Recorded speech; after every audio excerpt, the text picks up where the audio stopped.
पर लोगों में गजब का उत्साह। लोग तो हाथ हिलाकर अभिवादन कर ही रहे थे। प्रधानमंत्री ने भी कार से उतरकर हाथ हिलाकर उनके अभिवादन का जवाब दिया और उनके जवाब के बाद लोगों में उत्साह की लहर कुछ और ज्यादा देखी जा रही है। ये उत्साह और ज्यादा बढ़ गई है, बल्कि प्रधानमंत्री भी गाड़ी पर सवार हैं और गाड़ी में खड़े होकर ही प्रधानमंत्री इस वक्त हाथ हिलाकर अभिवादन का जवाब दे रहे हैं। लोगों के उत्साह को देखकर प्रधानमंत्री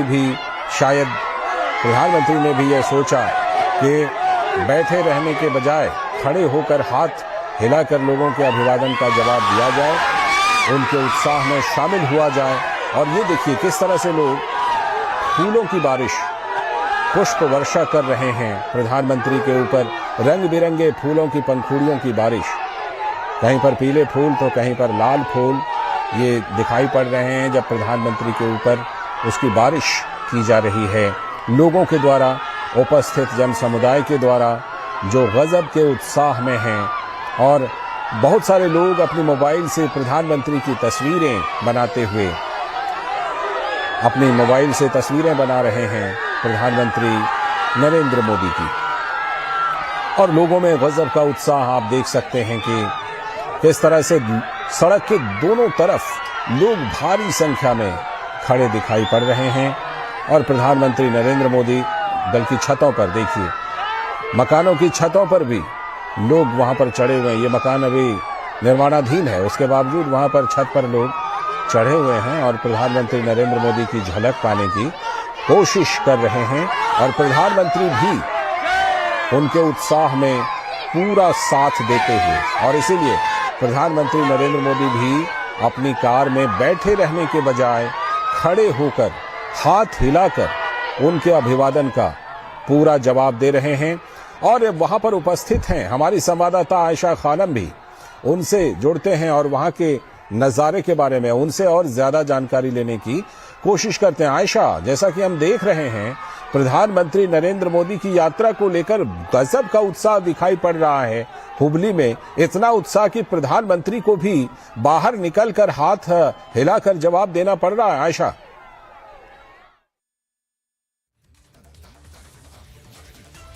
All right, viewers. So right now we're getting visuals coming in. The Prime Minister's mega roadshow there and a massive outreach. The stage is all set, viewers, for the launch of the National Youth Festival. The Prime Minister will inaugurate that at 4 p.m. today. We're counting down to 4 p.m. where the Prime Minister will inaugurate the National Youth Festival. But right now, before that, we're seeing a mega roadshow there in Karnataka. The stage is all set for the National Youth Festival. Elaborate preparations have been made. Security arrangements have been made. And the stage is set in Hubballi for the inauguration of the 5-day National Youth Festival. It's going to be a 75-minute ceremony in which the Prime Minister will inaugurate the cultural extravaganza. The railway sports ground is hosting the thousands of people there. And there will be a cultural march past, yoga performances, and also many other shows will be held at the inauguration program. Also, heavy security arrangements have been made already in and around the inauguration venue. And right now, you can see that the Prime Minister is on his way to the inauguration venue. The road from the airport to the venue where the Prime Minister's motorcade will move.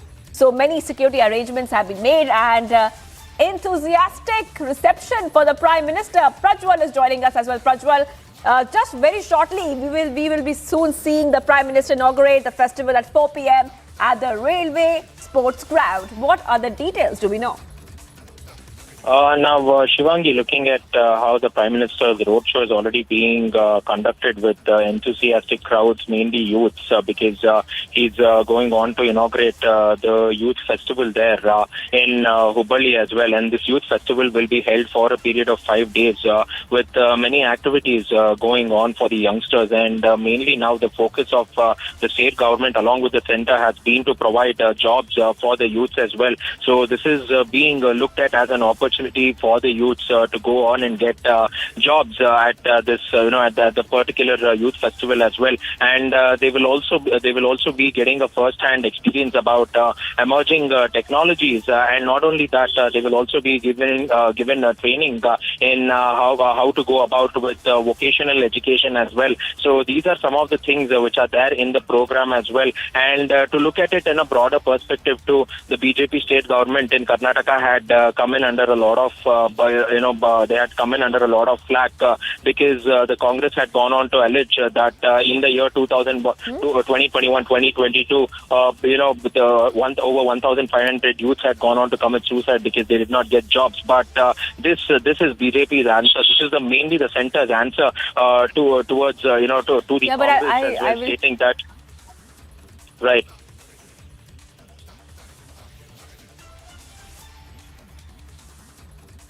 Also now looking at how things are going on as well. Now seems like now this particular job expo will also be opened along with the youth festival as well, and there are also there are also many developmental projects which will also be launched too. Also now, if you're looking at if you're looking at this massive roadshow there, you can also hear chants of chants of PM there, and this clearly जारी है। और साथ ही एक चीज और जारी है कि लोगों के हाथ में जो मोबाइल फोन हैं, कैमरे हैं, उससे वो लगातार प्रधानमंत्री की तस्वीरें, उनके वीडियो लगातार बना रहे हैं। और इस बीच प्रधानमंत्री का काफिला धीरे धीरे अपने गंतव्य की तरफ, उस ग्राउंड की तरफ जाते हुए, जहां पर कि राष्ट्रीय युवा सम्मेलन, राष्ट्रीय युवा महोत्सव, जो 26वां राष्ट्रीय युवा महोत्सव है, उसका आगाज होना है और प्रधानमंत्री उसका उद्घाटन करने वाले हैं। लेकिन उससे पहले ये प्रधानमंत्री का हुबली में जबरदस्त रोड शो। और अब एक बार फिर से प्रधानमंत्री हाथ हिलाते हुए, लोगों के अभिवादन को स्वीकार करते हुए, अभिवादन का जवाब देते हुए, और लोग भी गजब के उत्साह में मोदी मोदी के नारे के साथ प्रधानमंत्री मोदी का स्वागत करते हुए भारी संख्या में लोग वहां पर उपस्थित हैं। और जैसा मैंने आपको बताया था, आप देख सकते हैं तस्वीरों में कि किस तरह से पीछे के लोग आगे बढ़ करके, दौड़कर एक बार फिर से प्रधानमंत्री का नजारा लेना चाहते हैं, उनका अभिवादन करना चाहते हैं, प्रधानमंत्री की झलक पाना चाहते हैं, देखना चाहते हैं। इसके लिए खास तौर पर युवा दौड़ लगाते हुए नजर आ रहे हैं आपको तस्वीरों में। और जो उपस्थित जनसमुदाय वहां पर है, उनमें आप देखिए महिलाओं की अच्छी खासी तादाद, महिलाएं काफी संख्या में, महिलाएं, लड़कियां, बच्चियां, वो भी काफी संख्या में वहां पर उपस्थित हुई हैं। और प्रधानमंत्री का स्वागत करने के लिए सभी लोग इकट्ठे हुए हैं, सभी वर्ग के लोग। गजब का उत्साह लोगों में, और प्रधानमंत्री भी उनके उत्साह का जवाब देते हुए, अपना हाथ हिलाकर जवाब देते हुए।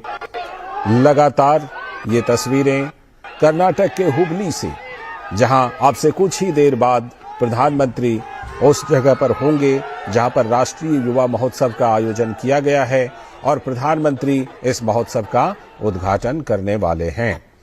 और उसी उद्घाटन के लिए, उसी कार्यक्रम के लिए प्रधानमंत्री का काफिला धीरे धीरे बढ़ता हुआ, और इसी के साथ प्रधानमंत्री के काफिले का जोरदार स्वागत भी होता हुआ, और प्रधानमंत्री हाथ हिलाकर इस अभिवादन का जवाब देते हुए। हमारे संवाददाता शैलेंद्र मिश्र जुड़ चुके हैं हमारे साथ इस पर और बात करने के लिए। शैलेंद्र, जिस तरह से गजब का उत्साह हम देख रहे हैं कर्नाटक की हुबली में प्रधानमंत्री को देखने के लिए,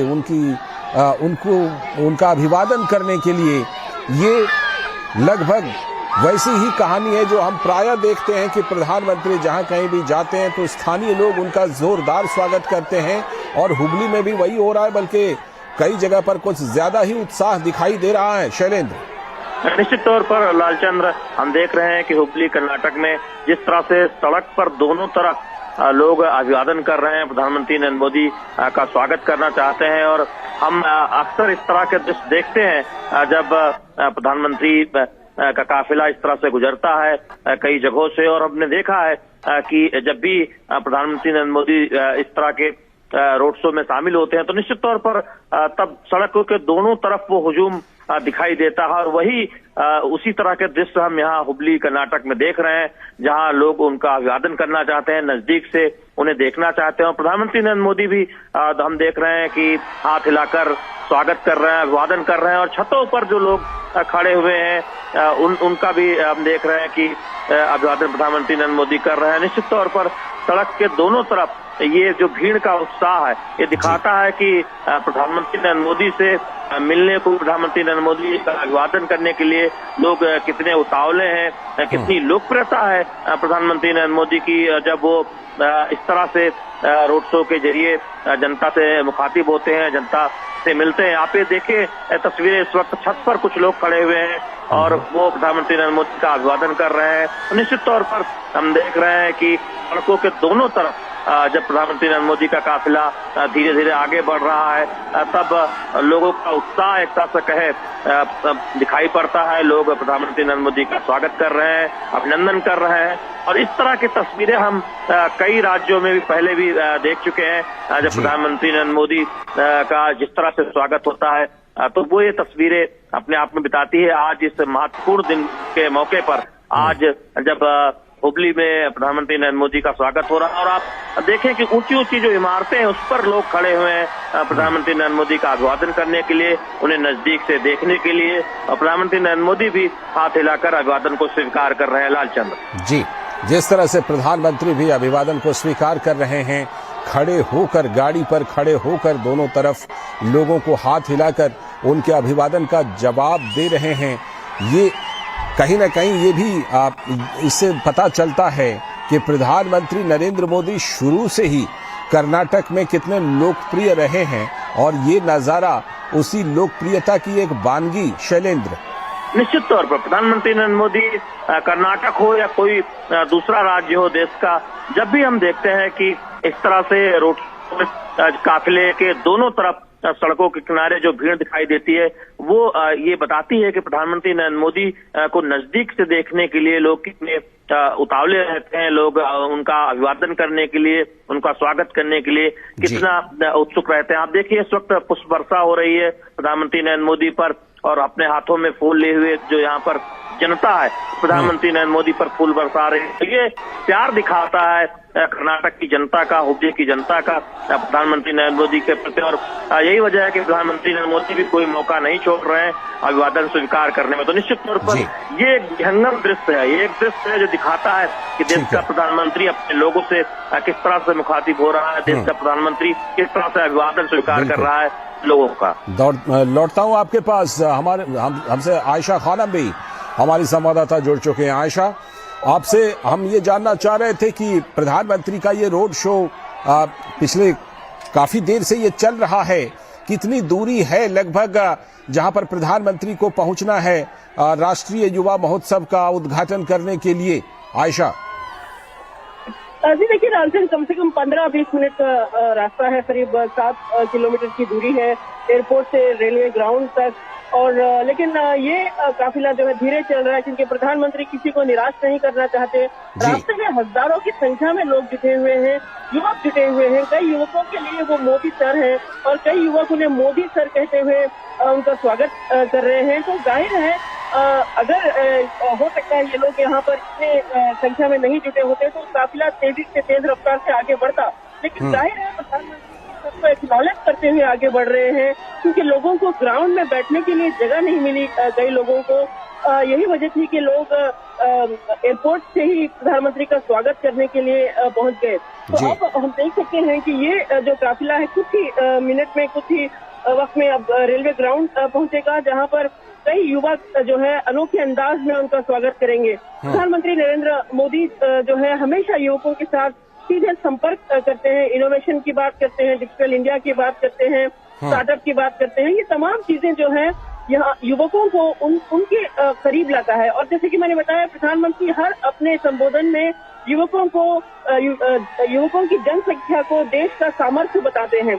तो ऐसे में जाहिर है उनका जो ये स्वागत हो रहा है इससे प्रधानमंत्री एक्नॉलेज जरूर करेंगे और प्रधानमंत्री का काफिला आगे बढ़ रहा है। तो आज स्वामी विवेकानंद की जो जयंती है, इस मौके पर कई युवक, जाहिर है स्वामी विवेकानंद के जो बोल हैं arise awake stop not till you reach the goal. ये जो उनके जो गोल हैं, हर कोई बचपन में ये बोल सुनकर बड़ा हुआ है। तो हर एक के मन में यही चल रहा है कि आज स्वामी विवेकानंद की जयंती के मौके पर प्रधानमंत्री नरेंद्र मोदी सीधे युवकों के साथ संपर्क में रहेंगे और सीधे उनका संबोधन सुनने के लिए यहाँ पर युवक जुटे हुए हैं। तो जब प्रधानमंत्री रेलवे ग्राउंड पहुंचेंगे तो यहाँ पर भी उनका स्वागत एक खास अंदाज में होगा।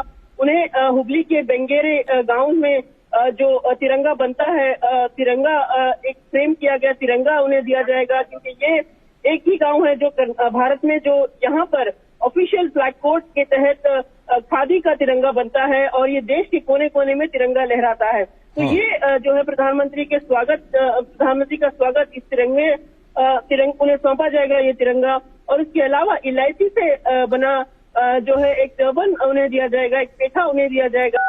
और ये खास है क्योंकि हुबली के लोग अपनी कल्चर, अपनी जो यहाँ की संस्कृति है उसके हिसाब से प्रधानमंत्री नरेंद्र मोदी का स्वागत करना चाहते हैं। तो कुछ ही देर में प्रधानमंत्री नरेंद्र मोदी आगे पहुंचेंगे। जैसे जैसे आगे बढ़ रहे हैं भीड़, यानी जो काफिला जो है प्रधानमंत्री का आगे बढ़ रहा है, तो भीड़ भी एयरपोर्ट से ये मानो कि प्रधानमंत्री के काफिले के साथ आगे आगे चल रही है। प्रधानमंत्री उन्हें उनका एक्नॉलेज करते हुए आगे बढ़ रहे हैं। हम देख सकते हैं कैसे उनकी गाड़ी पर फूलों की वर्षा हो रही है और तमाम युवक जो है और हुबली के निवासी जो है सड़क के दोनों पार खड़े होकर उनका स्वागत कर रहे हैं। देखिए, जैसा कि मैंने बताया, जो जिस रूट से प्रधानमंत्री गुजर रहे हैं, होसूर सर्कल और कोर्ट सर्कल, ये विशेष जगहें हैं जो हुबली की आर्थिक विकास दर्शाती है।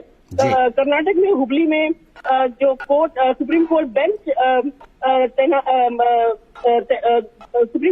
बेंच का गठन हुआ था, उसके बाद हुबली के लोगों को यहाँ अपने केसेस या अपने मामलों को सुलझाने में आसानी हो गई। तो ये कोर्ट सर्कल के पास जो है हजारों की संख्या में वकील भी रहेंगे जहाँ पर प्रधानमंत्री का स्वागत करने के लिए पहुंचे हैं। क्योंकि ये जो जनोत्सव है, युवकों के लिए जनोत्सव है और रैली ग्राउंड में कई युवक हैं जो देश के कोने कोने से, करीब 3-4 हजार से ज्यादा लोग यहाँ पर जुटे हुए हैं। इसके अलावा कॉलेजेस से और उत्तर कर्नाटक की कई अलग अलग कॉलेजेस से युवक जो है रैली जहाँ पर प्रधानमंत्री का संबोधन होगा वहाँ पर प्रधानमंत्री का इंतजार कर रहे हैं। अब कुछ ही देर में प्रधानमंत्री नरेंद्र मोदी ग्राउंड की तरफ बढ़ रहे हैं। ये अभी जो प्रधानमंत्री गुजर रहे हैं, रानी कित्तूर चेन्नम्मा सर्कल है, ये हुबली का मशहूर लैंडमार्क है। हालांकि कुछ समय पहले तक इसे ट्रैफिक आइलैंड भी कहा जाता था, लेकिन अब हुबली में कई जगहों पर फ्लाईओवर्स बन गए हैं, सड़कें बनी हैं। हुबली जो है कर्नाटक का स्मार्ट सिटी का प्रोजेक्ट का अहम हिस्सा है और कित्तूर चेन्नम्मा सर्कल जो है हुबली की पहचान है। प्रधानमंत्री नरेंद्र मोदी यहाँ से गुजर रहे हैं और कुछ ही देर में प्रधानमंत्री अब रैली ग्राउंड की ओर बढ़ेंगे जहाँ पर उनका भव्य स्वागत होगा। लालचंद, बिल्कुल, आपने जिक्र किया उत्तिष्ठ जागृत का। स्वामी विवेकानंद का ये अनमोल वचन है कि उत्तिष्ठ जागृत प्राप्य वरान्य बोधत, यानी कि उठो, जागो और ध्येय की प्राप्ति तक रुको नहीं। वही छवि प्रधानमंत्री नरेंद्र मोदी के व्यक्तित्व में भी लोगों को दिखाई पड़ती है, जो उनकी लोकप्रियता की प्रमुख वजहों में से एक है आयशा, और उसी का प्रकटीकरण हम हुबली में भी देख रहे हैं इस समय, जब प्रधानमंत्री नरेंद्र मोदी के स्वागत के लिए भारी संख्या में लोग वहां पर उपस्थित हुए हैं। शैलेंद्र मिश्र हमारे साथ जुड़े हुए हैं। शैलेंद्र, जिस तरह से प्रधानमंत्री का भव्य स्वागत वहां पर हुआ है और हम देख रहे हैं शैलेंद्र कि सभी वर्गों के लोग, महिलाओं की संख्या की बात करें, युवाओं की संख्या की बात करें, काफी संख्या में लोग वहां पर उपस्थित होकर प्रधानमंत्री का स्वागत कर रहे हैं। शैलेंद्र, जिस तरह से आज राष्ट्रीय युवा दिवस भी है, युवाओं में भी गजब उत्साह प्रधानमंत्री को लेकर। शैलेंद्र, निश्चित तौर पर लालचंद, राष्ट्रीय वो युवा महोत्सव का उद्घाटन प्रधानमंत्री नरेंद्र मोदी करने वाले हैं और आज का दिन हम कह सकते हैं कि युवाओं के लिए खास है। और ऐसे में आप इस रोड शो में सिर्फ युवा नहीं बल्कि हर आयु समूह के लोगों को देख रहे हैं, उनमें एक उत्साह है। और जिस तरह से स्वामी विवेकानंद ने कहा था, आप जिक्र भी कर रहे थे, प्रधानमंत्री नरेंद्र मोदी की लोकप्रियता की एक खास वजह भी ये मानी जाती है कि लगातार वो सक्रिय रहते हैं, देश हित में चिंतन करते रहते हैं और तमाम जो कल्याणकारी योजनाएं हैं उससे किस तरह से समाज के अंतिम पायदान पर खड़े व्यक्ति को अधिक से अधिक लाभ मिले उसकी चिंता करते हैं। और यही वजह है कि प्रधानमंत्री नरेंद्र मोदी के हम तमाम रैलियों में इस तरह के रोड शो में देखते हैं कि वंचित वर्ग से या समाज के अंतिम पायदान पर खड़े व्यक्ति वहां इन जनसभाओं में खड़े नजर आते हैं, प्रफुल्लित नजर आते हैं, उनके चेहरे पर वो खुशी नजर आती है जो अपने प्रधानमंत्री को नजदीक से देखकर हासिल होती है। तो निश्चित तौर पर वो हम दृश्य देखते हैं जब इस तरह के रोड शो में सड़कों के दोनों तरफ जो नजारा होता है, पुष्पवर्षा होती है, वो ये दिखाता है कि किस तरह से एक जन नेता के तौर पर प्रधानमंत्री नरेंद्र मोदी का लोग अभिवादन करना चाहते हैं, उनका अभिनंदन करना चाहते हैं और अगर मौका मिलता है तो पुष्पवर्षा जिस तरह से हम देखने को मिलती है। तो निश्चित तौर पर हम इस तरह जब रोड शो में तस्वीरें देखते हैं सभी आयु उम्र के लोग हाथ हिलाते हुए नजर आते हैं, प्रधानमंत्री नरेंद्र मोदी भी अभिवादन स्वीकार करते हुए नजर आते हैं। तो निश्चित तौर पर इससे पता चलता है कि कितने लोकप्रिय हैं प्रधानमंत्री नरेंद्र मोदी और ये लोकप्रियता उनकी वर्षों की कठिन तपस्या मेहनत का नतीजा है जो उन्होंने देश की जनता के हितों की चिंता करते हुए की है। जी, और जो एक सूत्र वाक्य विवेकानंद का था, उत्तिष्ठ जागृत प्राप्य वरान्य बोधत, प्रधानमंत्री ने अपने शब्दों में उस तरह का सूत्र वाक्य दिया है शैलेंद्र, परिश्रम की पराकाष्ठा। प्राय प्रधानमंत्री अपने संबोधनों में इसका जिक्र करते हैं, परिश्रम की पराकाष्ठा, उसी का जिक्र आप कर रहे थे शैलेंद्र। निश्चित तौर पर और परिश्रम की पराकाष्ठा प्रधानमंत्री नरेंद्र मोदी ने न केवल सूत्रवाक्य दिया बल्कि आप देखें कि उनके जीवन में वो दिखता भी है जब वो बिना एक दिन छुट्टी लिए बीते कई वर्षों से लगातार देश सेवा में लगे हुए हैं। लगातार हम उनके दौरे देखते हैं, कई बार कई घंटों तक हम देखते हैं कि कई कार्यक्रम लगातार लगे रहते हैं। प्रधानमंत्री नरेंद्र मोदी एक कार्यक्रम के बाद दूसरे कार्यक्रम में शामिल होते हैं। तो निश्चित तौर पर दिखाता है कि कैसे प्रधानमंत्री नरेंद्र मोदी की अगुवाई में मोदी सरकार तमाम कल्याणकारी योजनाओं को अधिकतम लाभ पहुंचाने की दिशा में आगे बढ़ रही है। और यही वजह है कि हम उससे प्रेरणा लेते हुए भारतीय जनता पार्टी में भी देखते हैं सतत कार्यक्रमों की व्यूह रचना होती है। चुनाव वाले राज्यों में भी और उन राज्यों में भी जहां चुनाव दूर है, संगठन लगातार काम करता रहता है। तो निश्चित तौर पर प्रधानमंत्री नरेंद्र मोदी के व्यक्तित्व से भारतीय जनता पार्टी भी प्रेरणा लेती है और यही वजह है कि कार्यक्रमों की एक बड़ी श्रृंखला हम देखते हैं प्रधानमंत्री नरेंद्र मोदी के दिशा निर्देशन में भारतीय जनता पार्टी में भी। ठीक है, बने रहिए हमारे साथ। आयशा खानम भी हमारी संवाददाता जुड़ी हुई हैं। आयशा, जिन इलाकों से इस वक्त प्रधानमंत्री का काफिला गुजर रहा है, लग रहा है कि वो काफी घनी आबादी वाला इलाका है क्या? क्योंकि बहुत तादाद में लोग वहां पर उपस्थित हैं और प्रधानमंत्री का अभिवादन कर रहे हैं। जी हाँ, बिल्कुल। रेजिडेंशियल इलाके से प्रधानमंत्री गुजरे हैं, फिर जिस रूट से प्रधानमंत्री गुजर रहे हैं कमर्शियल इलाका है और यहाँ पर जो लोग इस कमर्शियल इलाके में जो जिनके व्यापार है, जो व्यवसायी है, ये तमाम लोग जो है आज अपनी दुकानें बंद करके अपना व्यवसाय थोड़ी देर के लिए रोक के वो प्रधानमंत्री नरेंद्र मोदी को देखना चाहते हैं, उनका स्वागत करना चाहते हैं और बड़ी संख्या में लोग जुटे हुए हैं। और प्रधानमंत्री नरेंद्र मोदी जैसे ही इस रेलवे ग्राउंड पहुंचेंगे तो यहाँ इस ग्राउंड में इंतजार कर रहे हैं युवकों के मन में एक ही बात चल रही है कि आज प्रधानमंत्री उनके लिए क्या नया गुर देंगे। क्योंकि प्रधानमंत्री हमेशा से युवकों को ये कहते रहे हैं कि चिंतन से युवा है, चेतना से युवा है। और भारत में जो आधुनिकता को स्वीकार किया है, जो इनोवेशन प्राचीनता के साथ जोड़ा गया है, ये तमाम चीजें जो है प्रधानमंत्री एक बहुत ही खूबसूरत बुके में पिरोकर लोगों के सामने, खासकर युवाओं के सामने पेश करते हैं और युवा इससे काफी प्रेरित होते हैं। तो अब आज देखना दिलचस्प होगा कि प्रधानमंत्री यहाँ के युवकों को क्या गुर देते हैं, सक्सेस का क्या मंत्र देते हैं। और यहाँ पहुंचे जो यूथ फेस्टिवल में पहुंचे जो युवक हैं वो प्रधानमंत्री के भाषण को सुनने के लिए, उनका संबोधन सुनने के लिए बेहद उत्सुक है। तो जैसे ही प्रधानमंत्री रैली जो संबोधन वाले ग्राउंड में पहुंचेंगे, रेलवे ग्राउंड पहुंचेंगे, यहाँ पर उनके स्वागत में कई सारे युवक जो है पहले उनका स्वागत करेंगे, फिर कुछ युवक जो है मलकम का प्रदर्शन करेंगे। कुछ लड़कियां भी हमने देखा प्रैक्टिस कर रही थी मलकम खेल की, यानी जो प्राचीन खेल हैं, जो भारत के प्राचीन योगा प्रैक्टिसेस, इन तमाम चीजों को युवक जो है आज प्रधानमंत्री के सामने पेश करना चाहते हैं। तो प्रधानमंत्री नरेंद्र मोदी का फैसला अब आगे बढ़ रहा है। कुछ ही देर में ग्राउंड पहुंचा, लगभग कुछ ही दूरी पर है अब ये काफिला। प्रधानमंत्री ग्राउंड के ओर बढ़ते हुए नजर आ रहे हैं। जी लालचंद, आपने बीच में बुके का जिक्र किया, मुझे ऐसा लग रहा है आयशा कि प्रधानमंत्री के ऊपर जितने फूलों की बारिश हुई है, लगता है कि हुबली शहर के सारे फूल जो हैं वो लोगों ने खरीद लिए और आज शायद हुबली शहर में बुके मिलना मुश्किल होगा। जी हाँ, बिल्कुल सही कहा आपने। ये न केवल हुबली बल्कि हुबली के आसपास के इलाकों से भी लोग आए हैं फूल लेकर और उन पर फूलों की वर्षा हो रही है। तो ये और कर्नाटक जो है, खासकर बेंगलोर शहर जो है फूलों के एक्सपोर्ट के लिए जाना जाता है, तो विशेष तरह के फूल भी लोग यहाँ पर लेकर पहुंचे हैं और प्रधानमंत्री के भव्य स्वागत में वो बहुत ही पेशेंस से वो उनका स्वागत कर रहे हैं। और हम देख सकते हैं उनकी गाड़ी के पीछे पीछे लोग दौड़ते हुए आगे बढ़ रहे हैं। जाहिर है उनके साथ चलने वाले सुरक्षा कर्मियों के लिए बहुत बड़ी चुनौती है, लेकिन प्रधानमंत्री उनके सामने जो देश के युवा हैं, जो न्यू इंडिया की बुनियाद है, जो आगे चलकर देश का भविष्य का निर्माण करने के लिए जो युवक है, उनको एक्नॉलेज किए बगैर आगे नहीं बढ़ सकते। तो यही एक खासियत है प्रधानमंत्री नरेंद्र मोदी की कि वो युवाओं को अपने साथ लेकर चलते हैं।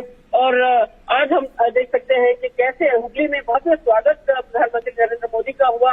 गौर करने वाली बात है लालचंद, कि कुछ समय पहले बेंगलोर में भी प्रधानमंत्री जब पहुंचे थे बेंगलोर पोर्ट का उद्घाटन, पोर्ट की कुछ योजनाओं का उद्घाटन करने के लिए, तो वहां भी ठीक इसी तरह से हजारों की संख्या में लोग उनका स्वागत करने के लिए स्टेडियम से बाहर, ग्राउंड से बाहर जुटे हुए थे। और जब भी प्रधानमंत्री बेंगलोर भी पहुंचते हैं, ठीक इसी तरह का जो है जमावड़ा होता है लोगों का। प्रधानमंत्री का स्वागत करने के लिए लोग पहुंच जाते हैं। तो प्रधानमंत्री का अब काफिला रेलवे ग्राउंड के बिल्कुल करीब पहुंच चुका है और थोड़ी देर में प्रधानमंत्री इस ग्राउंड के अंदर पहुंचेंगे और लोगों को संबोधित करेंगे। जी, और जैसा कि हम देख रहे हैं आयशा कि प्रधानमंत्री नरेंद्र मोदी जब से अपनी कार पर खड़े हुए हैं, तब से वो लगातार खड़े होकर अभिवादन का जवाब ही दे रहे हैं। लोगों के उत्साह को देखते हुए उसके प्रतिक्रिया में प्रधानमंत्री ने भी उनको वैसा ही अभिवादन लौटाया है, वैसा ही अभिवादन से उनका जवाब दिया है। जी हाँ, बिल्कुल सही कहा आपने, क्योंकि जाहिर है प्रधानमंत्री नरेंद्र मोदी एक एज ए प्राइम मिनिस्टर उन्होंने हमेशा से अपनी लीडरशिप का एक सबूत पेश किया है। उसके अलावा एक लीडर होने के अलावा वो लोगों को उनकी बातें जो है लोगों को छू जाती है। वो एक आम आदमी की तरह लोगों से उनके दुख दर्द समझते हैं। एक आम शख्स की तरह वो लोगों के लिए अपनी योजनाएं जब बनाते हैं तो उसमें झलक नजर आती है। तो जाहिर है प्रधानमंत्री का जो नेतृत्व है, न केवल भारत में बल्कि विश्व स्तर पर भी जब हम देखते हैं प्रधानमंत्री जब दूसरे विदेश में भी जाते हैं तभी उनका स्वागत ठीक इसी तरह से होता है और हजारों की संख्या में इंडियन डायस्पोरा उन्हें स्वागत करने के लिए सड़कों पर उतर आता है। तो प्रधानमंत्री की ये खासियत है, उनकी पर्सनालिटी, उनकी शख्सियत की ये खासियत है कि वो उनके सामने खड़े लोगों को एक्नॉलेज करते हैं, उन्हें समझते हैं। तो यही वजह है कि लोग भी उनका स्वागत करने के लिए हजारों की संख्या में यहाँ पर जुटे हुए हैं। और अब प्रधानमंत्री का जो काफिला है बस आगे बढ़ रहा है और कुछ ही देर में इस ग्राउंड में पहुंचेगा। जी, लगता है ग्राउंड के काफी करीब ये काफिला पहुंच चुका है आयशा, और 26वें राष्ट्रीय युवा महोत्सव का उद्घाटन करने वाले हैं प्रधानमंत्री नरेंद्र मोदी। क्या कुछ कार्यक्रम है प्रधानमंत्री का वहां पर, और किस तरह के वहां पर उद्घाटन के साथ साथ क्या प्रधानमंत्री वहां के युवाओं से संवाद भी करने वाले हैं आयशा?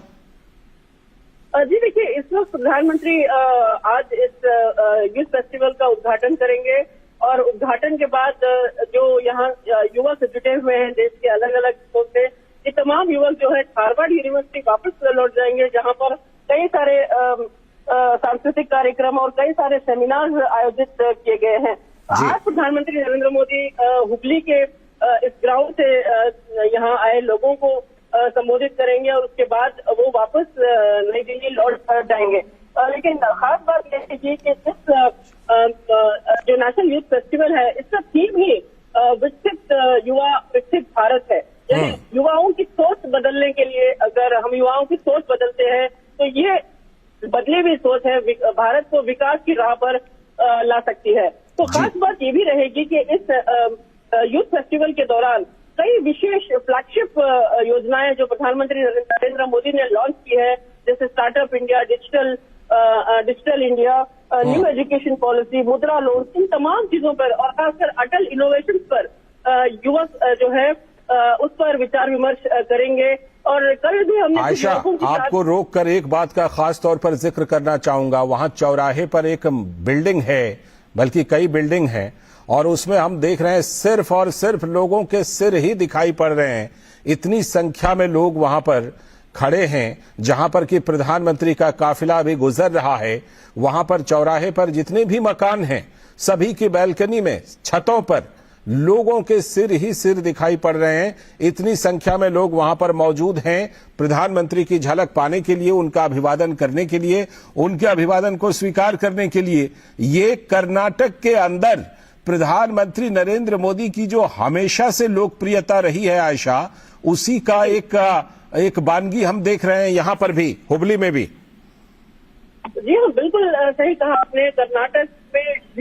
कर्नाटक में प्रधानमंत्री नरेंद्र मोदी की जो लोकप्रियता है वो इस बात से यहाँ पर साबित हो जाती है कि कैसे लोग यहाँ पर उनका भव्य स्वागत में जुटे हुए हैं। और जैसे कि मैंने बताया, प्रधानमंत्री जब भी कर्नाटक पहुंचते हैं, चाहे मैंगलोर हो या बैंगलोर या फिर मैसूर, हर जगह पे प्रधानमंत्री का स्वागत करने के लिए लोग इस तरह से जुट जाते हैं। इस समय भारत एक ऐसे दौर से गुजर रहा है। Now we can see that Prime Minister Narendra Modi will shortly be reaching the venue, and we can see that he will be shortly inaugurating the National Youth Festival. But the crescendo, you can listen to the roars, you can listen to the cheers and the flowers that are being showered, the petals that are being showered on Prime Minister Narendra Modi here, even as he's approaching. We can see many students also along the lines to, chanting, stating PM Modi there. So this is quite a huge response for the BJP in Karnataka mainly. But all said and done, the sort of response every time that the Prime Minister visits in Karnataka,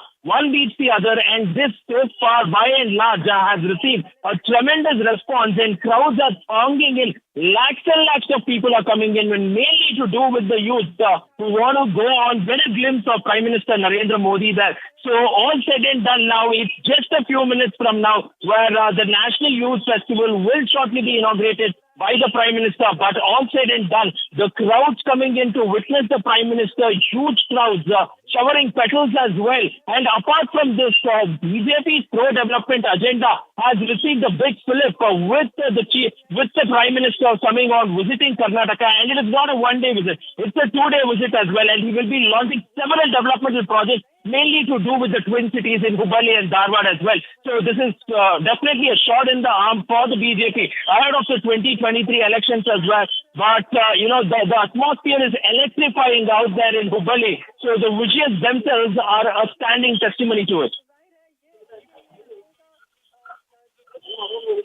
Also now looking at the number of people coming in and how the programs are going in. The stage has almost been set for the launch of the National Youth Festival, and this is the 26th edition of the National Youth Festival in Karnataka, and this is also coinciding with the birth anniversary of Swami Vivekananda, and therefore this is being called as the Viksit Yuva or the Viksit Bharat, and is organized by the Union Ministry of Youth Affairs and Sports in collaboration with the Karnataka government. And we are seeing around 7,500 youth delegates from different parts of the country taking part in this youth festival, and also looking at these 7,500 delegates bringing about the integrity of the nation, the secularism from all parts of the country, 7,500 youths representing. So this shows the diversity in the unity as well. And this event will also be a green youth festival where only biodegradable materials are being used apart from the cutlery and napkins which are being used during the festival, all the mementos, medals, stationery provided to participants and delegates will also be reusable. So the entire youth festival is being themed around the Green Youth Festival too. So all in all, the wide variety of sports and cultural events are also being scheduled during the festival, and also youth summit and the yogathon and indigenous sports too.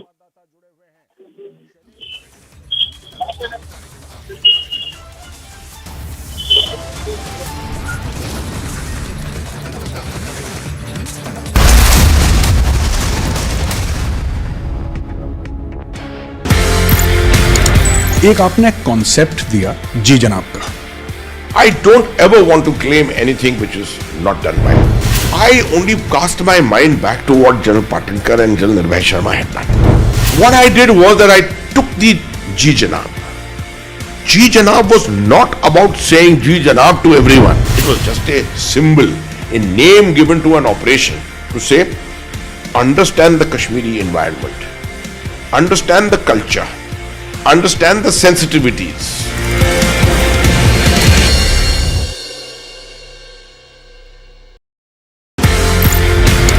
ये कहानी 1947 में जाती है sir. एक नया मुल्क बनता है पाकिस्तान. जो ऑफिसर्स हैं इंडियन आर्मी में, उनको ये बोला जाता है कि आप चूज करें आप कहां पे जाना चाहते हैं. मेरे पिताजी जनरल सैयद मेहदी हसनैन उस वक्त कैप्टन जब आर्मी के अंदर आए थे तो फर्स्ट गढ़वाल राइफल्स में आए. प्योर हिंदू सोल्जर्स कम्युनिटी जो थी पूरी, उसमें एक अकेला मुसलमान.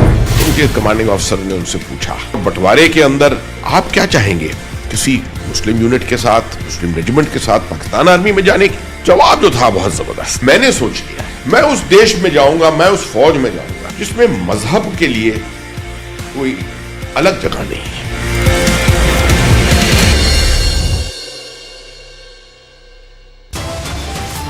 संपूर्ण ग्रंथ पर टिप्पणी नहीं है, ग्रंथ के उस अंश पर टिप्पणी है जो संपूर्ण 85-90% लोगों को शिक्षा से वंचित करता है.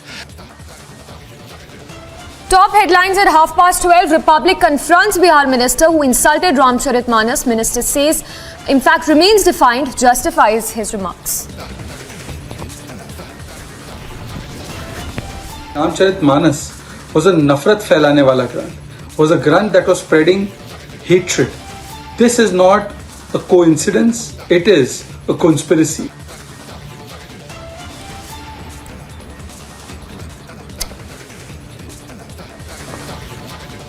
BJP hits out anger among Hindu community as Bihar minister insults Ramcharitmanas. After UK and Canada, hate graffiti now scribbled on the walls of Hindu temple in Australia's Melbourne.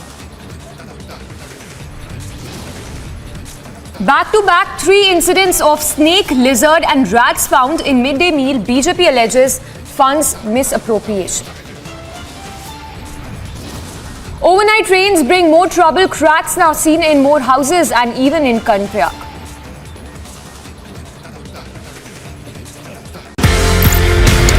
ये कहानी 1947 में जाती है सर. एक नया मुल्क बनता है पाकिस्तान. जो ऑफिसर्स हैं इंडियन आर्मी में, उनको ये बोला जाता है कि आप चूज करें आप कहां पे जाना चाहते हैं. मेरे पिताजी जनरल सैयद मेहदी हसनैन उस वक्त कैप्टन जब आर्मी के अंदर आए थे तो फर्स्ट गढ़वाल राइफल्स में आए. प्योर हिंदू सोल्जर्स कम्युनिटी जो थी पूरी, उसमें एक अकेला मुसलमान. उनके कमांडिंग ऑफिसर ने उनसे पूछा, बंटवारे के अंदर आप क्या चाहेंगे, किसी मुस्लिम यूनिट के साथ, मुस्लिम रेजिमेंट के साथ पाकिस्तान आर्मी में जाने की? जवाब जो था बहुत जबरदस्त. मैंने सोच लिया मैं उस देश में जाऊंगा, मैं उस फौज में जाऊंगा जिसमें मजहब के लिए कोई अलग जगह नहीं है.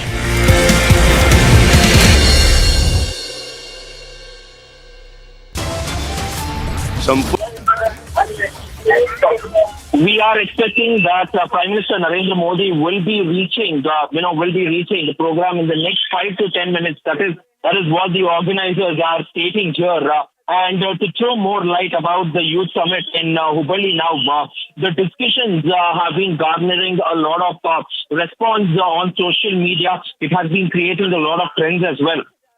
But mainly, the Youth Summit will have discussions on topics such as shared future, youth and democracy and governance, peace building and reconciliation, future of work, industry innovation, and 21st century skills as well. And as it is a go green, it is a green theory. this time a Grow Green initiative as well. They're also going on and discussing about climate change and disaster risk reduction and where they will be standing in the next 3 years to come in 2026. And there are also several exhibits which will be on display, mainly in terms of the sports category, which includes Kalaripayattu, Silambam, Kabaddi, Malakhamb, Mukna as well. But on this note, we will also quickly slip into a short break. But more news and updates on the other side. Stay tuned.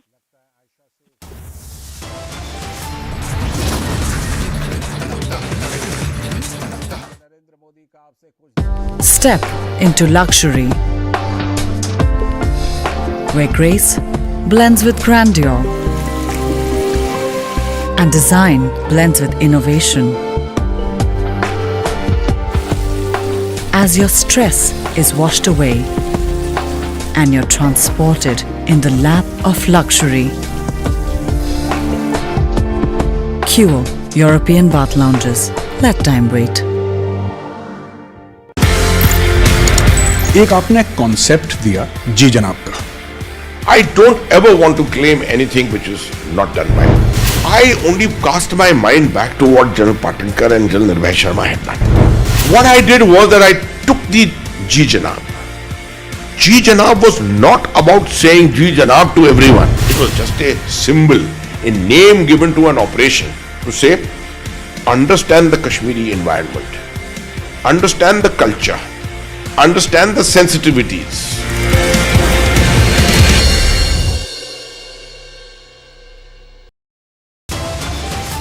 संपूर्ण ग्रंथ पर टिप्पणी नहीं है, ग्रंथ के उस अंश पर टिप्पणी है जो संपूर्ण 85-90% लोगों को शिक्षा से वंचित करता है.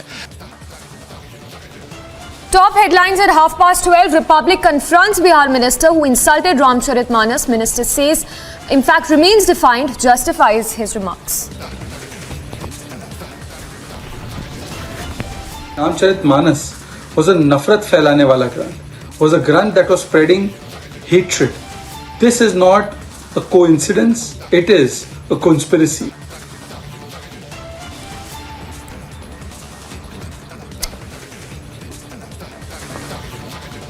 BJP hits out anger among Hindu community as Bihar minister insults Ramcharitmanas. After UK and Canada, hate graffiti now scribbled on the walls of Hindu temple in Australia's Melbourne. Back-to-back 3 incidents of snake, lizard and rats found in midday meal. BJP alleges funds misappropriation. Overnight rains bring more trouble. Cracks now seen in more houses and even in Karnataka.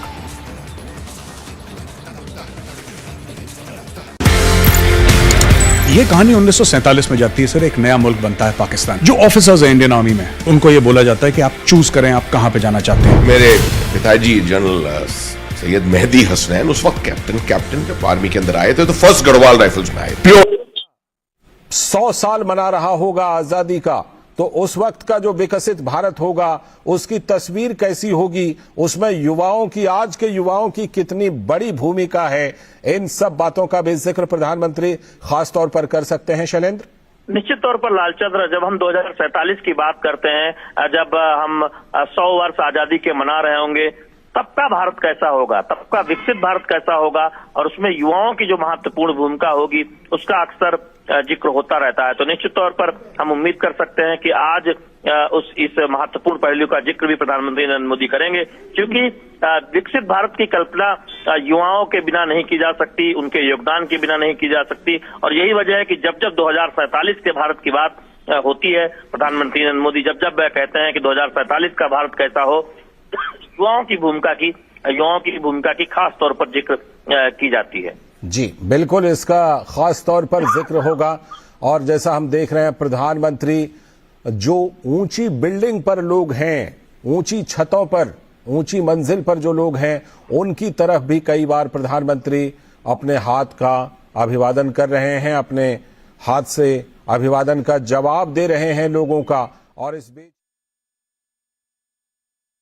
So we are looking at these live images on our screens right now, coming in from Hubballi in Karnataka. The Prime Minister is all set to inaugurate a 5-day National Youth Festival. Just look at the kind of turnout you see on your screens. For the last at least 40 minutes or so, remember, the Prime Minister has been out there participating in that huge roadshow. The event is even bigger because this, remember, is a youth festival. The idea here is also to pay tributes to Swami Vivekananda. And all this, let's not forget, happening very, very close to the big Karnataka elections.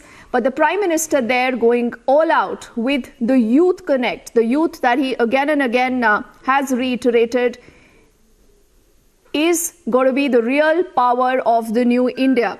Now, the Prime Minister will be inaugurating the National Youth Festival. This is the occasion also of the birth anniversary of Swami Vivekananda.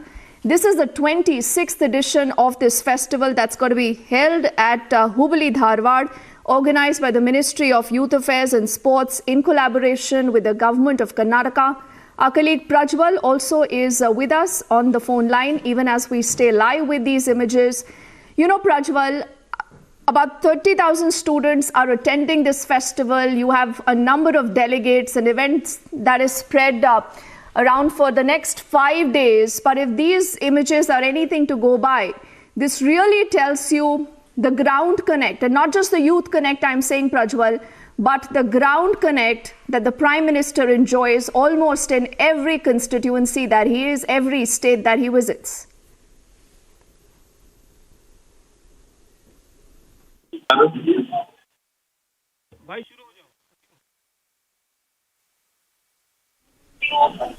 So now, looking at how the youth festival is going on to honor Swami Vivekananda in Karnataka, the 26th edition there, and we are seeing Prime Minister Narendra Modi waving to the crowds, and we get to understand that the number is over 40,000 now. The number has exceeded over 40,000 now. And all the people who have come in there, it is not only the youth who have come in there, it is also the residents of Hubballi who have come out in large numbers to get a glimpse of Prime Minister Modi, wave at him as well, and one glimpse as well. You can also see flower petals are being showered, because this particular rally of Prime Minister Narendra Modi, the cavalcade, it is also passing through some of the prominent streets of Hubballi, but these are also some of the oldest streets in Hubballi, which has a lot of history to it. And also, above these commercial buildings, there are also residential buildings too. So we are also able to see, small children along with their parents who have come out to wave at the Prime Minister too. But all said and done, it's quite a massive roadshow out here because of the fact that it has been over 40-45 minutes. We had expected that the Prime Minister will reach shortly, but then looking at the response of the people, looking at how they are going on, initially it started off very swiftly.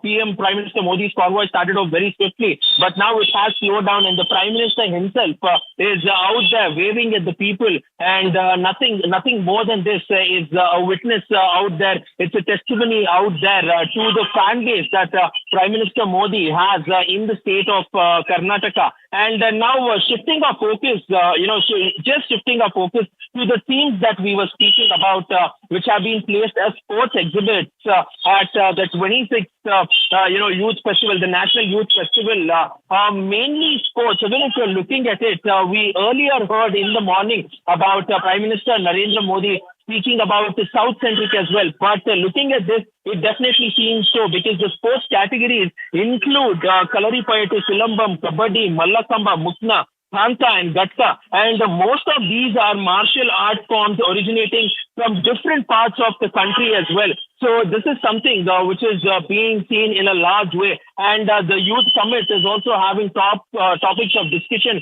mainly in terms of the youth in the democracy and governance, and how the participation of the youth will better the prospects of the country, peace building and reconciliation, and the future of work industry and the innovation technology with it for the 21st century.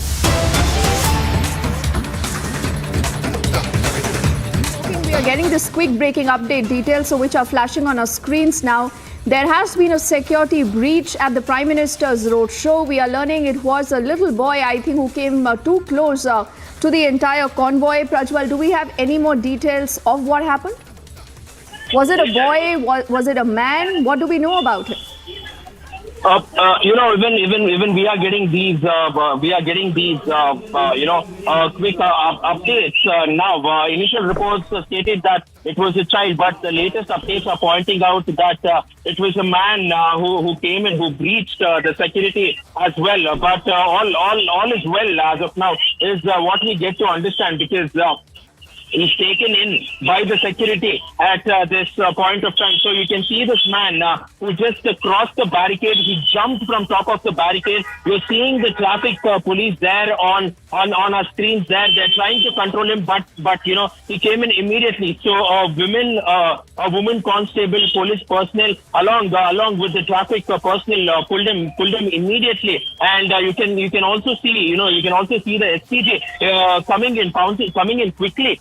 Creating a barricade, creating a human barricade around it, and he was immediately being sent back. So this is some sort of breach, security breach that we are seeing at Prime Minister Narendra Modi's roadshow in Hubballi.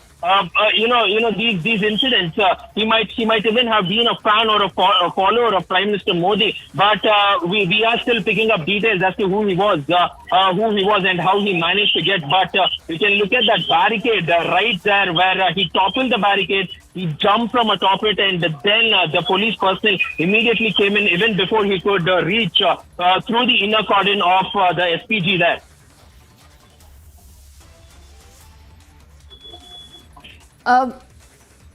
Prajwal, we are just playing out those images again on our screens. Do we have any more details about who this man is? Because, we just see that entire moment there encircle that man with that saffron shirt for a moment. Actually, just comes very, very close to the convoy until he's pushed behind by the local cops and the SPG there.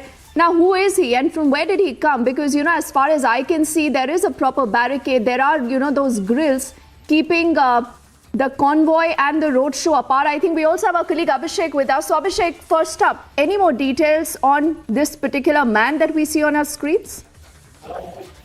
No, not yet. In fact, the only details we have is coming in from the pictures, Deepti, and the pictures absolutely clearly suggesting a security breach, because irrespective of the fact that this might be a supporter, that this might be a BJP cadre, that these might be people who are fans of Prime Minister, and he's a popular leader, and that everyone would want to get close to the Prime Minister, as close to the Prime Minister, as close to the leader as they would, as possibly they can.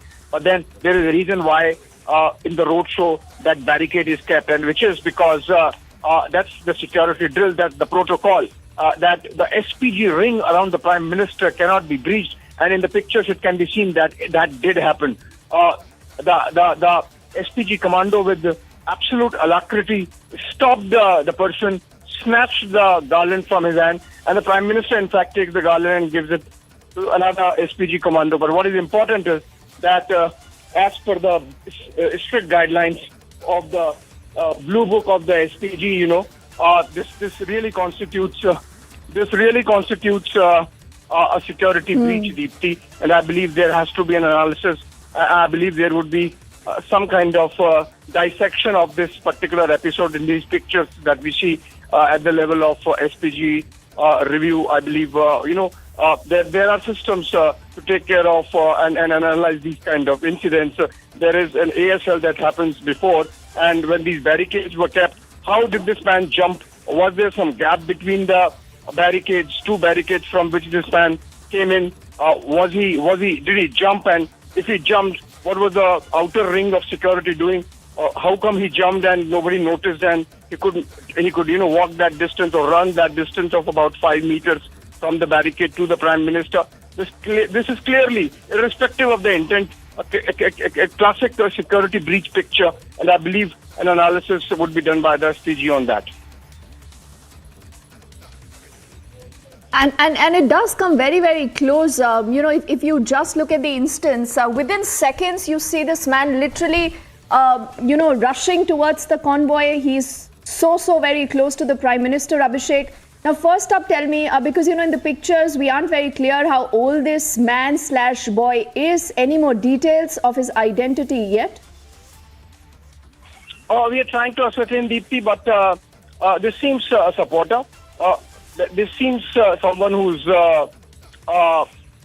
been there in the crowd for a while because if he jumped, it took a while for the local police and the security ring, the outer security ring, to really react. Which means he must have been there for a while. He was in the crowd. He seems like a case of a supporter, a fan of the Prime Minister.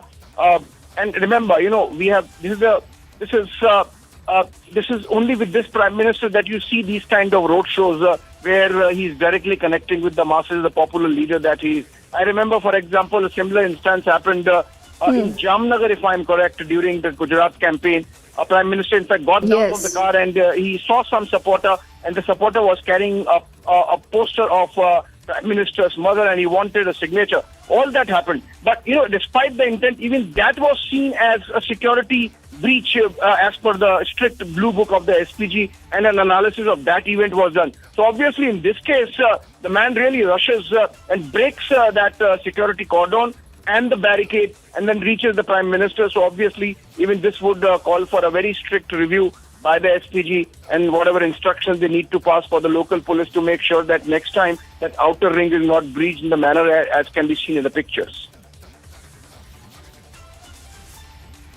And because you just reiterated what happened earlier in Jamnagar, Abhishek, this time this boy/man is carrying a garland. He was trying to garland the Prime Minister, and clearly he's pulled out by the SPG, the local police.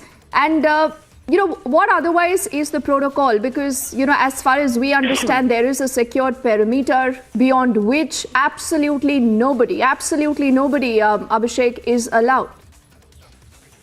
Well, if you look at it from a very strict security angle, Deepthi, this garland could be anything. Seemingly it's a garland, but it could be anything. And it's an unscreened material, and from any chemical to any unwanted. For example, even something like an insect, even that is not supposed to reach the Prime Minister if there is something on the flower or the garland, and there could be allergies. So unless screening has been done, nothing can be taken to the Prime Minister. And in that sense, I think this would call for a review. And the man has really broken the security ring of the police. He has broken the barricade, and then he almost reaches the Prime Minister. If you look at it, he has been stopped by the commando of the SPG just barely half a meter from the Prime Minister. And then the commando snatches the garland, and with the Prime Minister really passes on to the security officer behind him. In fact, the security officer also just parallelly catches hold of the garland and takes it away from the Prime Minister. So obviously this is something which would call for a review by the SPG, and whatever happened, based on which an instruction perhaps given to the local police. We have had a version coming in from the Bengaluru police quoting the commissioner saying that no security breach happened, but the pictures tell a different story, Deepthi. I think it's too early for the top levels of the Bengaluru police to be dismissing this event as not a security breach. And this is no doubt, Abhishek, very, very serious. The boy/man getting so close. He's carrying a garland. How did he actually reach that close to the Prime Minister? Abhishek, I request you to please hold the phone line. Shazia Ilmi of the BJP also now joining us. Shazia, we are looking at these very, very, worrying images of a major security breach at the Prime Minister's roadshow in Hubballi in Karnataka, where this boy/man, Shazia, comes that very close to the Prime Minister, and in fact he's also carrying a garland. Now that boy actually has been pulled out by the SPG and the security detail, Shazia, but this no doubt is a huge security breach. Any breach that happens in Prime Minister's security or anybody in the executive should be taken very seriously. This indeed is very serious, that it should not have been allowed to happen. I'm relieved to know that this person has been intercepted. As you said, it seems like a young person, a young adult who went there. But the fact of the matter is that this should not have happened, and it has to be investigated. Obviously, there are many covers, there are and many layers, circles of protection around the Prime Minister's in Prime Minister's security detail. But where exactly this occurred, how the fault happened, we don't know the details of it yet. But indeed, it is a matter of investigation, and it's grave. We've seen a similar thing happen in Punjab, last year, and that was indeed very, very serious. And now something else has happened in Karnataka, in Hubballi, on the National Youth Day, as we see from the pictures. And I think it should be taken very, very seriously, and it will be.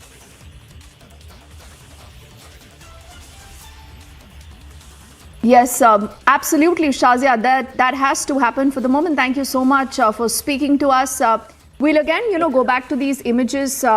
This is something that was reported just moments earlier. The Prime Minister now has reached for the inauguration of the Youth Festival. We'll also, in fact, request our producers to put out those live images also in case possible. And we'll also go back to Abhishek now. Abhishek, you're telling us that the review now would be done of the entire episode and the SPG team will fully analyze this breach along with the local police. Abhishek.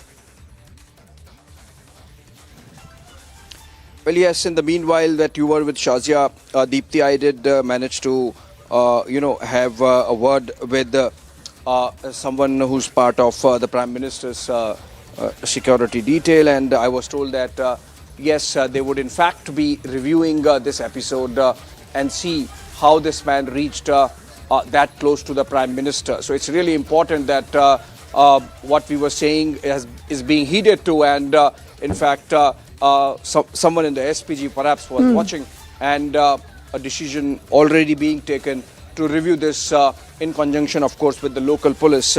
Typically what happens is that whenever Prime Minister travels, there is an advanced security liaison that happens, and everything is finalized to the last detail in terms of Prime Minister's movement, the security cordon, the rings around him, and the proximity, of course, is taken care of by the SPG, and the SPG commander did very quickly interject and intercepted the intruder. But irrespective of the fact that this guy is a supporter of the Prime Minister and possibly could be a cadre of the party, the fact is that in the security parlance, this man is an intruder, and the SPG now going to review the security breach along with the local police there. We are picking up from our sources. Deepthi. Okay, Abhishek, I'm going to come back to you again in just a bit. Let's also get in more reactions. I'm told Tanveer Ahmed of the JDS is also joining us on the phone line. Tanveer, thank you for speaking to us on Republic, and thank you for your patience. How would you respond? An extremely, extremely serious security breach where this man/boy Tanveer comes that very close to the Prime Minister. Definitely, it is the security of the Prime Minister of India, not of any political party. It is Prime Minister of India, which is of paradigm importance. And I think people who are responsible, definitely the DGP, the SP, the Home Minister, the Chief Minister, are the people who should definitely answer this. Because India is one country which we lost two Prime Ministers. We cannot really have any breach in the security of the Prime Minister. This is a very serious matter, and I'm sure that the government of Karnataka would definitely go into all the minute, minuscule details so that this kind of thing should never be repeated with a tall figure like Narendra Modi and the Prime Minister of India. Absolutely. That's the reason why that entire episode is going to be reviewed. Thank you, Tanveer, for speaking to us. Also, K.S. Ishwarappa, the former Deputy Chief Minister of the state of Karnataka, with us on the phone line. Mr. Ishwarappa, sir, good evening. Thank you for speaking to us on Republic. How would you respond? I'm not sure how a person is able to actually breach all security cordons in spite of that, very secure parameter, is able to get in so close to the Prime Minister. And I see, in fact, Ishwarappaji, for a moment, when that man was actually heading towards the car, the local cops, I think, were just standing there. They did not even notice that he went so close until the SPG intervened. Actually मैं तो अभी बाहर हूँ, क्या हो गया है मुझे बिल्कुल कुछ भी नहीं मालूम है, लेकिन आपका इंफॉर्मेशन है वो सिक्योरिटी को छोड़कर, प्रोटोकॉल छोड़कर वो प्राइम मिनिस्टर के पास नजदीक आया है, ऐसा आपका रिप्रेजेंटेटिव मुझे बोला है। मुझे एग्जैक्टली क्या हो गया है क्या नहीं हो गया मालूम नहीं, लेकिन कई व्यक्तियों का, कई संगठन का मनस्थिति अभी इस देश के नेता के साथ, इस देश के साथ एडजस्ट करके हम जाना है, वो ऐसा मनस्थिति वाले अभी तक थोड़ा आदमी दूर है। वो भी हमारा प्राइम मिनिस्टर, मेरा प्राइम मिनिस्टर है, ये देश मेरा है, ऐसा मनस्थिति सबके पास आने के लिए सभी कोशिश करना है। लेकिन आपको मालूम है अभी तो नरेंद्र मोदी जी सिर्फ भारत का नेता नहीं, विश्व का नेता है। इस समय में कोई संगठन वाले उनको मराने के लिए भी कोशिश किया था, आपको मालूम है। लेकिन हुबली में ऐसा हो गया, ऐसा सुनकर सारे देश में, सिर्फ not only in Karnataka, through the nation ये घबरा होने का सब्जेक्ट है। मैं इसको बहुत सीरियसली मैं खंडन करूंगा। कौन इसके पीछे है, कौन इसके पीछे संगठन है, उसके स्टेट गवर्नमेंट या सेंट्रल गवर्नमेंट, ये सभी। आपको लगता है ये साजिश है ईश्वरप्पा जी? आपको लगता है ये साजिश है? आप कह रहे हैं इसके पीछे कौन संगठन है, आप बता रहे हैं? मुझे मालूम नहीं, इसलिए मैं बोल रहा हूँ। अभी सिर्फ आपके रिप्रेजेंटेटिव मुझे फोन किया था, मुझे अभी बाहर टूर में हूँ, मुझे मालूम नहीं था। अभी इंफॉर्मेशन आपके रिप्रेजेंटेटिव मुझे फोन किया, ये मुझे बहुत घबरा हो गया है और मैं ये खत्म करूंगा, ये मुझे मालूम नहीं है। लेकिन ऐसा मनस्थिति वालों को कौन है, कोई संगठन वाला है, ये इंक्वायरी से ही बाहर आ रहे हैं, उनको ऊपर एक्शन भी लेना है। ठीक है, K.S. Ishwarappa ji, the former Karnataka Deputy Chief Minister there speaking to us. I thank you right now, and I want to go back to Abhishek. I think he has more details on what we know, on what has happened. And on the right of your screens now, ladies and gentlemen, you're looking at images coming in live. The Prime Minister there in Hubballi. This is the National Youth Festival that begins starting today, and more than 30,000 students are going to be participating in this event spanning for the next 5 days. Abhishek, like I said, the focus is definitely on the youth festival that the Prime Minister today is inaugurating. But this security breach is very, very worrying, because I was just trying to look at these images again. And for a moment, until the SPG notices this, man/boy coming that close to the Prime Minister, Abhishek, you had one of the cops there, in that white shirt and that khaki trouser, not even aware that someone has come in that close to the Prime Minister. And I think he's a part of the local detail of the security. Yeah, absolutely. So that's what we have been discussing now, Deepthi, that Prime Minister, of course, on an impulse, obviously, if he sees a supporter, would not, pull himself back. He's a mass leader. It's for the security to make sure that the protocol that is put in place, the security ring that is thrown around the Prime Minister, and whatever is discussed in absolutely finest detail when the advanced security liaison happens, the ASL happens between the SPG and the local police, that is followed to a T. So this is a breach on more than a couple of counts. For one, the man breaks the barricade. So if there was a gap, what was the local police guy doing there, not taking care of the gap from where this guy could sneak in? If, on the other hand, this guy jumped the barricade, then why was he immediately not caught hold of, despite the fact that there is almost every 5 meters, there is a policeman standing, providing that what is called the outer security ring of the Prime Minister's security detail. And then when this guy jumps, then immediately he should have been caught hold of. And yet you have this man really rushing through almost 5 meters of distance, at least from where he was standing, to the Prime Minister and succeeding in reaching that distance, that close. So obviously, this is, and we have already, got this from our sources, Deepthi, in the SPG, that a review is in order, and in fact, both at the level of SPG, between the security team that was there. Of course, it successfully intercepted the intruder, but still, based on what happens is that, in fact, the people who are around the Prime Minister, one of them, the in charge of the day, has to prepare a report. So this would find mention in the report today, which goes for a review at the higher levels within the SPG. And in this review, we are told that even the local police and the local administration might get involved to make sure that something like this does not really happen again, and whatever lessons need to be learnt are taken in, irrespective of the fact that this was a friendly intruder and possibly a supporter of the Prime Minister and the party. Abhishek, is this now confirmed that he was a local BJP supporter only? I mean, he was just there to meet with the Prime Minister. Anything official that we have about the identity of this person? Well, yes, so that's what we are being told, Deepthi. In fact, it is based on that information only that the Bengaluru police commissioner has prima facie given a clean chit to his force, saying that this was a supporter, this was a local a BJP guy possibly, because of which they are not considering at their end this episode as a security breach, but SPG, of course, is considering this as a security breach, and that's why they would be reviewing it. So, we have to obviously give more weight to what the SPG says. And this guy, as my official sources suggest, most probably this is someone from the party who was present there to welcome the Prime Minister in during his Hubballi visit.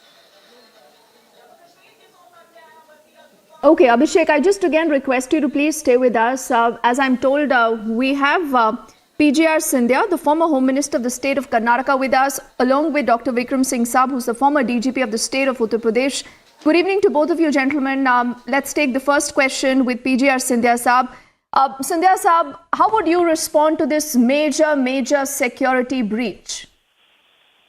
No, it is a security breach, and Prime Minister is Prime Minister. And no one should take chances with the Prime Minister's security. Because whether he is a BJP worker or XYZ, that is immaterial. So when the SPG takes care of the whole thing, I think that's a lapse on their part, and they should take it seriously. In the next 2-3 months, there is going to be a serious situation in Karnataka because of the elections. In the background of that, Honorable Prime Minister may visit Karnataka several times. And they should not take chances on such things. They should curb, and it should not be repeated at any cost. That's my impression. It is a lapse on the part of the whosoever is concerned. Okay, I request you to hold that phone line, sir. I want to also get in Vikram Singh Saab. Vikram Singh, sir, how would you respond to what we have seen? Like I said, for a moment, the local security corps who are positioned there along with the barricades do not even notice this person who comes that close to the Prime Minister till the SPG intervenes, So there has to be blame that will be also put on the local corps who are in charge of the outer periphery of the security of the Prime Minister there. Okay, I think we've just lost that phone line, but let's go back also to Abhishek. Abhishek, any more details now that we have officially coming in, and how will this entire matter be taken up?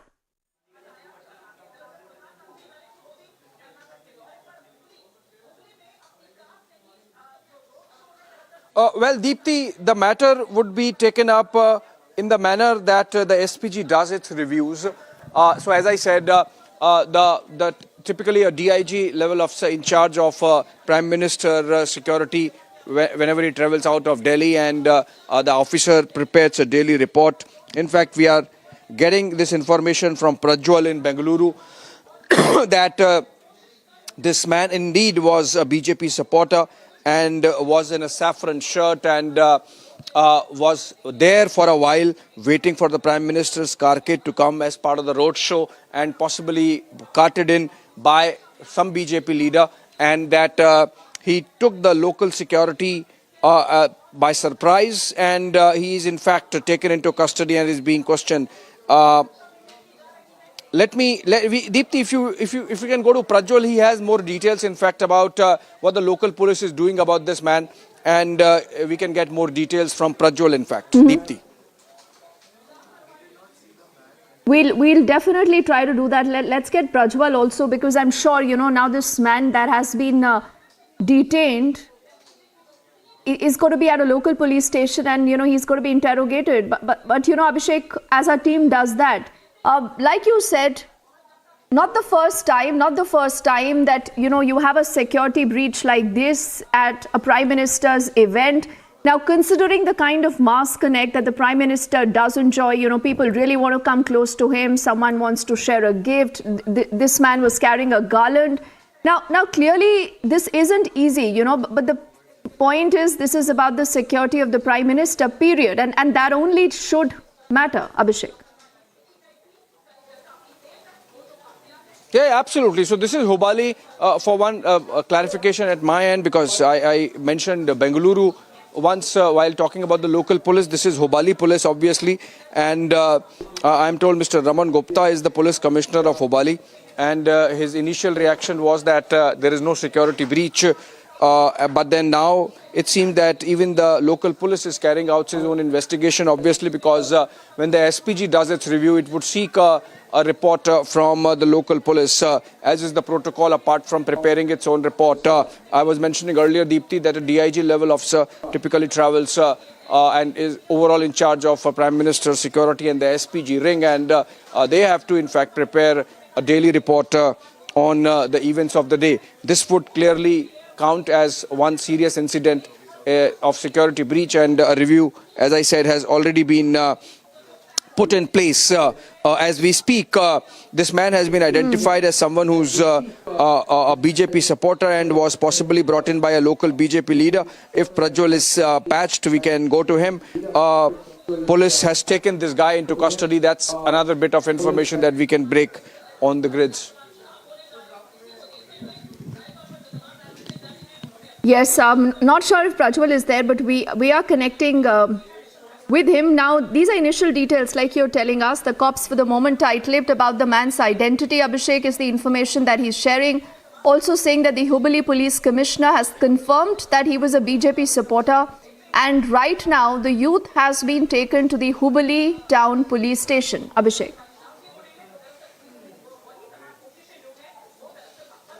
Yes, so some preliminary questioning taking place, and out of that preliminary questioning, it comes out, Deepti, that this guy indeed is a BJP supporter. But as I said, from the security, if you look at it from the security angle, from the SPG vantage, irrespective of what he is or from where he came, he gets classified as an intruder, and this is a security breach, irrespective. And this garland could have anything. As an elegant, this garland, if you look at it from a security situation point of view, could have some chemical detrimental to the overall security of the VIP. And in that sense, this cannot be condoned, and this cannot be seen or in any other manner except for a security breach. Deepti. Oh, yes. So, Abhishek, as our team is trying to get the first reaction from the cops, and our colleague Prajwal is also on the job, why don't you quickly recap, Abhishek, what we know on the story so far, what really has happened, and what is the limited bit of information that we have on the identity, Abhishek, of this man?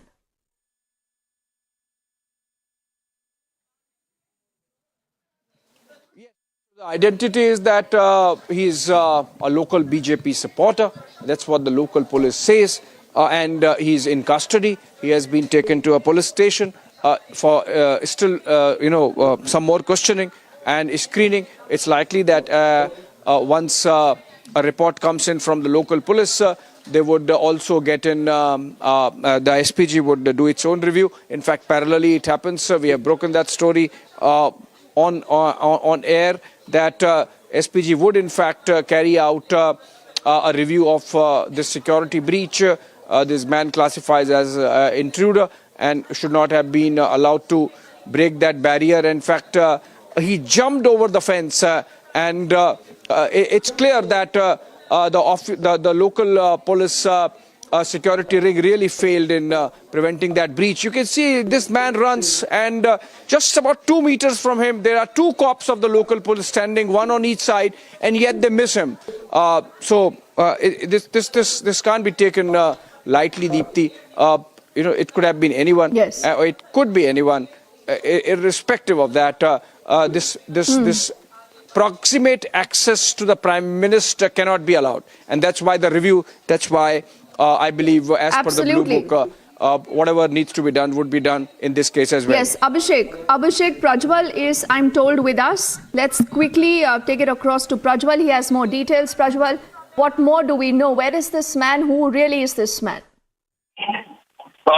DT, now initial investigations and initial reports, we did even speak to the commissioner of Hubballi, and it is being learned that Mr. Raman Gupta, the police commissioner of Hubballi, has stated that this man has already been taken into custody, but the identity of the man has still not been revealed, but it is now being officially confirmed that he is a fan of Prime Minister Narendra Modi, and he is also a BJP supporter as well, and he was wearing a saffron shirt too. But when asked about the garland, he did not have a specific information in this regard, because what happened was, we exactly want to know what this garland is, because it definitely does not look like a garland of flowers, at least from the visuals, which Republic has gone on to access here.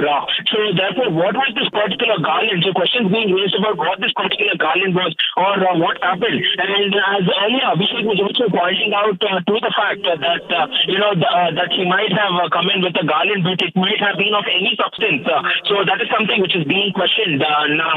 And secondly, now this particular supporter who's a youth, he's said to be in his, in his late 20s, had come here since afternoon. He was waiting to get a glimpse of Prime Minister Narendra Modi, and he had gone through several security checks, because even to come towards that particular road where this barricade has been put, which is the main road which runs through the major roads of Hubballi towards the destination where this youth festival is taking place, they have to pass through several security checks as well. But it is very surprising as to how did he get through so many security checks with this garland in his hand as well. And even as we are speaking, there were also several CCTVs too which were put up along the way. And now cops are also going through these CCTV footages to determine whether he received it from somebody or else what it is exactly. But we are yet to get more details from the commissioner himself. Prajwal, I'm just going to come back. Prajwal, I'm just going to come back to you in a minute. I want to also get in Dipanjan Chakrabarti. He is a former NSG and he joins us also in the broadcast. Dipanjan, good evening. Thank you for speaking to us on Republic. How do you view this major security breach, Dipanjan? It's no doubt unpardonable, and it's really horrible. I'm scared because I was in NSG for almost 6, 7, 8 years. I was security liaison officer of Mr. Advani to Mr. Rajesh Pilot, Mr. S.V. Chavan, etc., all the home ministers. So I know the system, and I know that there are multiple security checks whenever this is Prime Minister, Mr. Modi. So how it had happened, it's really a matter of concern, and I have no doubt to say it is a candid demand from an ex-NSG officer that the entire system, the entire SPG deployment should be put under suspension and a thorough inquiry should be there. How this type of breaches happen? Because it's impossible to penetrate. There's a multiple security layer. And that guy, he penetrated within 5 feet of Prime Minister of India. And the most scary, he is an innocent guy. I am not saying he is right now, but as of now, if he is an innocent guy, if he can penetrate through multiple security layers and can reach Prime Minister of India, so if we think about a trained terrorist or a suicide bomber of Fidai, can you imagine the impact of that thing? I think India cannot afford such type of flaw. It's really scary, and government should take proper cognizance of it and should take a very, very strict action. Absolutely, absolutely, Dipanjanji. And tell me one more thing. Usually all this area is well sanitized. The people who will come that close to the Prime Minister, everything is vetted. This is the least that is done. There is, an iron grill that we see. That is the outer perimeter. You have the local Karnataka police there manning that. And then you have the SPG in close proximity to the Prime Minister's convoy. So this breach clearly has happened, Dipanjanji, at multiple levels. Absolutely. I mean, if I can briefly, I can explain the situation. Any VIP security, it has two parts. One part is controlled by ASLO, Advanced Security Liaison Officer. If Prime Minister has a particular program in Hubballi, for example, at least before, today is 12, so I am sure at least 7-10 days before the ASLO, the Advanced Security Liaison team of SPG, they must have visited the place. They have discussed every single minor details with the senior most police officers of that district or the state to ensure that all the threats, vulnerabilities will get minimized or mitigated before Prime Minister's arrival. And once Prime Minister arrived, then the SLO security liaison takes over. In such, there is no way anybody can penetrate unless and until somebody, but the thing is there's always a multi-layer system. So if somebody has failed, automatically this guy or the whoever will try to penetrate can get caught by the second layer or the third layer. And this is within 5-10 feet of the Prime Minister, the close protection area. It's really ridiculous, and I think government will take proper cognizance. And Dipanjanji, because you do understand, sir, the system, the nitty-gritties, the nuances. Now, for a leader who's as popular as the Prime Minister, this is, a very, very difficult situation, especially when these are, very long road shows. And like, we were earlier discussing in Jamnagar also, there had been that one particular security breach again that was handled in time by the SPG. Shouldn't they have been extra vigilant? Because, as we are playing out these images, Dipanjanji, it's only the SPG that notices this boy/man rushing towards the Prime Minister. The local cop is looking elsewhere. He's not even, he could have stopped this boy much before the SPG had to intervene. The problem is, it's very, very sad, but the thing is the quality or the sensitization of the local police as far as this type of issues, the VVIP security or terrorism, there is a major gap. There's no doubt about it. The local cops nowadays, basically, they are controlled by the local political leaders and they are busy with their juhujuri with the local political guys. So sensitivity and seriousness of the Prime Minister's security, they are not in fact aware of it. So I think, and I'm sure every state government has their VIP security wing, because every state has prime minister, chief ministers, and the senior dignitaries, governors. So why they are not using that security unit to cover prime ministers? Prime minister is not visiting Karnataka every day. Just doing the security duty with the local police, that is a ridiculous thing. I think the entire thing has to be changed. Oh, yes. And Dipanjanji, before I let you go, sir, one last question. This man was wanting to garland the Prime Minister. He had a garland in his hand. And clearly, like we've been discussing, this could have been absolutely anything. So, I can't even describe how major and how serious this breach is. Letting this man come in, the man is carrying a garland, he could have just thrown it. And it's horrible, like you said. No, the thing is, I'm just trying to recollect my old days. With my experience, my analysis, whatever experience I have to situation the faces, I have done security ads, done security cover of late Sardar Bhim Singh of Punjab, the Chief Minister of Punjab, who was later killed by a terrorist attack. So I know how much layers we have, and I know what the vulnerabilities. And I just can't believe that somebody can go through and penetrate through the several multiple layers of state police. Forget about state police, SPG layers. And he can reach Prime Minister with a garland. I mean, that is really ridiculous. Really ridiculous. It's really unpardonable.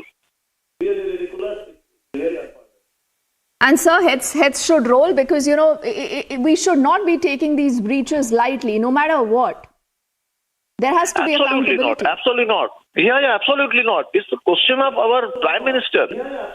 And you know, in last 4-5 years, he has taken several revolutionary decisions, which may be not very. Some people, some organizations, some people, some group of people, they not be very happy with Prime Minister's such decisions. And no doubt, after the US president, our Prime Minister is one of the major target of the terrorist organization for obvious reasons. So we cannot afford to play with his security.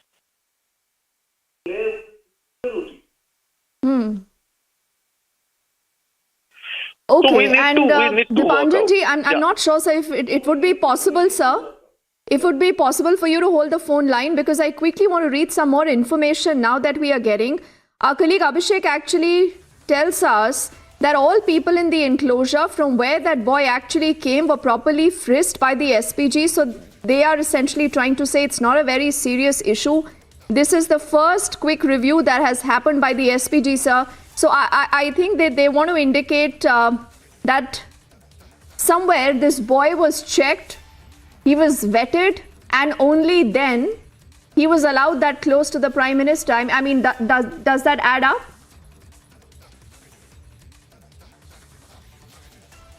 Theoretic logic. I'm sorry, whoever he may be, the SPG guy, whoever has passed on this logic.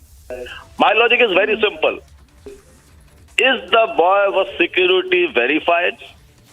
Was it his name was included in the list of guests or dignitaries who were supposed to meet the Prime Minister during that function? If not, how that SPG officer and whoever the spokesperson can pass such comment? It's not possible, because wherever Prime Minister goes, each and every single dignitaries, excluding the Chief Minister and Governor of that state, excluding these two guys, every single person has to be security verified and has to be their name in the SPG list. That whoever the spokesperson of SPG, can he guarantee that this guy's name was there in that invitee list? If not, how can he try to give it a lighter note? That is not acceptable at all. And I'm sure Mr. Ajit Doval or Government of India will also not accept this type of stupid logic.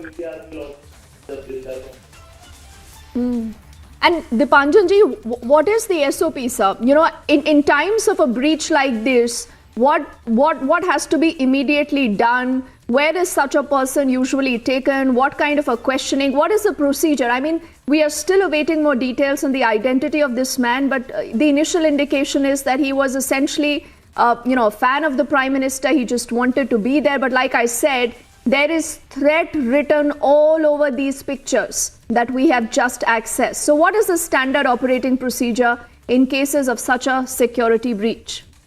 No, if we can consider, if we think about, forget about Prime Minister Mr. Modi. If we can talk about Virat Kohli, if we can talk about Lionel Messi or Cristiano Ronaldo, do you think it's possible for a fan to reach that VIP? Because there are several threats for every single VIP. I'm not discussing even about Mr. Narendra Modi. So the process should be that whoever that man, whether he is a fan or not, I cannot stay from here, you also cannot, and I'm sure SPG spokesperson, he also should not pass such light comment. How you can define he is a fan, just a fan or not, unless and until there's a proper security, interrogation, verification of that individual. how you can justify or judge his intention or anybody's intention unless and until it's properly verified through a complete process of security verification. Let the IB do the proper verification. What is his intention? What is his background? And question is, my intention can be very good. I may be a very good fan or a die-hard fan of Prime Minister Modi, but that doesn't allow me to penetrate through the entire security channel. So that is the failure of SPG. Let them accept the fact. And then they can justify or they can whatever, they can share any story. Okay. And Dipanjanji, a lot of our viewers who are watching this and they're listening to you, they also want to know one more thing. They say that in times of a roadshow like this, which goes on for kilometers, is it really possible to vet, to sanitize absolutely any person that could come so close to the Prime Minister during a roadshow? No, the thing is agreed. Whatever their concern, the common people's concern. But we know there are certain systems which there is no concept in the world of security of any zero threat. You cannot do it. You can marginalize by taking certain steps. Now, the question is, when Prime Minister is exposing himself for a crowd of 10,000 or 5,000 people or going through a roadshow, the SPG, they should take certain preventive measures, and these measures are very, very exhaustive. So that the threat can be marginalized. You cannot make it zero. But we cannot afford Mr. Narendra Modi's exposure as it was with Mr. Rajiv Gandhi or was Mrs. Indira Gandhi. Because now the world scenario is completely changed. The terrorism scenario, their technique, their modus operandi, everything has been changed completely. So in such situation, you cannot say that SPG can give them zero thing, but you can minimize, you can marginalize. But here an innocent man, again I'm repeating the thing, that's why I'm more worried, is an innocent man. Anybody, if you are also a fan of Mr. Modi, do you think it will be easy for you to penetrate through Mr. Modi and to give him garland or give him a pranam or whatever thing? Do you think it's possible? Why? Because there are certain checks and balances, there are certain systems, procedures to marginalize the vulnerability, the exposure. Now, where it was in this particular case, a person, he thought that I should meet my dream hero or my favorite the national figure, and I can reach Mr. Modi. So tomorrow, any terrorist, any lone wolf can get motivated with this type of incident, and they can try. Do you think we are ready to afford it? So this is not pardonable. This is absolutely. This is it's extremely dangerous at multiple levels, and I know I've taken a lot of your time, sir, but it really helps to have someone like you on the panel to help us understand what possibly has gone wrong, what needs to be done. Now, this is initial information, sir, that's just coming in through the Hubballi police sources, who are obviously trying to say now that, look, this wasn't a very, very serious lapse. They want to say that this security cover breach during Prime Minister Modi's roadshow in Hubballi, they said all people in the enclosure from where this boy came were properly frisked by the SPG. They again reiterate that, and they say that this whole area was properly sanitized by the agencies. Is this even acceptable, sir? I ask you that question again. Not at all. I have already explained the thing. They may be sanitized. Any public gathering of Prime Minister or even Chief Minister, any state Chief Minister, before going to any public gathering, everybody has to go through, and I know the state police, the level of their sanitation, I know. They just put a door frame metal detector and a constable, he will be there with a metal HHMD, that handheld metal detector. And every time anybody will go through it, it will give a sound as exactly you are experiencing in any mall, shopping mall. And they'll least bother to check why it is blinking or why it is giving an alarm. And this is the basic system of a public gathering. But that's something different. to be a part of 40,000 crowd or 20,000 crowd or 5,000 crowd, and somebody is reaching the Prime Minister, the close protection area of Prime Minister, that's a complete different ballgame. Here my question is, if the Hubballi police or Karnataka police, they are considering both the things, attending a public gathering amongst another 40,000 people and penetrating through all the security layer and reaching up to Prime Minister's 5 feet, if they are considering both the thing in the same parameter, I think that guy should take voluntary retirement today itself. Whoever has given that theory. It's bullshit, completely bullshit. You're still being lenient, Dipanjanji, I would say, because like you said, this is the Prime Minister of the country, period. I don't think any kind of alibis, excuses absolutely work. These are very, very worrying images, sir. I thank you so much for speaking to us. We've taken a lot of your time, but like I said, you've actually explained to us point by point how the detail works, what possibly has gone wrong, and what happens next. So right now, viewers, you're looking at these images on your screens. The man that you see in the saffron there now has been taken away by the local cops. He's being interrogated. On the other side of this quick break, we keep our focus on that big story. It's a major, major security breach. Will heads rolled? What really happened? All details when we come back.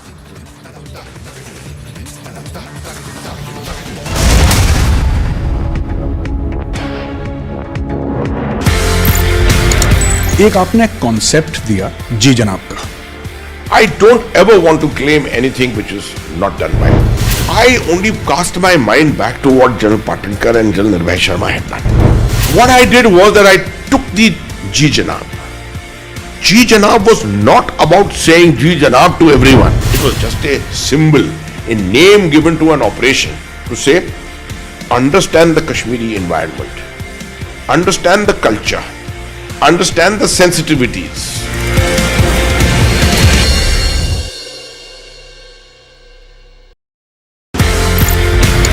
ये कहानी 1947 में जाती है sir. एक नया मुल्क बनता है पाकिस्तान. जो ऑफिसर्स हैं इंडियन आर्मी में, उनको ये बोला जाता है कि आप चूज करें आप कहां पे जाना चाहते हैं. मेरे पिताजी जनरल सैयद मेहदी हसनैन उस वक्त कैप्टन जब आर्मी के अंदर आए थे तो फर्स्ट गढ़वाल राइफल्स में आए. प्योर हिंदू सोल्जर्स कम्युनिटी जो थी पूरी, उसमें एक अकेला मुसलमान.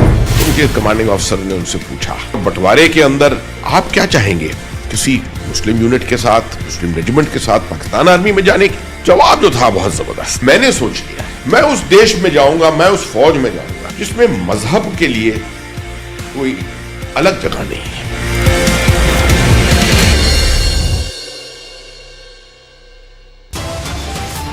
संपूर्ण ग्रंथ पर टिप्पणी नहीं है, ग्रंथ के उस अंश पर टिप्पणी है जो संपूर्ण 85-90% लोगों को शिक्षा से वंचित करता है. Top headlines at 12:30. Republic confronts Bihar minister who insulted Ramcharitmanas. Minister says, in fact, remains defiant, justifies his remarks. Ramcharitmanas was a nafrat फैलाने वाला grant. Was a grant that was spreading hatred. This is not a coincidence. It is a conspiracy.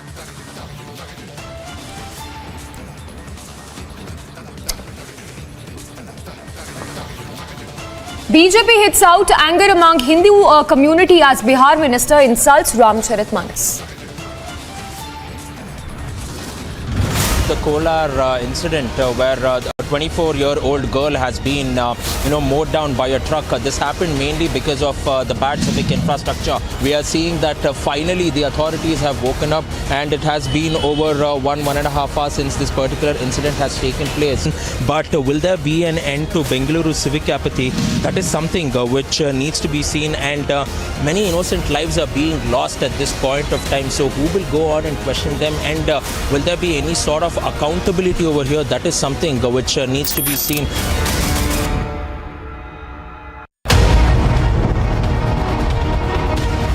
Republic 47.3%, 394% more viewership for Republic TV than News 18 in Super Prime Time. content supremacy destroys the landing experiment. Republic TV, the All India #1.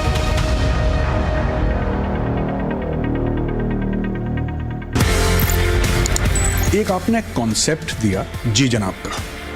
I don't ever want to claim anything which is not done by me. I only cast my mind back to what General Patinkar and General Nupur Sharma had done. What I did was that I took the Ji Janab. Ji Janab was not about saying Ji Janab to everyone. It was just a symbol, a name given to an operation to say, understand the Kashmiri environment, understand the culture, understand the sensitivities.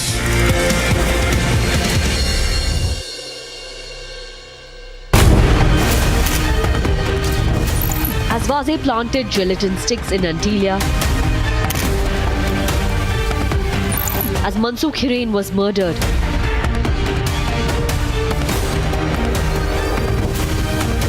यहाँ पर लिखा गया है stand. इसी जगह से सचिन वाजे को बोला गया था खड़े रहने के लिए. इसी जगह पर वो खड़े थे. देखिए यहाँ पर जो एरो बनाया गया है, यहाँ से चलने के लिए उनको कहा गया है.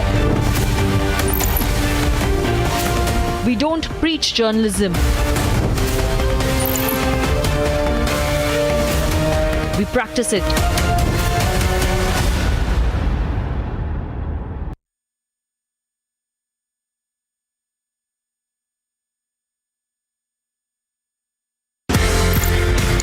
ये कहानी 1947 में जाती है सर. एक नया मुल्क बनता है पाकिस्तान. जो ऑफिसर्स हैं इंडियन आर्मी में, उनको ये बोला जाता है कि आप चूज करें आप कहां पे जाना चाहते हैं. मेरे पिताजी जनरल सैयद मेहदी हसनैन उस वक्त कैप्टन जब आर्मी के अंदर आए थे तो फर्स्ट गढ़वाल राइफल्स में आए. प्योर हिंदू सोल्जर्स कम्युनिटी जो थी पूरी, उसमें एक अकेला मुसलमान.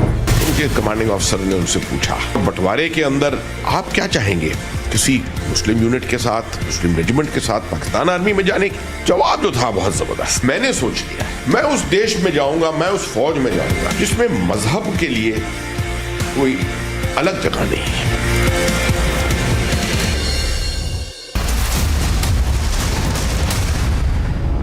सरकार के मंत्रीगण, सांसदगण, विधायकगण और कर्नाटका के और देश के मेरे नौजवान साथियों,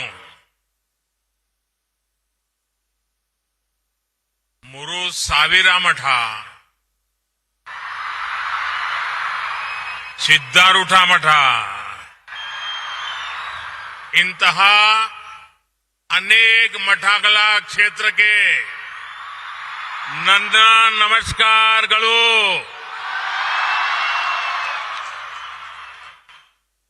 ರಾಣಿ ಚೆನ್ನಮ್ಮನ ನಾಡು, ಸಂಗೊಳ್ಳಿ ರಾಯಣ್ಣನ ಬಿಡು,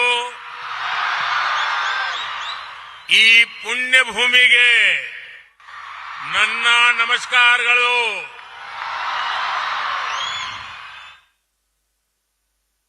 कर्नाटका का ये क्षेत्र अपनी परंपरा, संस्कृति और ज्ञान के लिए प्रसिद्ध है. यहां की अनेक विभूतियों को ज्ञानपीठ पुरस्कार से सम्मानित किया गया है. इस क्षेत्र ने देश को एक से बढ़कर एक महान संगीतकार दिए हैं. पंडित कुमार गंधर्व, पंडित बसवराज राजगुरु, पंडित मल्लिकार्जुन मानसोर, भारत रत्न पंडित भीमसेन जोशी और पंडिता गंगूबाई हंगल जी को मैं आज हुबली की धरती पर आकर नमन करते हुए अपनी श्रद्धांजलि देता हूं. साथियों, साल 2023 में राष्ट्रीय युवा दिवस का ये दिन बहुत विशेष है. एक और ये ऊर्जा महोत्सव और दूसरी ओर आजादी का अमृत महोत्सव। उठो, जागो और लक्ष्य से पहले मत रुको। एली एद्ददेली गुरु मटवा तनका निल्लदी। विवेकानंद जी का ये उद्घोष भारत के युवाओं का जीवन मंत्र है। आज अमृतकाल में हमें अपने कर्तव्यों पर जोर देते हुए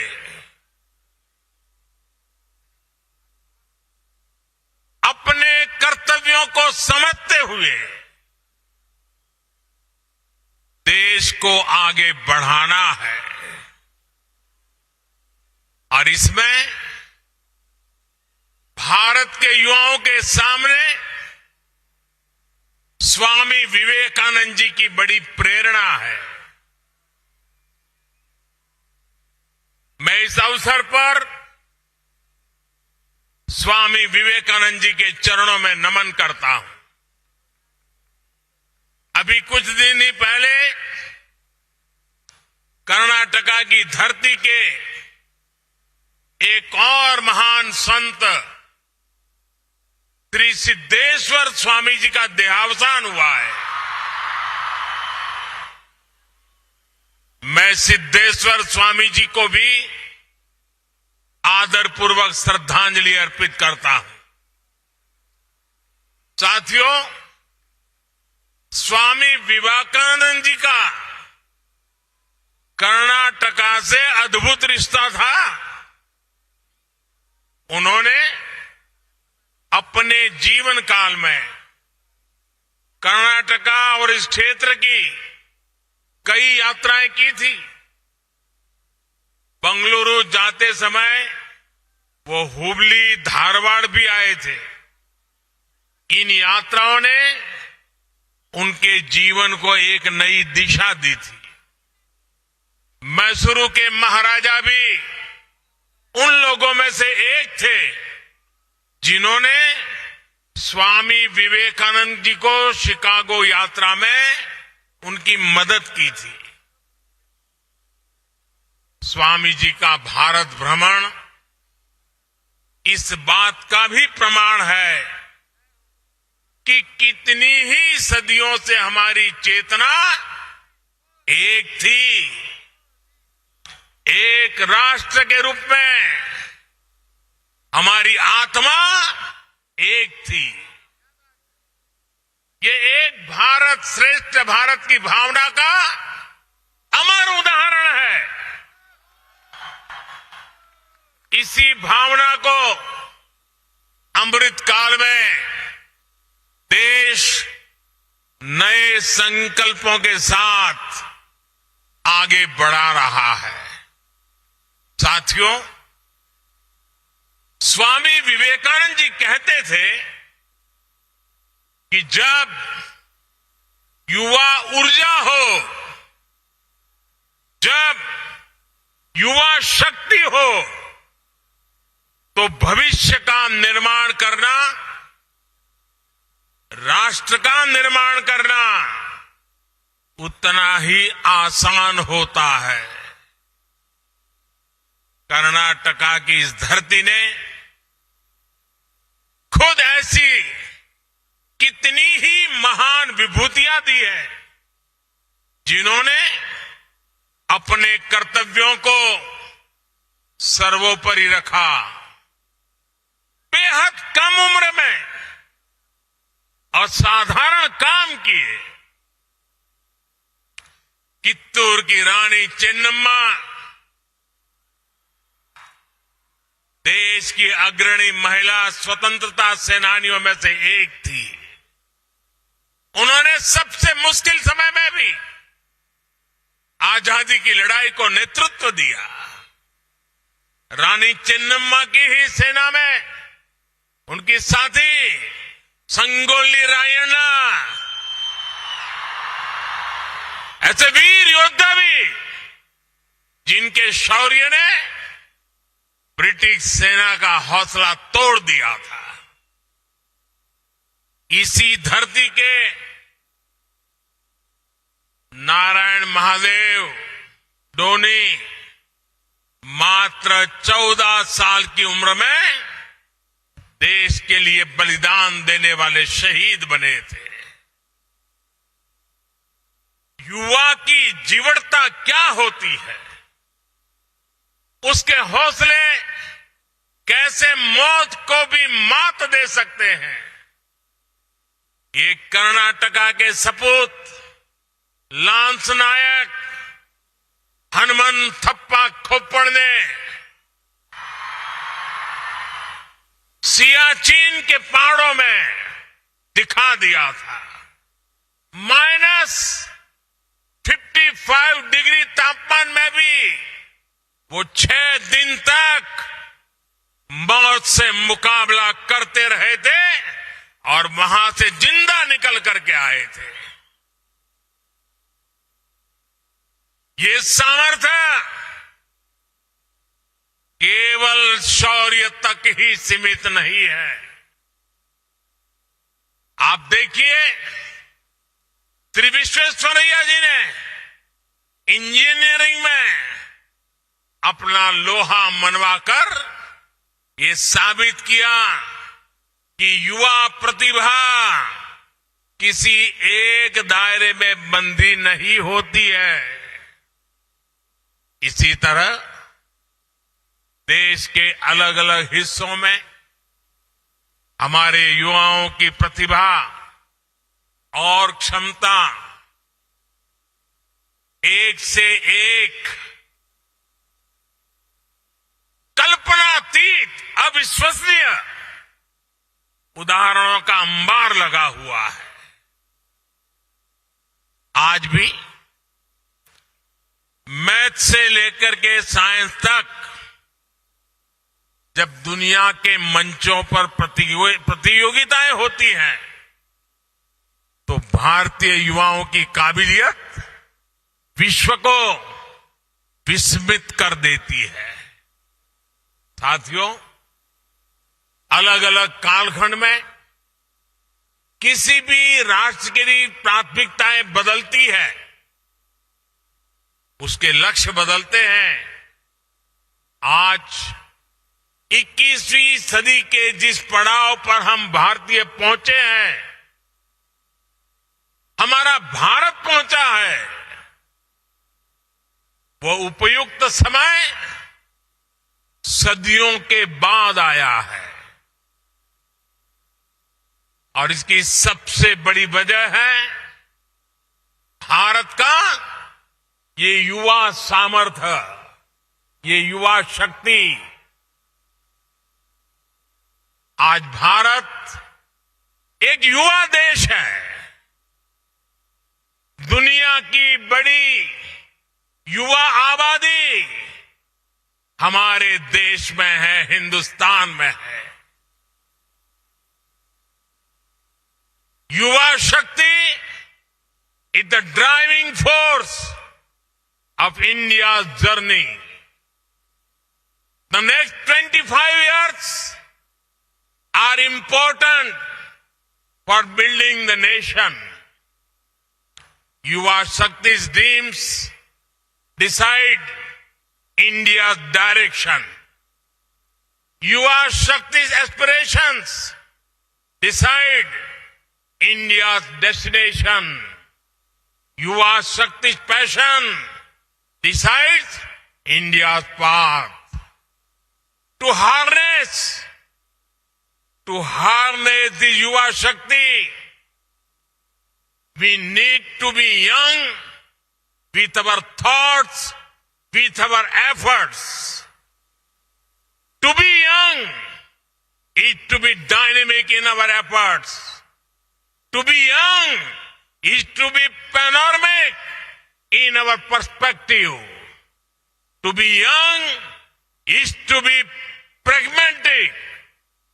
Friends, if the world looks to us for solutions, It is because of the dedication of our Amrit generation.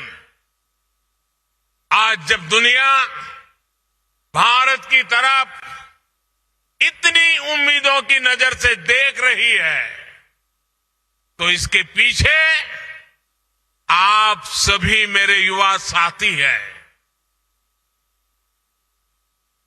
आज हम दुनिया में 5वें नंबर की अर्थव्यवस्था है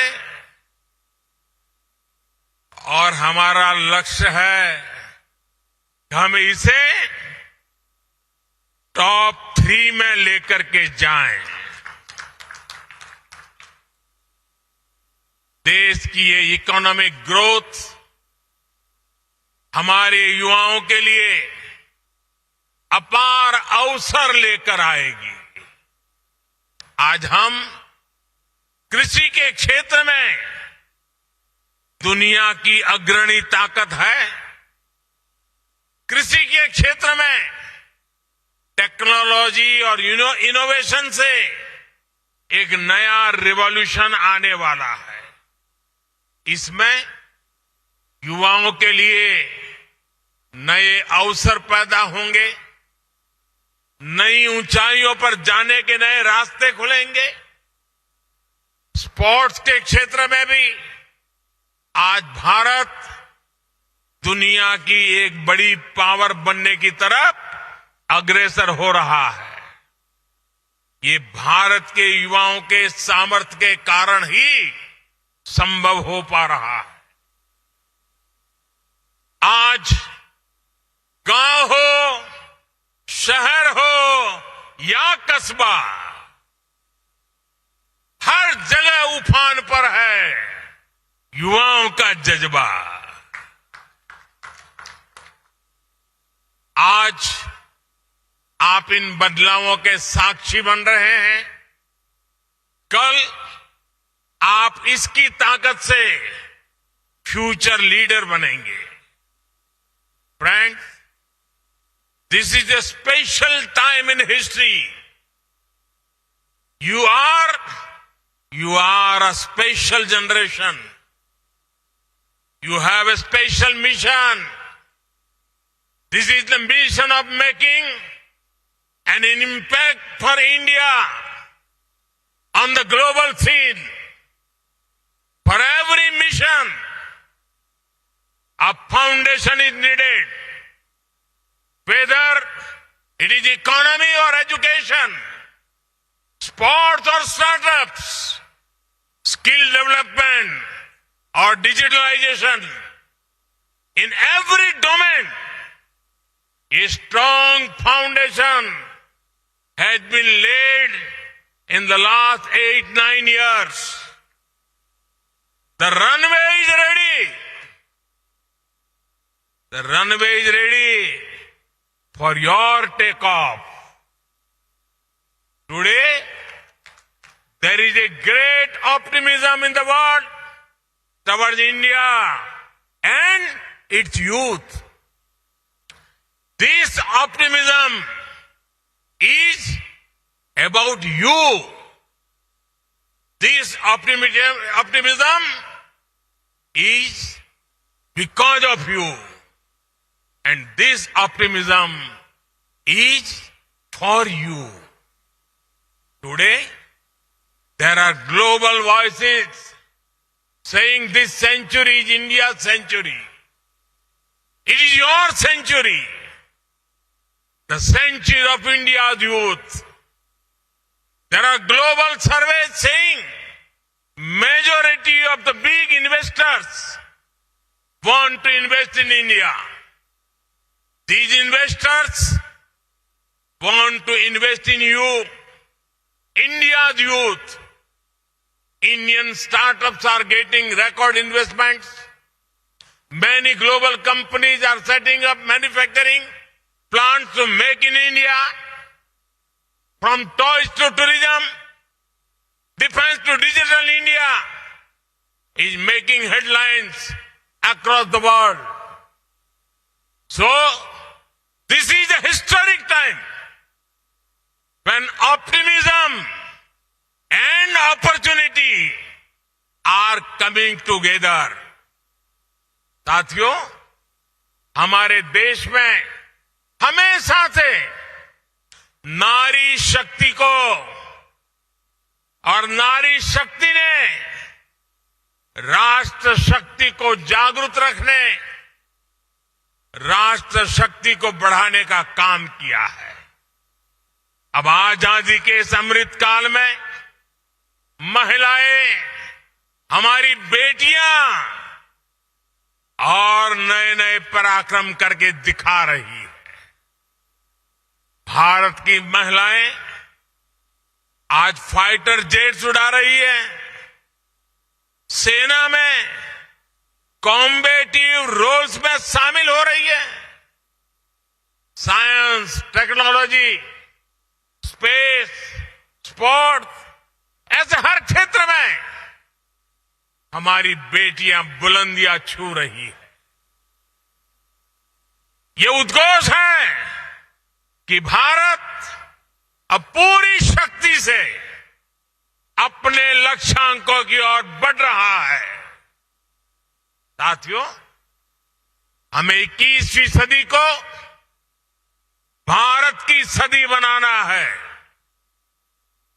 और इसलिए ये जरूरी है कि हम वर्तमान से 10 कदम आगे की सोचें। हमारी सोच फ्यूचरिस्टिक हो, हमारी अप्रोच फ्यूचरिस्टिक हो। ये जरूरी है कि युवा आकांक्षाओं की पूर्ति के लिए आप पॉजिटिव डिसरप्शन करें, विश्व के आधुनिक देशों से भी आगे चले। अगर हम याद करें, आज से 10-20 वर्ष पूर्व ऐसी कितनी ही चीजें अस्तित्व में भी नहीं थी जो आज हमारे जीवन का अभिन्न हिस्सा है। इसी तरह आने वाले कुछ वर्षों में संभवतः ये दशक खत्म होने से पहले पहले हमारी दुनिया एकदम बदलने वाली है। Artificial intelligence, machine learning, internet of things और AR, VR जैसी इमर्जिंग टेक्नोलॉजीज एक नए स्वरूप में इवॉल्व हो चुकी होंगी। डेटा साइंस और साइबर सिक्योरिटी जैसे शब्द कहीं ज्यादा गहराई से हमारे जीवन के हर आयाम से जुड़ चुके होंगे।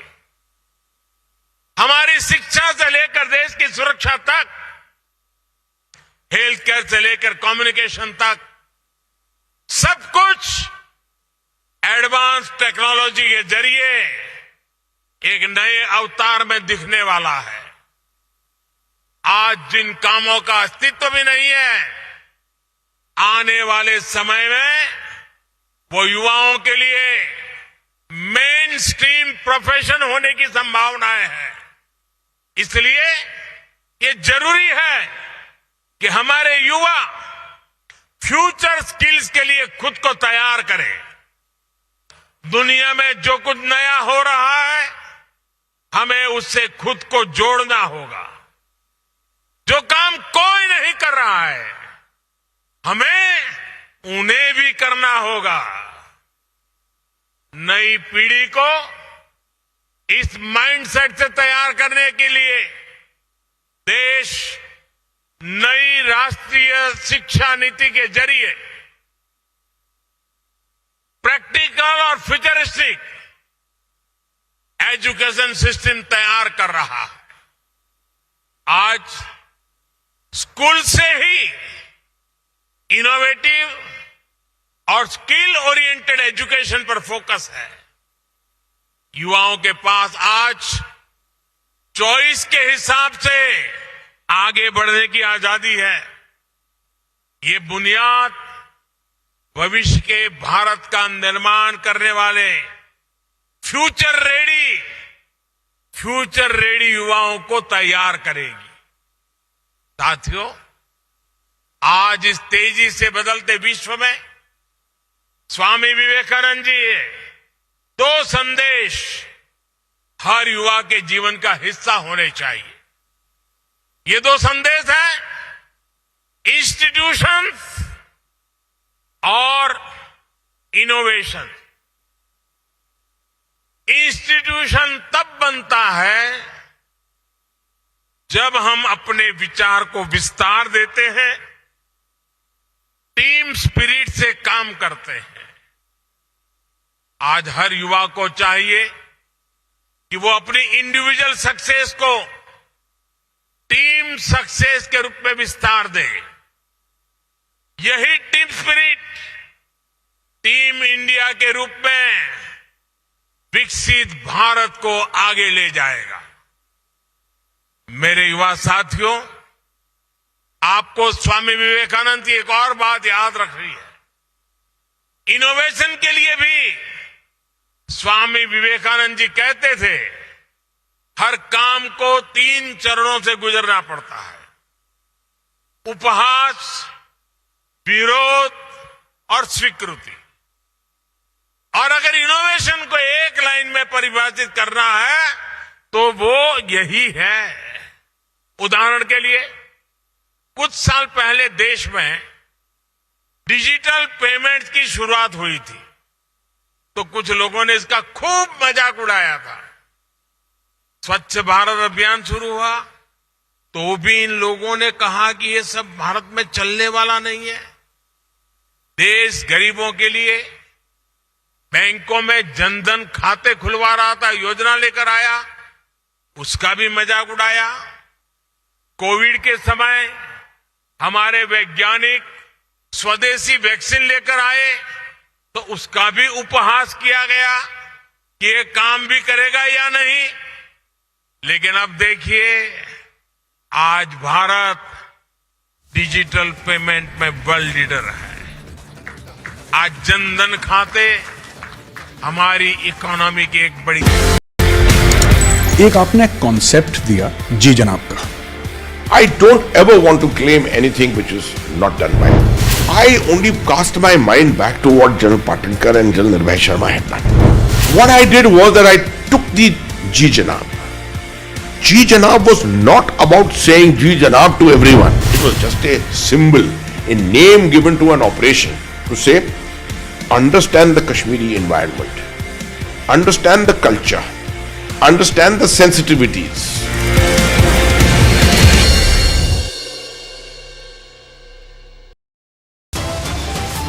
संपूर्ण ग्रंथ पर टिप्पणी नहीं है, ग्रंथ के उस अंश पर टिप्पणी है जो संपूर्ण 85-90% लोगों को शिक्षा से वंचित करता है।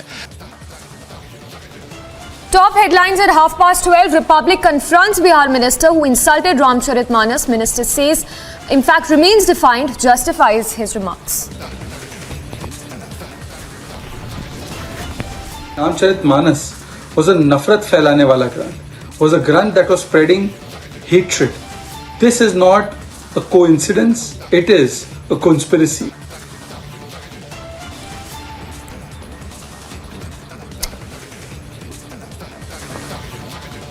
BJP hits out anger among Hindu community as Bihar minister insults Ramcharitmanas.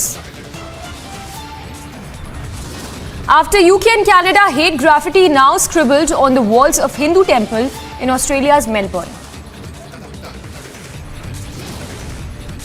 Back-to-back 3 incidents of snake, lizard and rats found in midday meal. BJP alleges funds misappropriation. Overnight trains bring more trouble. Cracks now seen in more houses and even in Karnataka.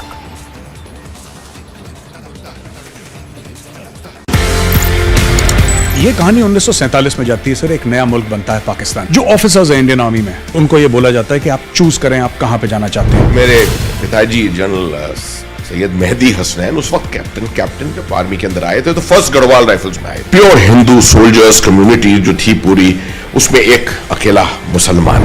उनके commanding officer ने उनसे पूछा, बंटवारे के अंदर आप क्या चाहेंगे? किसी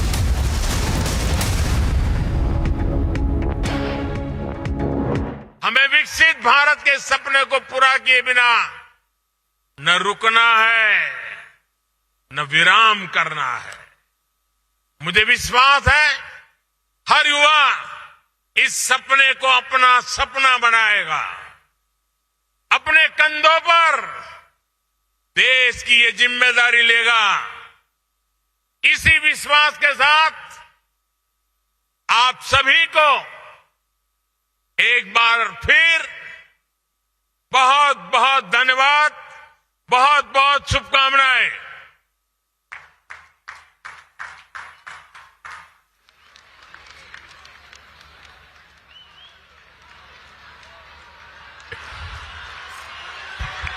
ಯುವ ಜನತೆಯನ್ನ ಹುರಿದುಂಬಿಸುವಂತಹ ಸ್ಫೂರ್ತಿದಾಯಕ ನುಡಿಗಳನ್ನ ಹಂಚಿಕೊಂಡಿದ್ದಾರೆ. Profound thanks to honourable prime minister of India Shri Narendra Modi G.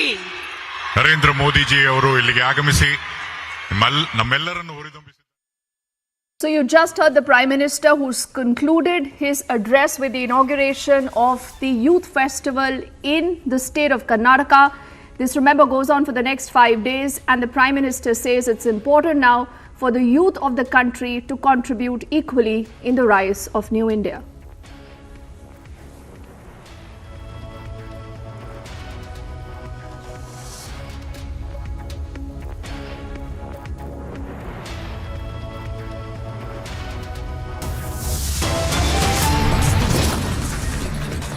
Let's also get you a quick check of our headlines at this hour.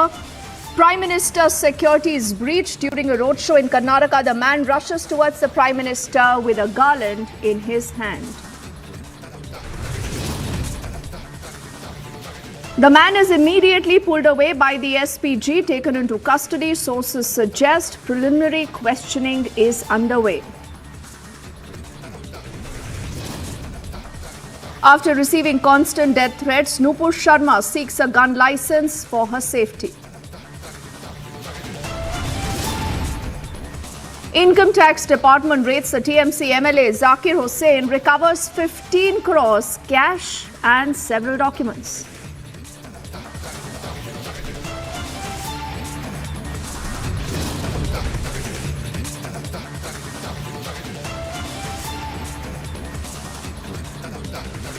Bihar Minister is the latest to join the Hindu hate brigade. He insults Ramcharitramanas and also remains defiant.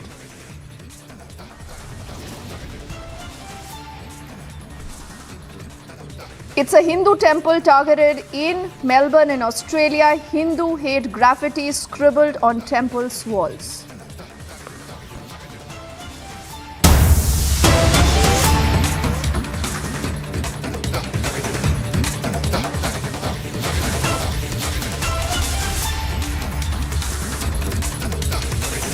Let's begin this edition of the news with some very, very worrying images that all of us have seen for the last hour or so. Remember, the Prime Minister is in the state of Karnataka. He was just holding a roadshow in the Hubballi region, heading towards the inauguration of the Youth Festival when these images were beamed live. If you look very, very closely, you will notice this man/boy dressed in saffron, also carrying a garland in his hand, who immediately is rushing towards the Prime Minister. It is at that moment that the SPG quickly intervenes and they pull this man away. But who really is this man? What do we know about him? How and why was he allowed to come in such close quarters with the Prime Minister, even as, remember, his entire convoy there was moving? Initial details indicate that that man right now is being questioned as we speak at the Hubballi police station.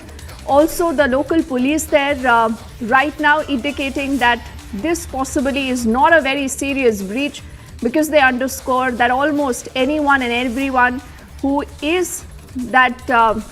who's a part of that entire security periphery that you see there, barricades and all, they say everyone was vetted, everyone was searched, and it's only after proper sanitization that such people are allowed to stand there in close perimeter. But like I said, it's a huge security breach. We also do know now that an internal inquiry already has been ordered, and through our sources, we do know that the man who breached the security is also being questioned. There are some reports indicating that this man is apparently from the BJP itself. He's a BJP Karyakarta. He wanted to just garland the Prime Minister. But like I said, there is threat written all over these very, very worrying pictures. We'll try and see if we can get in our colleagues reporting live on that story. Prajwal, Abhishek have all been tracking that story. Also, all security experts have been indicating that the SPG here needs to be answerable and accountable for what actually went wrong. Let's quickly cut across to Prajwal. Prajwal, first up, tell us, have we heard anything from the local cops? I think the Hubballi Police Commissioner was speaking to the media. What has he said so far?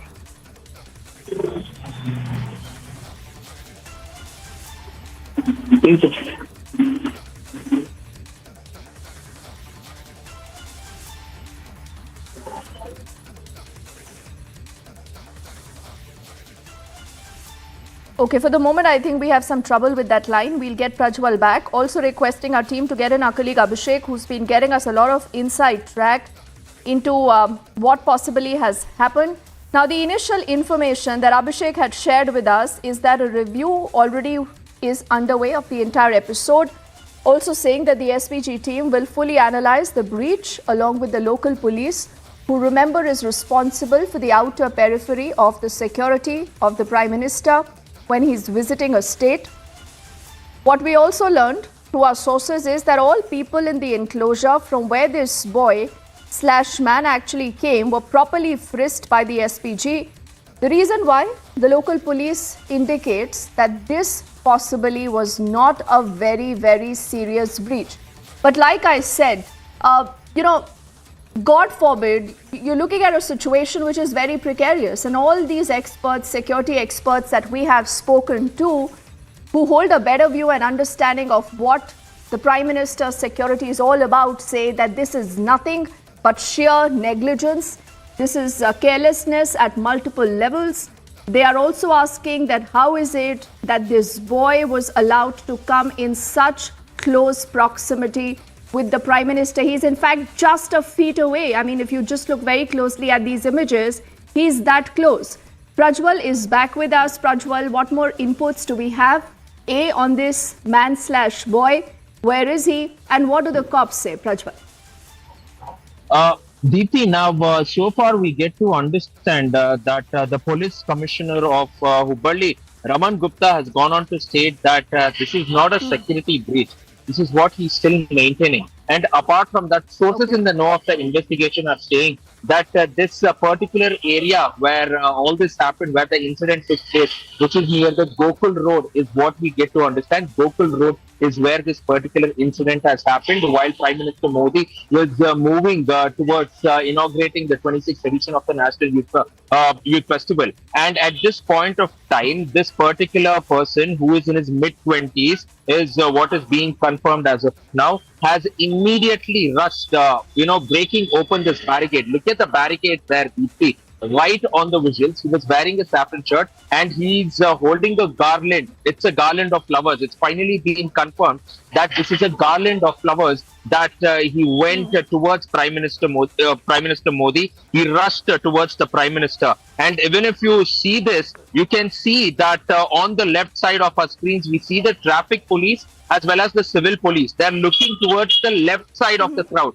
but they're not looking towards the right side. So this particular youth has rushed from a diagonally opposite direction, taking the cops by surprise. And even the SPG, who's there right at the front of the convoy, the SPG who's there, he was the first responder to this entire thing which happened, meaning to say that he's cut across between two people.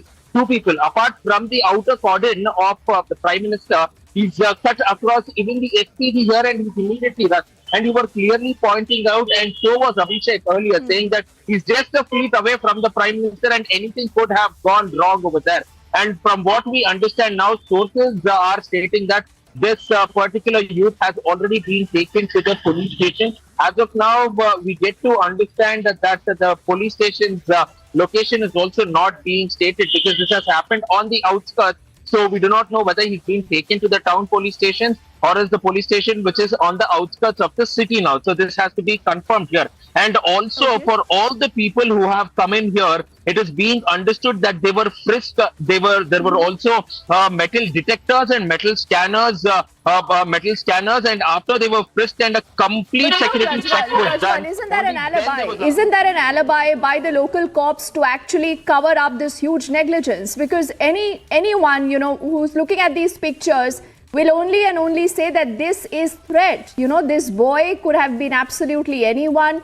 We still do not have an official version on who this man is, what are his antecedents, what is his background. They obviously did not know that this man is carrying a garland, whether that is flowers, it's absolutely anything. So how is this not a security breach? I mean, how can the Hubballi police there even give themselves a clean sheet? Absolutely, Deepthi. There are no second thoughts about it. There are no second thoughts. This is a security breach. This is a major security breach, in fact, because he's just 1 feet away from the Prime Minister. So this is a major security breach. But still, some of the sources are also pointing out that the youth had been given a clearance. So even if it had been clearance, definitely we know for the fact that nobody will be given a clearance to approach the Chief Minister when there is a convoy which is passing by and when there is the SPG nearby as well.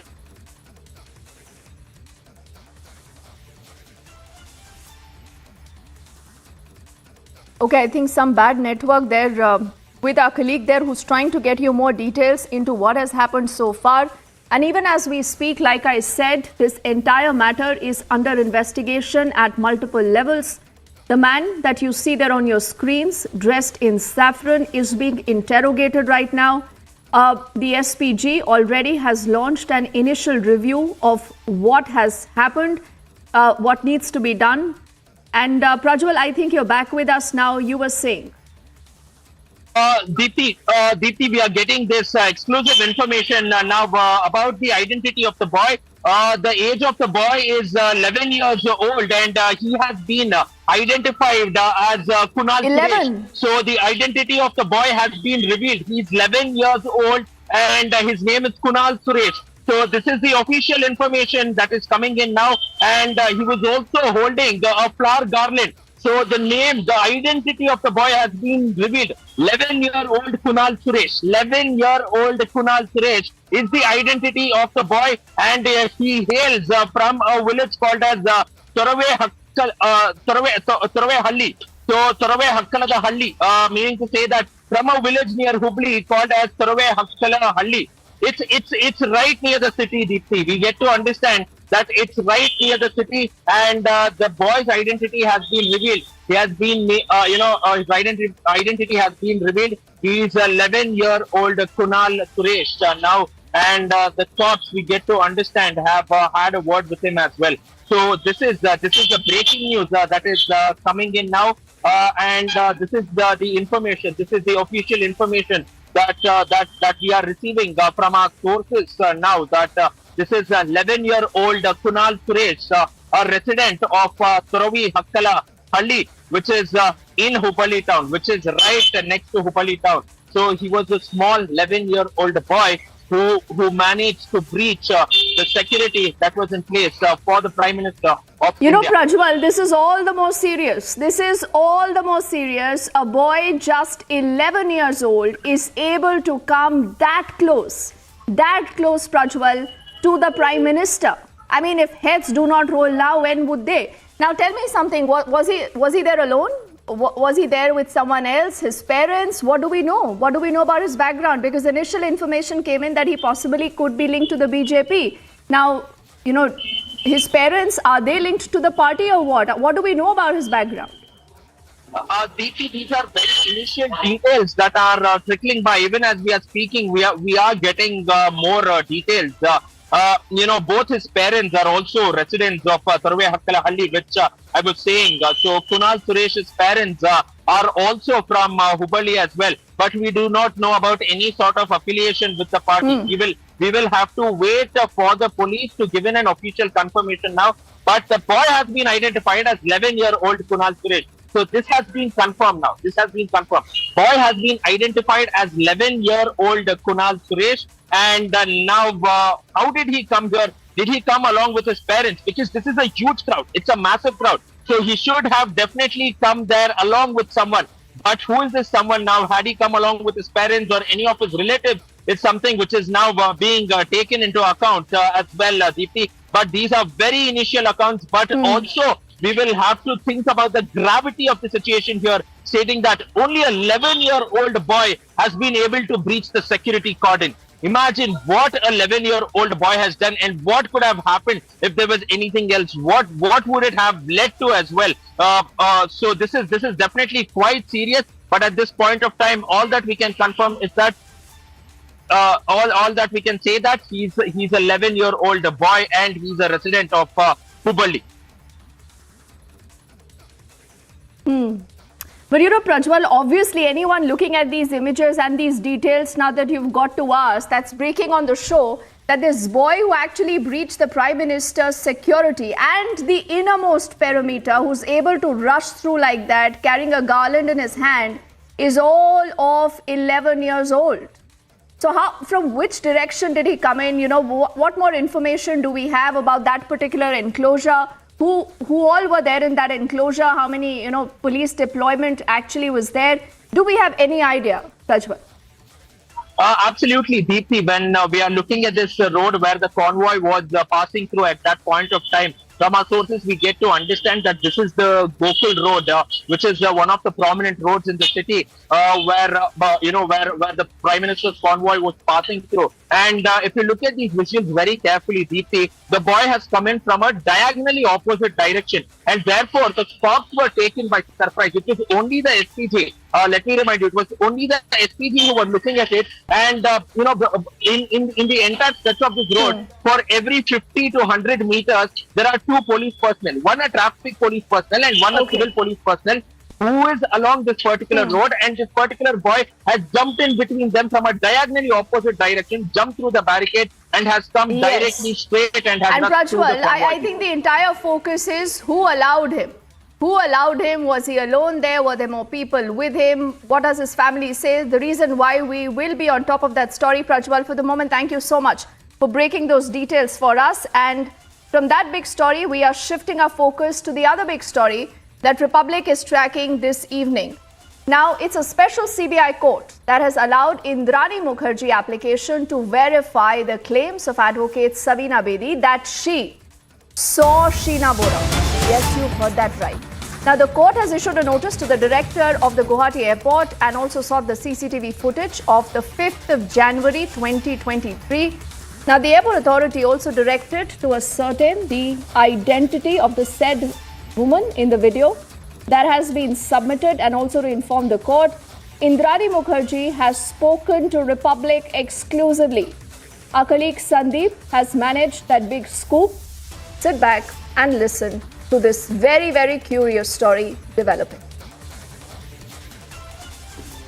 See, the application was not filed today. The application was filed on the 6th of January, along with the affidavit and a video footage with a 65B certification of two lawyers who believed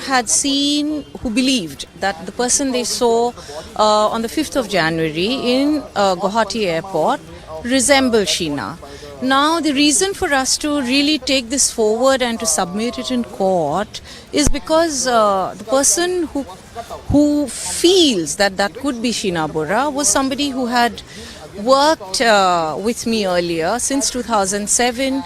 She was in the legal department of INX. She's a very senior, well-respected advocate here. She knows Sheena Bora. So there is a possibility that it could be Sheena. And there have been so many circumstances during this case which kind of establishes that Sheena was definitely alive after April 2012. So that has been established in court already. Okay, so I do have a reason to believe it could be Sheena. Okay. But the question out here is, you are the prime accused in this case, and coming up with such things, or someone associated to you, raises several questions. Is this an attempt to delay the investigation? But how is it going to delay? The investigation is over. I think you should be aware of that the investigation was over. So there is, how can it be misguided? The evidence establishes, when the DNA expert has already come and said that he has fabricated the data of the DNA report. So what is there for anybody else to mislead, or to, there is nothing to mislead. So where the foul play is very evident, when now the Dr. Sanjay Thakur, who had conducted the post-mortem of the body which was alleged to be Sheena Bora's, he had cut open the skull, and here prosecution has produced a full skull. So we all know where the foul play is. We don't even, so I think, prosecution has done everything that needs to be done. So there is very little room for anybody else to make this case fall apart. You as a mother, you still believe that Sheena is still alive? See, I feel, okay, it is now what I feel, the court is not going to pass a judgment based on what I feel, but, or not what anybody else feels. And the thing is, the trial is going to move the way it is moving. We have not asked, the trial to be stopped at any stage. We have not asked for the trial to be delayed. On the contrary, I would be very happy if, the trial has been put on fast track, because that kind of puts an end to all of this. Republic, 47.3%. 394% more viewership for Republic TV than News 18 in super prime time. Content supremacy destroys the landing experiment. Republic TV, the All India #1. एक आपने concept दिया जी जनाब का. I don't ever want to claim anything which is not done by me.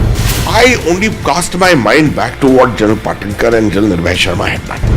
What I did was that I took the Ji Janab. Ji Janab was not about saying Ji Janab to everyone. It was just a symbol, a name given to an operation to say, understand the Kashmiri environment, understand the culture, understand the sensitivities.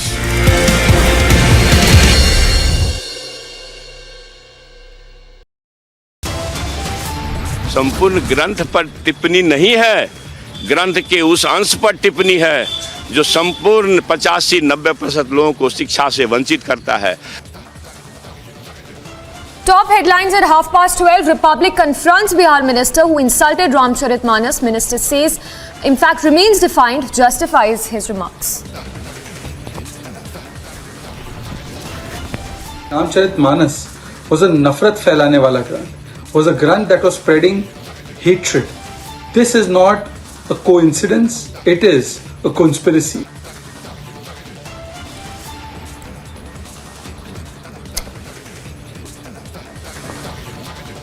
BJP hits out anger among Hindu community as Bihar minister insults Ramcharitmanas. After UK and Canada, hate graffiti now scribbled on the walls of Hindu temple in Australia's Melbourne. Back-to-back 3 incidents of snake, lizard and rats found in midday meal. BJP alleges funds misappropriation. Overnight rains bring more trouble. Cracks now seen in more houses and even in Karnataka.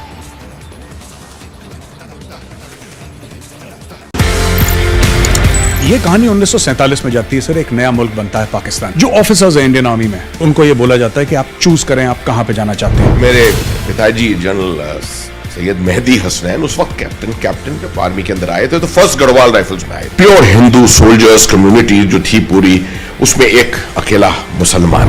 उनके commanding officer ने उनसे पूछा, बंटवारे के अंदर आप क्या चाहेंगे, किसी मुस्लिम यूनिट के साथ, मुस्लिम रेजिमेंट के साथ पाकिस्तान आर्मी में जाने की? जवाब जो था बहुत जबरदस्त. मैंने सोच लिया मैं उस देश में जाऊंगा, मैं उस फौज में जाऊंगा जिसमें मजहब के लिए कोई अलग जगह नहीं है.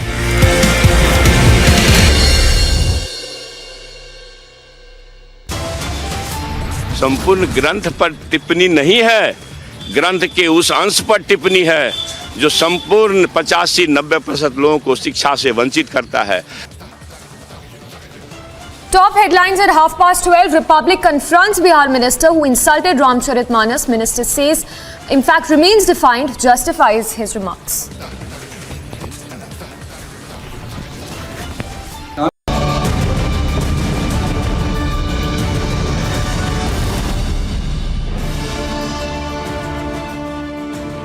Welcome back. Now, this is a Republic exclusive. Images from Bengal that should shock absolutely anyone. Now, according to sources, about 15 crores hard cash has been recovered from a TMC MLA Zakir Hussein's house.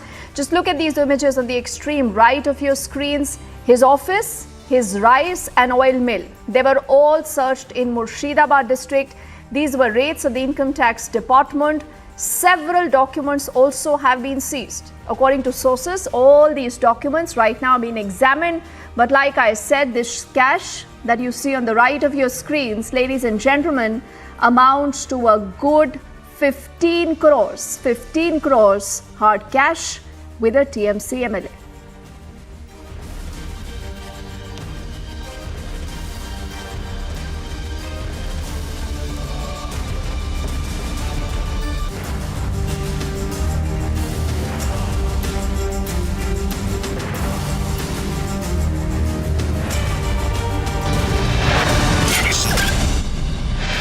It's also time for us to head into a quick break. On the other side, after receiving constant death threats, Nupur Sharma is seeking a gun license for her safety.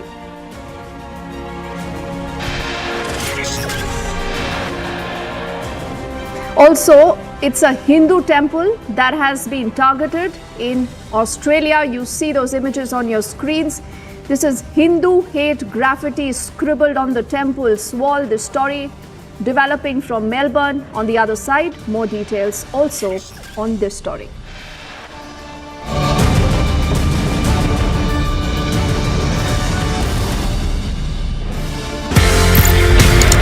एक आपने concept दिया जी जनाब का.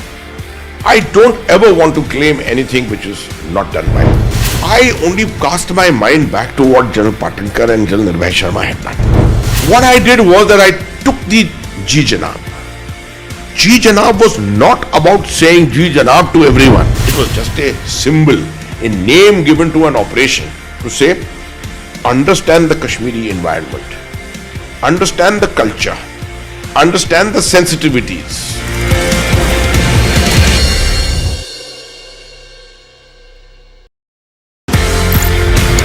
ये कहानी 1947 में जाती है सर. एक नया मुल्क बनता है पाकिस्तान. जो ऑफिसर्स हैं इंडियन आर्मी में, उनको ये बोला जाता है कि आप चूज करें आप कहां पे जाना चाहते हैं. मेरे पिताजी जनरल सैयद मेहदी हसनैन उस वक्त कैप्टन जब आर्मी के अंदर आए थे तो फर्स्ट गढ़वाल राइफल्स में आए. प्योर हिंदू सोल्जर्स कम्युनिटी जो थी पूरी, उसमें एक अकेला मुसलमान. उनके कमांडिंग ऑफिसर ने उनसे पूछा, बंटवारे के अंदर आप क्या चाहेंगे, किसी मुस्लिम यूनिट के साथ, मुस्लिम रेजिमेंट के साथ पाकिस्तान आर्मी में जाने की? जवाब जो था बहुत जबरदस्त. मैंने सोच लिया मैं उस देश में जाऊंगा, मैं उस फौज में जाऊंगा जिसमें मजहब के लिए कोई अलग जगह नहीं है.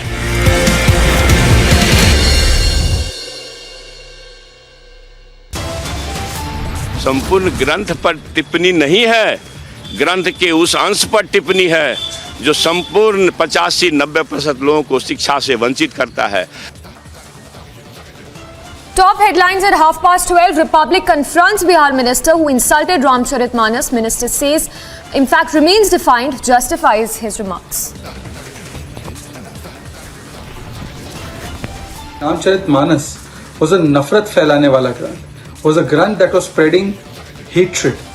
This is not a coincidence. It is a conspiracy.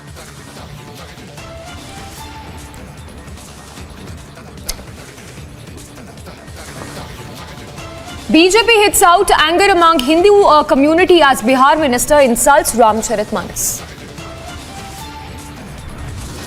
After UK and Canada, hate graffiti now scribbled on the walls of Hindu temple in Australia's Melbourne. Back-to-back 3 incidents of snake, lizard and rats found in midday meal. BJP alleges funds misappropriation.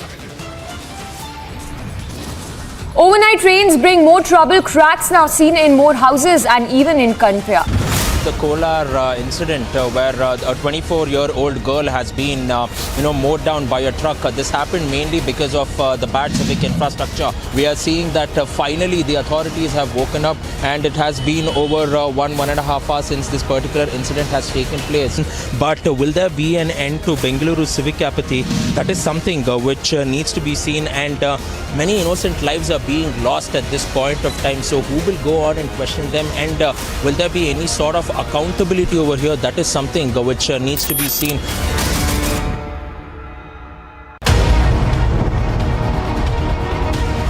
Republic, 47.3%. 394% more viewership for Republic TV than News 18 in super prime time. Content supremacy destroys the landing experiment. Republic TV, the All India #1.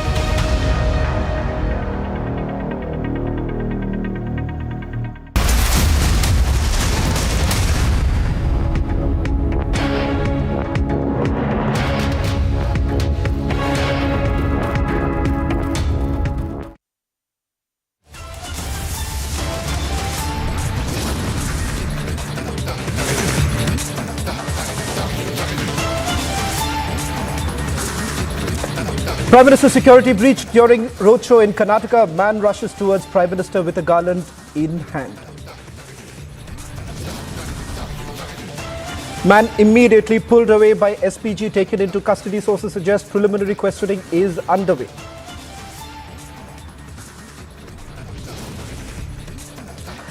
After receiving constant death threats, Nupur Sharma seeks gun license for her safety.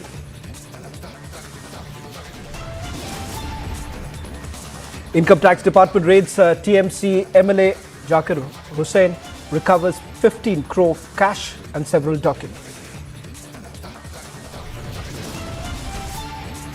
And Bihar Minister is the latest to join the Hindu hate brigade, insults Ram Charitammanas and remains defiant. After Canada and Leicester, Hindu temple now targeted in Australia. Hindu hate graffiti scribbled on temple's walls in Melbourne.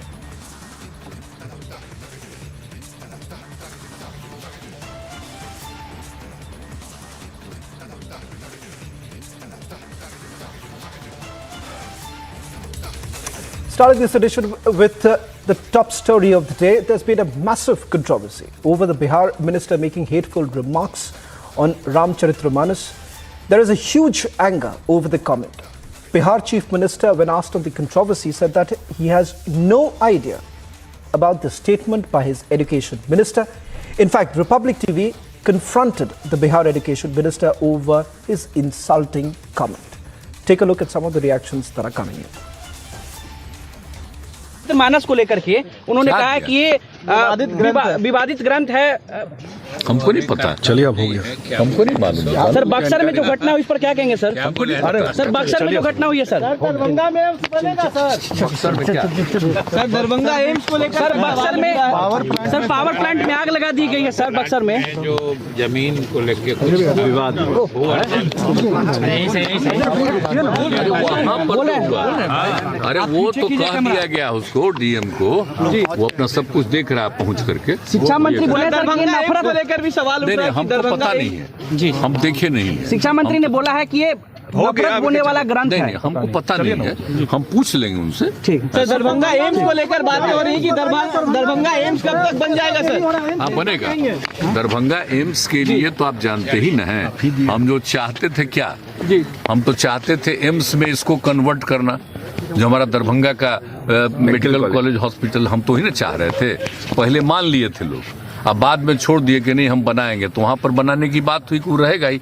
तो अब हम लोगों ने तय कर दिया है कि भाई जहां पर वो है ना, उससे अलग एक दूसरा जगह पर हम लोग ले करके और बढ़िया से दे रहे हैं उनको, ताकि वहां पर बनेगा जिसमें ज्यादातर सुविधा होगी। और जो वहां पर ऑलरेडी है वहां वाला में अपना पहले से जो चल रहा है वो चलेगा। हाँ, और डेवलप करेंगे, उसको भी डेवलप करेंगे हम लोग। लेकिन और बाकी के लिए एक अलग जगह के लिए चुन लिया गया है। जहाँ अशोक पेपर मिल है वो वहाँ पे सब विवाद नहीं है, ये कहाँ पर है? कहाँ पर? कुछ नहीं। आपने रामचरितमानस को एक नफरत, आप अपनी बात को फिर सुधारिए। विवादास्पद आप कह रहे हैं, मैं कहाँ कह रहा हूँ? नफरत का ग्रंथ आपने मैंने नफरत का ग्रंथ नहीं कहा, नफरत का अंश कहा है। उस ग्रंथ में नफरत के अंश हैं। उत्तरकांड में लिखा हुआ है, अधम जात में विद्या पाए भयहु जथा ही दूध पिलाए। आप बताओ इसका क्या अर्थ है?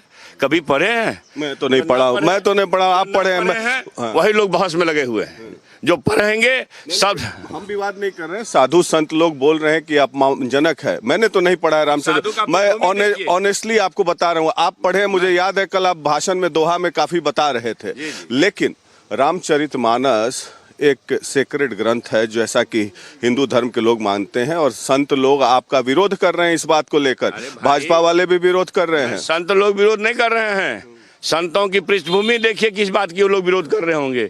कौन लोग हैं वो? क्या वो संत रैदास है? क्या वो संत पासवान है? क्या वो संत गुप्ता है? आप देखिए, क्या वो संत चौधरी है? क्या वो संत जायसवाल है? क्या वो संत शर्मा है?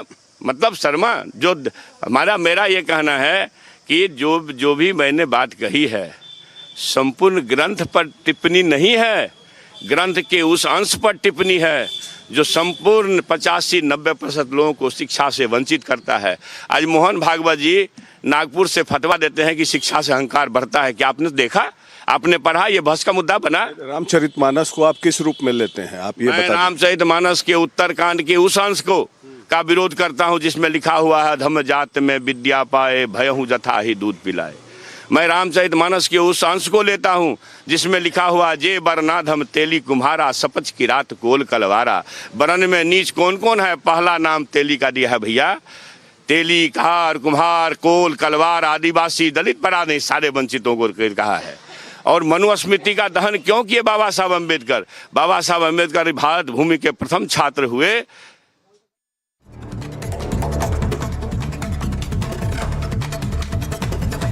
Republic confronted Bihar Education Minister who insulted Ramcharitramanas by saying that it spreads hatred. Even as Republic confronted the minister on insult to Hindu, he remained defiant just while justifying his statement. जो भी मैंने बात कही है, संपूर्ण ग्रंथ पर टिप्पणी नहीं है, ग्रंथ के उस अंश पर टिप्पणी है जो संपूर्ण 85-90% लोगों को शिक्षा से वंचित करता है।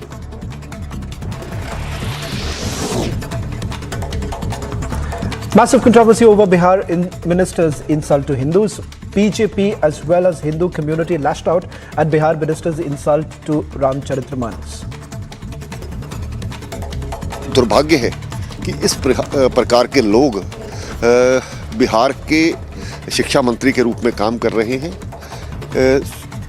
उन सरकारों को इसके बारे में सोचना पड़ेगा जो कि नफरत की राजनीति खुद फैलाते हैं। राम हमारे लिए आदर्श हैं।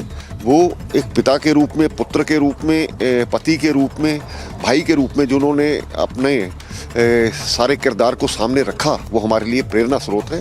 तो मुझे लगता है कि इस तरह की बातें करना ये जानबूझ करके एक नफरत फैलाने की राजनीति है।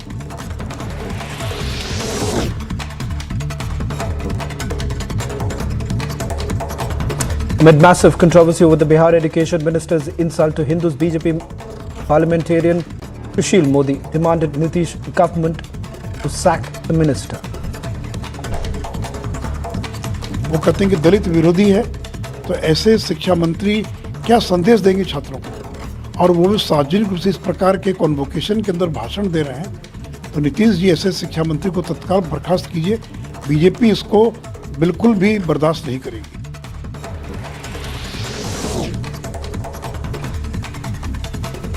Back-to-back 3 incidents of snake, lizard and rats found in midday meal in West Bengal. BJP has now alleged funds misappropriation by the Mamata government. Further, BJP demanded protection and safety to children.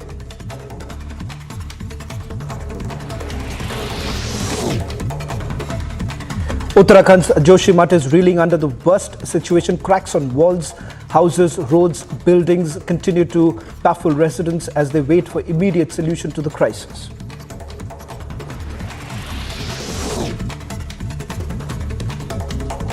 Uttarakhand Chief Minister Pushkar Singh Dhami visited Joshimath to assess the situation on ground, assuring safety to the residents. Dhami said the government is closely monitoring the situation and evacuation is their priority. तत्काल रूप से हम 1.5 लाख रुपए की धनराशि फौरी तौर पर अंतरिम सहायता के रूप में दे रहे हैं सभी के खातों में।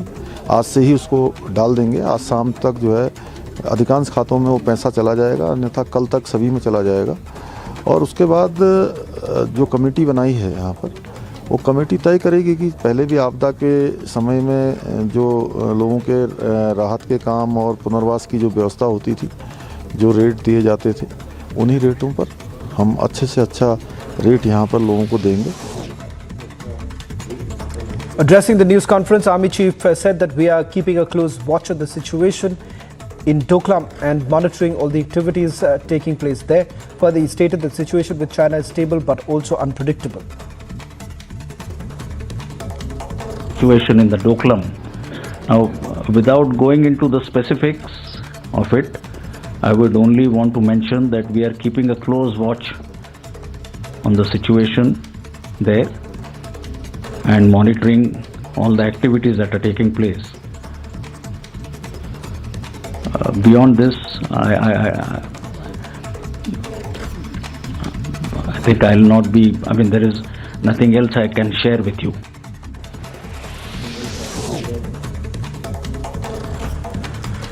Addressing the news conference, Army Chief spoke on the situation at Joshimath. He stated that at least 25 to 28 buildings of the Army have developed minor cracks and the soldiers have been temporarily relocated. If they need it, they will be permanently relocated to Oli.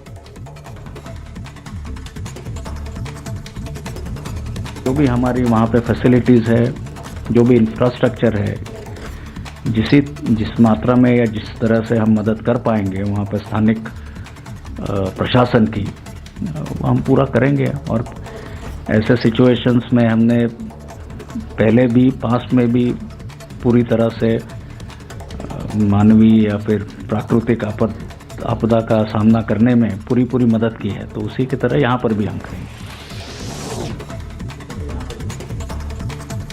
After Taliban's diktat on women right to education, Australia's cricket team has boycotted Taliban from the upcoming 3-match ODI series.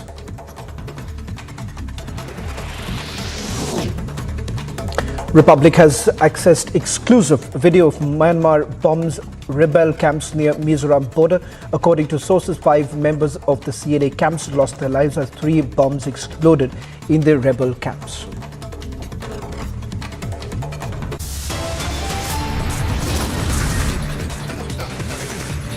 On the other side, after receiving constant death threats, Nupur Sharma seeks gun license for her safety.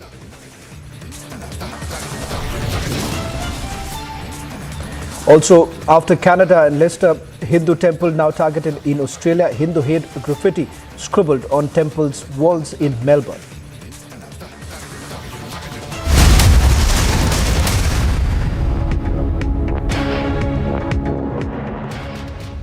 QS and THE, the world's foremost university rankings organizations, have ranked Amity amongst the top 3% universities globally, making it among the very few Indian universities to be included in both rankings.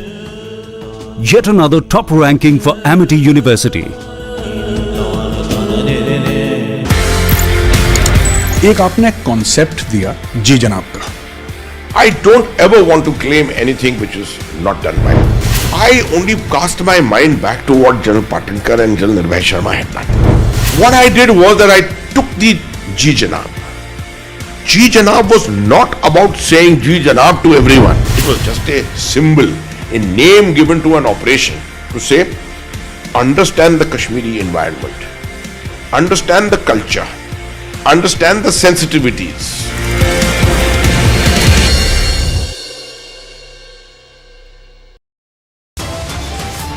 संपूर्ण ग्रंथ पर टिप्पणी नहीं है, ग्रंथ के उस अंश पर टिप्पणी है जो संपूर्ण 85-90% लोगों को शिक्षा से वंचित करता है। Top headlines at 12:30. Republic confronts Bihar minister who insulted Ramcharitmanas. Minister says, in fact, remains defiant, justifies his remarks. Ramcharitmanas was a nafrat फैलाने वाला grant, was a grant that was spreading hatred. This is not a coincidence, it is a conspiracy.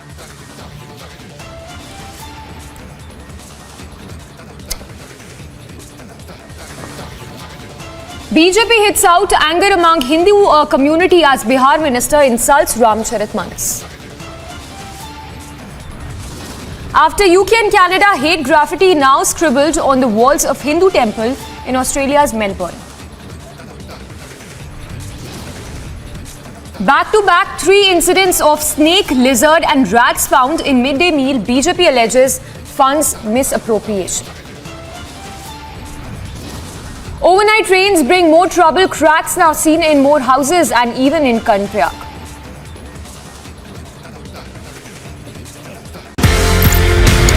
ये कहानी 1947 में जाती है sir. एक नया मुल्क बनता है पाकिस्तान। जो ऑफिसर्स हैं इंडियन आर्मी में, उनको ये बोला जाता है कि आप चूज करें आप कहां पे जाना चाहते हैं। मेरे पिताजी जनरल सैयद मेहदी हसनैन उस वक्त कैप्टन जब आर्मी के अंदर आए थे तो first Garhwal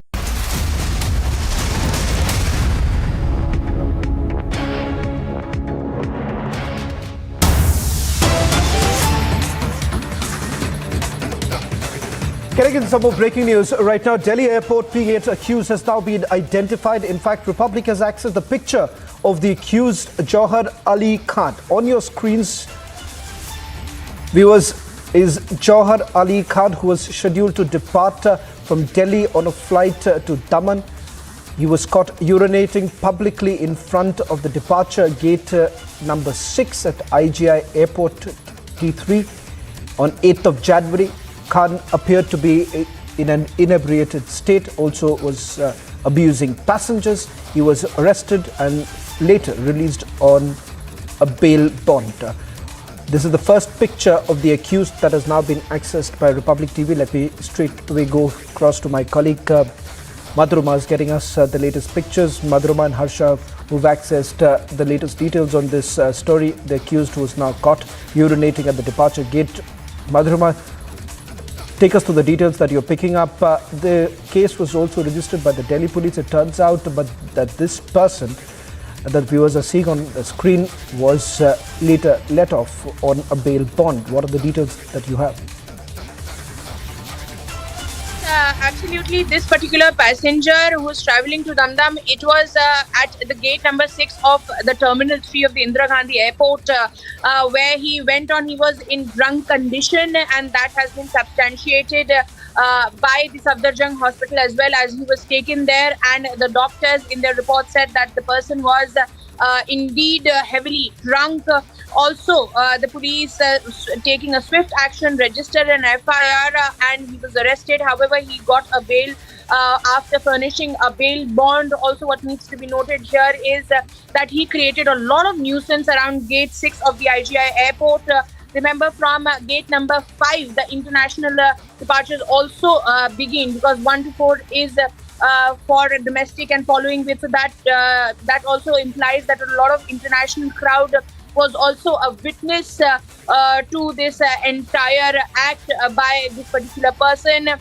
He hails from Bihar, 39 years old, and when he was in drunk condition, he created a lot of uproar as well, and created a lot of nuisance and trouble for the people who were at the airport. However, the airport authorities and the police officials took swift notice of his actions and took him, first detained him, then arrested him. However, he has got a bail bond, but he has been given a strict notice of.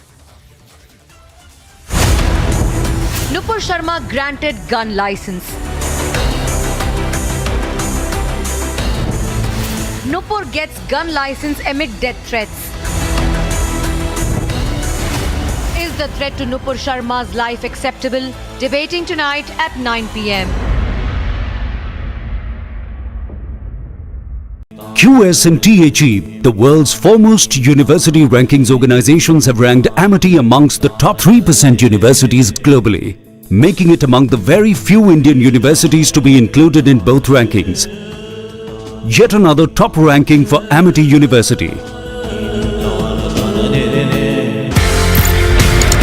एक आपने concept दिया जी जनाब का, I don't ever want to claim anything which is not done by me. I only cast my mind back to what General Patinkar and General Nupur Sharma had done. What I did was that I took the Ji Janab. Ji Janab was not about saying Ji Janab to everyone. It was just a symbol, a name given to an operation to say, understand the Kashmiri environment, understand the culture, understand the sensitivities.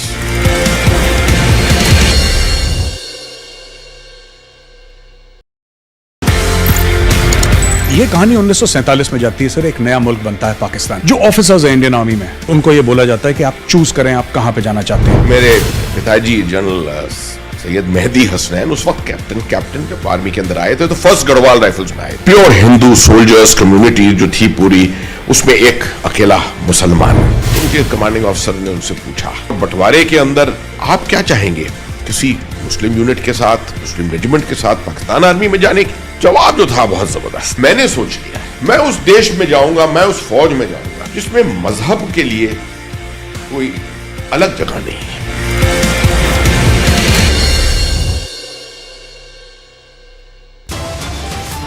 संपूर्ण ग्रंथ पर टिप्पणी नहीं है, ग्रंथ के उस अंश पर टिप्पणी है जो संपूर्ण 85-90% लोगों को शिक्षा से वंचित करता है। Top headlines at 12:30. Republic confronts Bihar minister who insulted Ramcharitmanas. Minister says, in fact, remains defiant, justifies his remarks.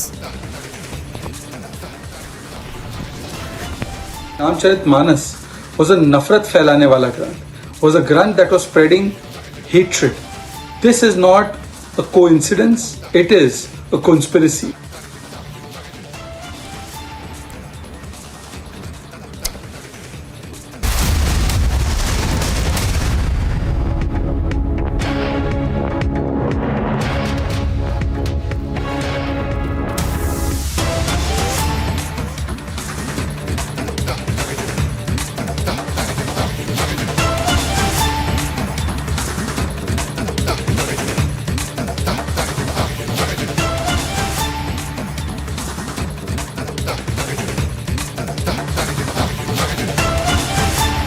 Spokesperson Nupur Sharma has received a license to carry a gun for self-defense. She had earlier claimed to receive death threats for her comments on Islam.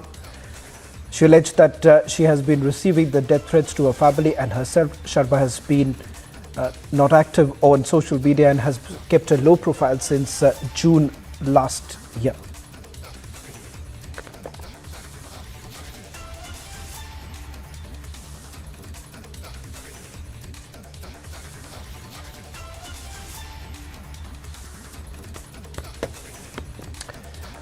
Well, in fact, the latest development coming in that with numerous death threats that were received by the suspended BJP spokesperson Nupur Sharma, it has now been confirmed that she's received the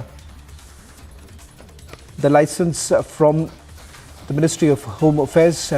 In fact, we'll try and go across to our reporters on the ground, Piyush Mishra, who's also spoken to Naveen. Remember, the other BJP spokesperson who was suspended has also spoken to Republic TV. We'll try and play out that reaction, that exclusive reaction coming in from Nupur Sharma's colleague who was also suspended along with her for making those comments.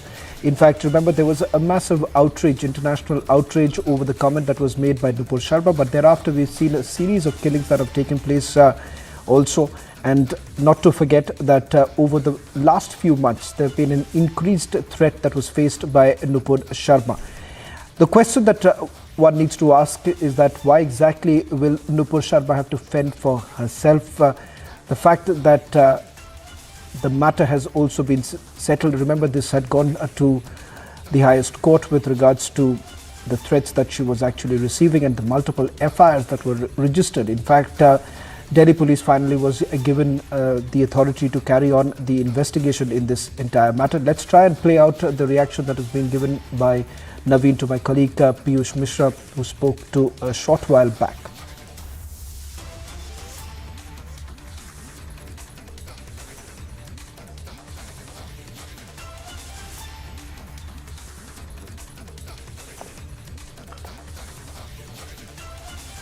In fact, the latest details that we are getting in right now with regards to the licensing process, we've been told that she had applied for an individual license which has now been granted by the Ministry of Home Affairs. That's the latest that we're getting in on this entire matter. Remember, Nupur Sharma received multiple threats. In fact, she had also knocked at the doors of the Delhi police to look into this entire matter. Also moved an application before the Apex Court. And finally, all the FIRs that were registered against him were basically clubbed together. And finally, Delhi police was tasked to investigate this entire matter.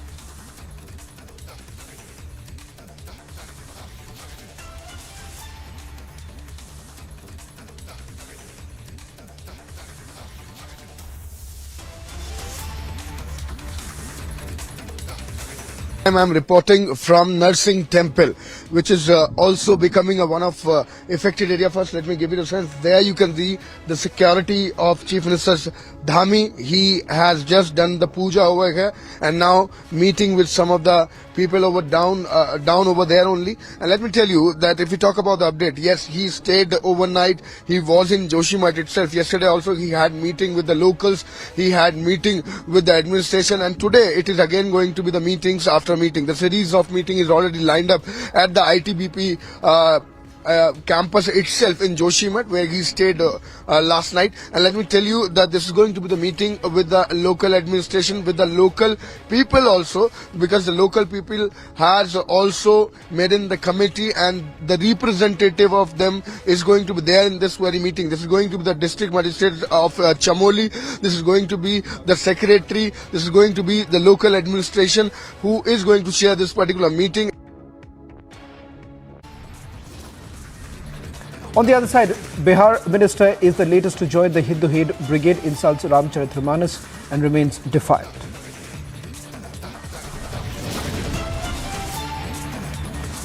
After Canada and Leicester, Hindu temple now targeted in Australia. Hindu hate graffiti scribbled on temple walls in Melbourne.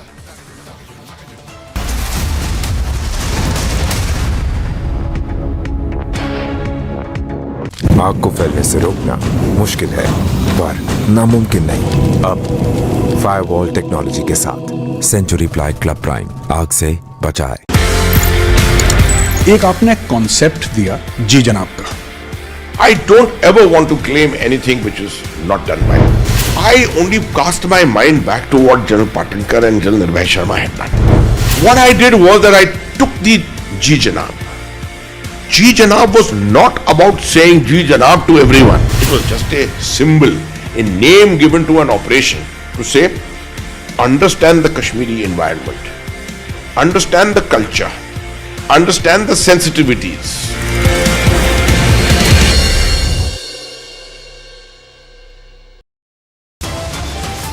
संपूर्ण ग्रंथ पर टिप्पणी नहीं है, ग्रंथ के उस अंश पर टिप्पणी है जो संपूर्ण 85-90% लोगों को शिक्षा से वंचित करता है। Top headlines at 12:30. Republic confronts Bihar minister who insulted Ramcharitmanas. Minister says, in fact, remains defiant, justifies his remarks. Ramcharitmanas was a nafrat फैलाने वाला ग्रंथ. Was a grant that was spreading hatred. This is not a coincidence, it is a conspiracy.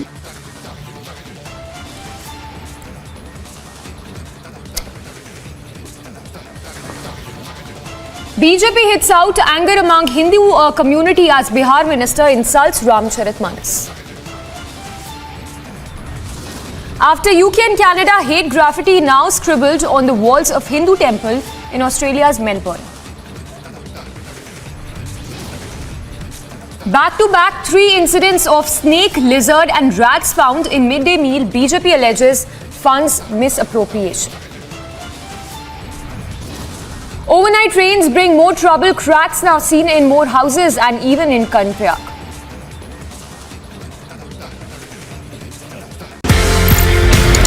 ये कहानी 1947 में जाती है sir. एक नया मुल्क बनता है पाकिस्तान। जो ऑफिसर्स हैं इंडियन आर्मी में, उनको ये बोला जाता है कि आप चूज करें आप कहां पे जाना चाहते हैं। मेरे पिताजी जनरल सैयद मेहदी हसनैन उस वक्त कैप्टन जब आर्मी के अंदर आए थे तो फर्स्ट गढ़वाल राइफल्स में आए। प्योर हिंदू सोल्जर्स कम्युनिटी जो थी पूरी, उसमें एक अकेला मुसलमान। उनके कमांडिंग ऑफिसर ने उनसे पूछा, बंटवारे के अंदर आप क्या चाहेंगे? किसी Nupur Sharma granted gun license. Nupur gets gun license amid death threats. Is the threat to Nupur Sharma's life acceptable? Debating tonight at 9 p.m.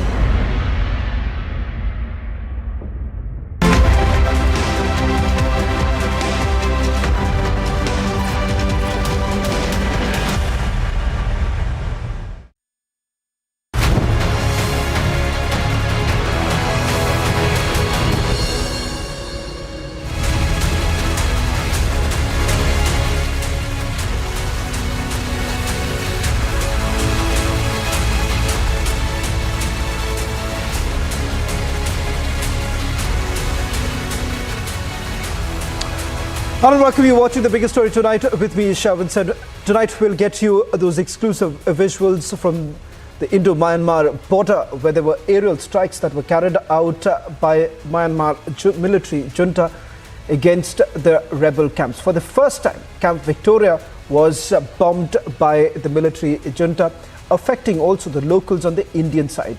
We're also going to go across to the locals in Mizoram who've been affected because of the aerial bombings. But up first, these are the headlines we're tracking for you at this hour.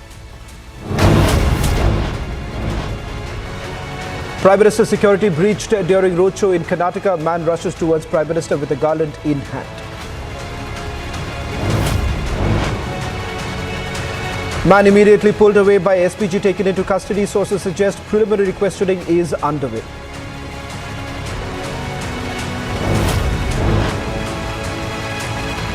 After receiving constant death threats, Nupur Sharma seeks gun license for her safety.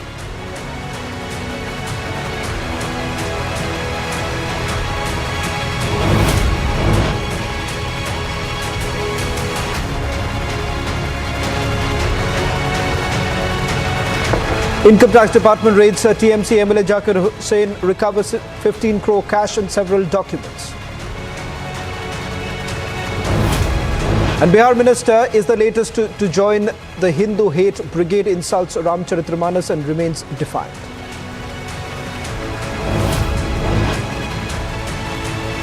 After Canada and Leicester, Hindu temple now targeted in Australia. Hindu hate graffiti scribbled on temple's walls in Melbourne.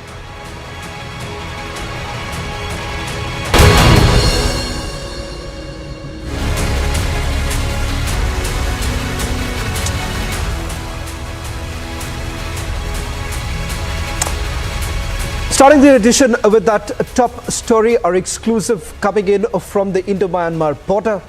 On Tuesday afternoon, ladies and gentlemen, there were strikes that were carried out. This time, it was by the Myanmar military junta against the rebel camps. They bombed the CNA, the camp near Mizoram border. Sources say the CNA camps on Mizoram border struck, and 5 members of the CNA are dead in the strike. As per sources, 3 bombs exploded in the rebel camp. 5 bombs that were dropped in the CNA camp, 3 bombs exploded inside the CNA camp. What you right now see on the left side of your screens are the aerial bombings that were basically done. There have been 5 fatalities inside the CNA camp. 12 people have been injured is what we are being told. CNA cadres have basically dispersed outside the camp. They've taken shelters in bunkers. The rebel camp that was struck by Myanmar, it is basically the headquarters of the Chin National Army that was targeted. The rebel camp is located closer to the India border. Now what you see right now is the damage that was inflicted in the areas. This is near the Tisa River, where you're seeing a truck that was parked and splinters all across, and that's led to this kind of damage right now. Also, we're given to understand that the rebel camps, not just in the border areas, have been targeted. There are other rebel camps that have also been targeted by the military junta. We'll try and go across to my colleague Anirudh, who's also getting us the latest details. We'll also try and bring in Major Gaurav Arya on this big story that's developing. So far, we've not heard anything from the Indian side, but what's essentially happening on the ground is the fact that you do have the locals who have been affected, and we're now being told by the Mizoram government that efforts are essentially being made to move the locals away from that area. Anirudh, just take us through the latest details that you're picking up right now. Yes, Avan. In fact, this airstrike, the visuals that we are showing happened on 10th of January. That is day 4 yesterday, and the intensity of the airstrike was such that vehicles which were actually moving on the road inside the Indian territory were also partially damaged. The windshield of the truck can be seen broken, and these visuals which now we are showing on our screen are of the CNA camp, that is the Sin National Army camp, which was actually the target of the Myanmar junta army when they carried out this airstrike. And we are getting to know that 5 CNA rebels were killed in this airstrike carried out by the military junta. Remember, since the last year, there have been several outfits trying to gain ground, trying to gain control of the military control Myanmar, as they were fighting for the pro-democracy forces are getting stronger. The military, the junta, have carried out an all-out crackdown, and very close to this area where this airstrike was carried out on 10th of January. Last year also, we have seen that in the Rakhine state, the military junta carried out airstrike and destroyed several which has taken place on 10th of January. And yesterday also, we have got confirmation from several sources close to the border that yesterday also at around 4 p.m. in the evening, similar airstrike was carried out in the Sin state. However, that airstrike was very much inside the territory of Myanmar and not at all close to the Indian border. Meanwhile, the Indian security agencies are mainly focusing on the aspect that no fresh influx happens from Myanmar, so that no rebels or civilians from Myanmar can come inside Mizoram, and that aspect is being strictly monitored, and the security forces have been asked to be on high alert to ensure that no fresh influx happens. Security have also confirmed to us, Avan, that no influx, as far as rebels are also concerned, no influx happened. I'll just take a quick word also, Anirudh, from General K.K. Sidha, who's joining us on this broadcast. General K.K. Sidha, it's a Republic Super exclusive where we have got full details of the military action that has now been taken, but many would essentially say that this is yet another attempt that has been made by the military junta to try and consolidate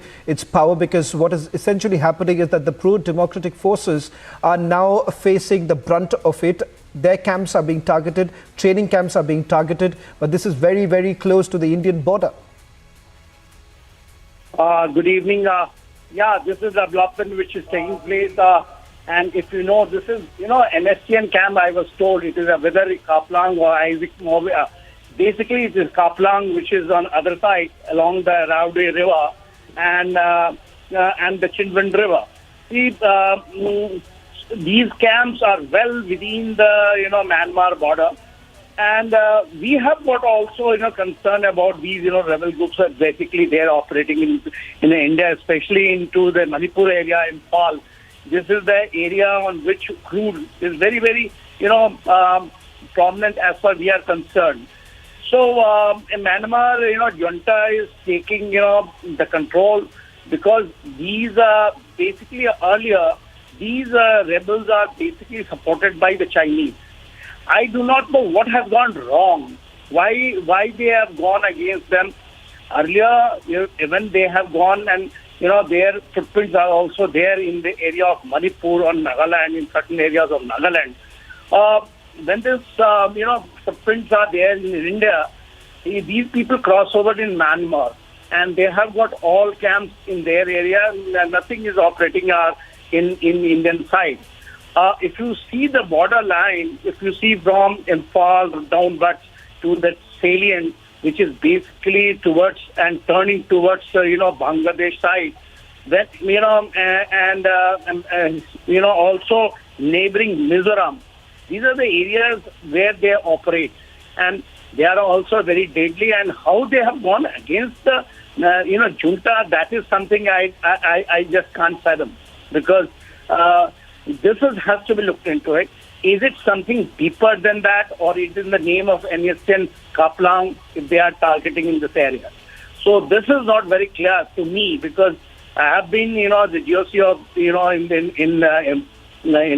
in Manipur, and back of the hand we know on this, what is actually happening on ground is something military junta is targeting what? Whether it is something deeper, whether it is something very, very, different what they were earlier doing it, this has to be seen. Much, General K.K. Seda, for putting this into perspective. Shifting focus to the other big story that we are tracking right now. In fact, the latest details that are basically coming in on this very story is that there have been movement that's taking place in the border areas. We'll try and get you more details. Also, we're waiting for an official confirmation to come in from the Assam Rifles, given that their post is very near to this place that we're now given to understand that there are more details that are now emerging. A close watch that we'll be keeping on this developing story as the aerial bombing still continues and military junta continues to target the rebel camps.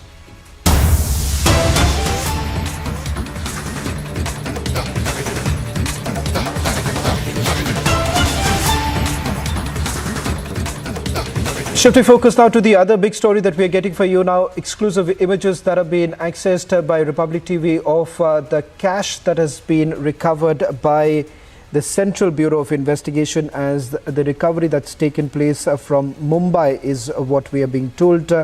In fact, the latest that we have, the recovery is around $1 lakh and about 1.9 crore rupees Indian currency was recovered during the searches that were basically carried out the residences of the accused in the PACL case.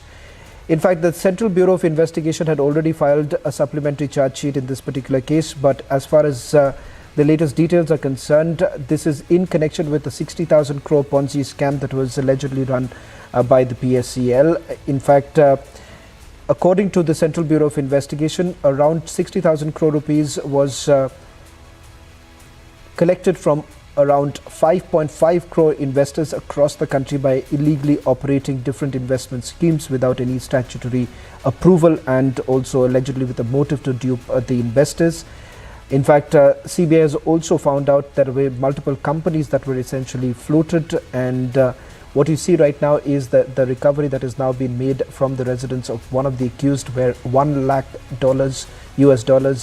has already been recovered. We'll also try and show you the picture of that USD dollars or USD recovery that has been made. That's on your screens, the recovery, that's the latest coming in. Also, with regards to Indian currency that has been gathered or recovered by the Central Bureau of Investigation, it stands around 1.9 crore rupees. That's the latest coming in. All this recovery has now been done from Mumbai, and it is essentially alleged that the accused were the co-conspirators in the scam who aided the prime accused and others in illegally operating the investment schemes, and that was essentially done with the aim for a quick and easy money, inducing the investors to invest their funds in investment schemes that offered lucrative returns to the investors. So roughly we are talking about over 5.5 crore investors across the country who were basically duped because of this.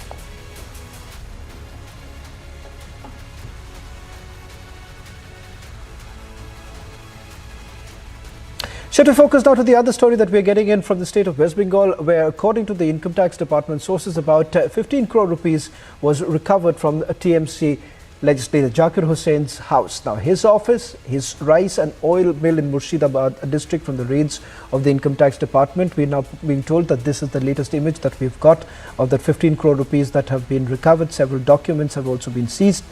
Now, sources indicate that all those documents are being examined at this point in time. In fact, important to point out here is that the TMC MLA who's speaking to the media said that this was nothing but a witch hunt that was being carried out. He's tried to distance himself. The raids were basically carried out earlier in the day. That's the latest that we will try and go across to our colleagues in the Republic Bangla newsroom to get us more details of the action that was taken by the Income Tax Department. They say that this is the ill-gotten wealth that was taken by the Trinamool Congress leader. In fact, we'll try and go across to our reporters on the ground to just get us more details about the searches that basically started earlier in the day. This is what the Trinamool Congress legislator had to say. He says that he's a businessman, and as a businessman his house was basically raided by the agency. He also goes on to say that he's cooperated with them, and he says the money that has now been recovered, that money was actually for the laborers who work for him. The payment money was deposited in his house, and some money were for them to be given, but it comes at intervals. Who basically work for at his rice mill. The payment for the rice mills are essentially done in cash, and this is exactly the latest that we are going to get. That's the latest that we have right now on the story that we are tracking very closely from West Bengal. In fact, we're getting in some more details right now with regards to the recovery that has been made. Once again, the Trinamool Congress leader maintains that these were payments for laborers as well as farmers, and because of the action that has been taken by the Income Tax Department, they say that the payment of he says that the payment of laborers and farmers will be stopped, and he's also gone on to say that this could be a political stunt.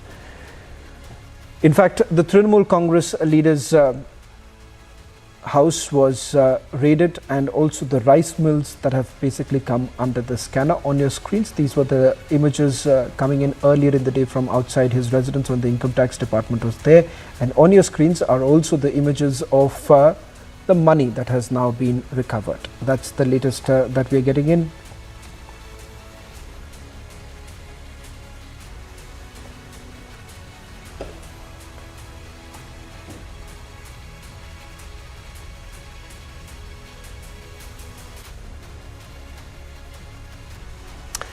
Suspended Bharatiya Janata Party spokesperson Nupur Sharma has received a license to carry a gun for self-defense. She had earlier claimed to receive death threats for her comments on Islam. She alleged that she has been receiving death threats to her family and herself. Sharma has not been active on social media and also has kept a low profile since June last year.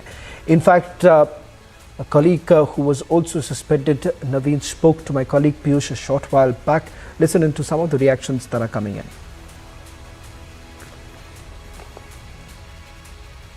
खबर ये आ रही है कि नुपुर शर्मा ने licence के लिए apply किया था, गन लाइसेंस के लिए, अब उनको मिल गया है।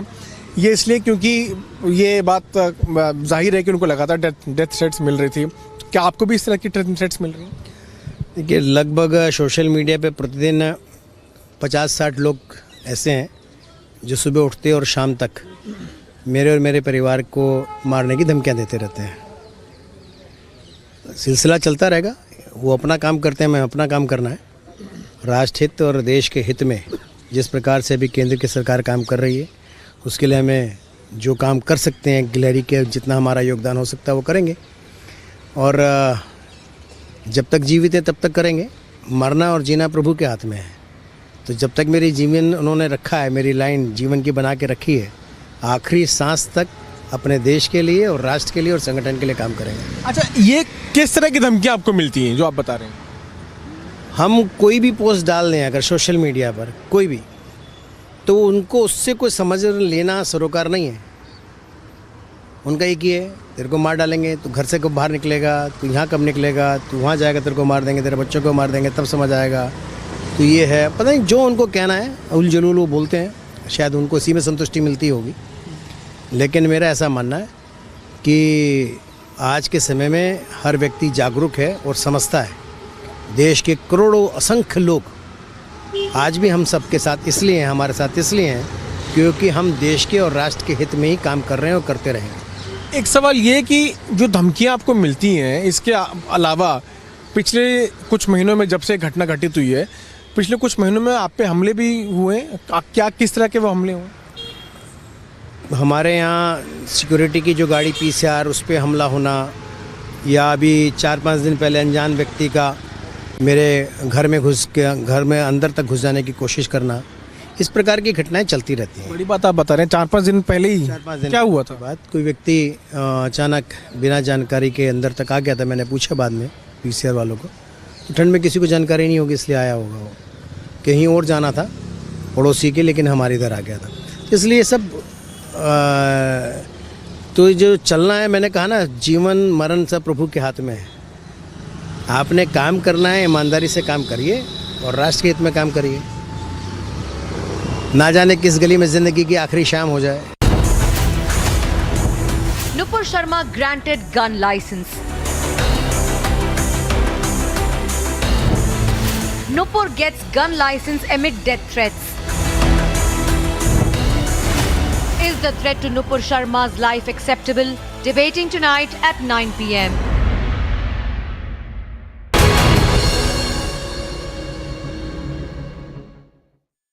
QS&THE, the world's foremost university rankings organizations, have ranked Amity amongst the top 3% universities globally, making it among the very few Indian universities to be included in both rankings. Yet another top ranking for Amity University. एक आपने concept दिया जी जनाब का. I don't ever want to claim anything which is not done by me. I only cast my mind back to what General Patinkar and General Nupur Sharma had done. What I did was that I took the Ji Janab. Ji Janab was not about saying Ji Janab to everyone. It was just a symbol, a name given to an operation to say, understand the Kashmiri environment, understand the culture, understand the sensitivities.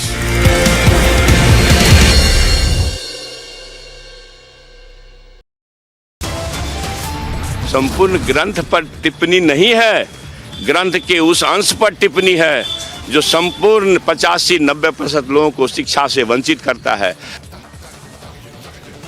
Top headlines at 12:30. Republic confronts Bihar minister who insulted Ramcharitmanas. Minister says, in fact, remains defiant, justifies his remarks.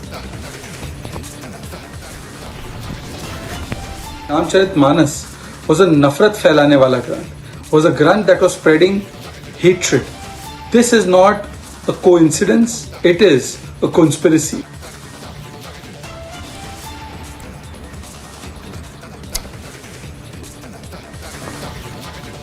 BJP hits out anger among Hindu community as Bihar minister insults Ramcharitmanas. After UK and Canada, hate graffiti now scribbled on the walls of Hindu temple in Australia's Melbourne. Back-to-back 3 incidents of snake, lizard and rats found in midday meal. BJP alleges funds misappropriation. Overnight rains bring more trouble. Cracks now seen in more houses and even in Karnataka.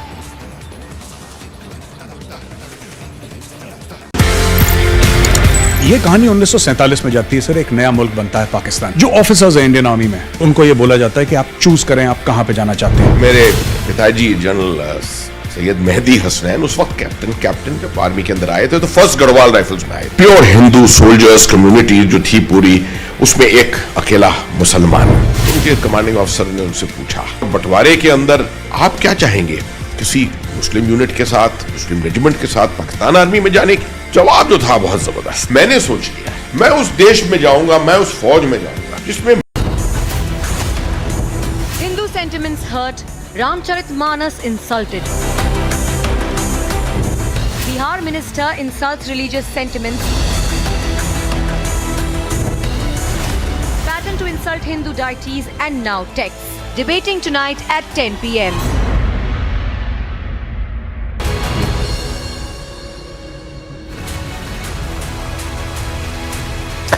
Army Chief in his annual press conference today said that there has been a troop build-up on the Chinese side of the line of actual control, and that troops inducted for training have not been called back. Listen in to what the Army Chief had to say earlier in the day. I had mentioned about what the situation is, and the deployment from the adversary side continues in the same manner.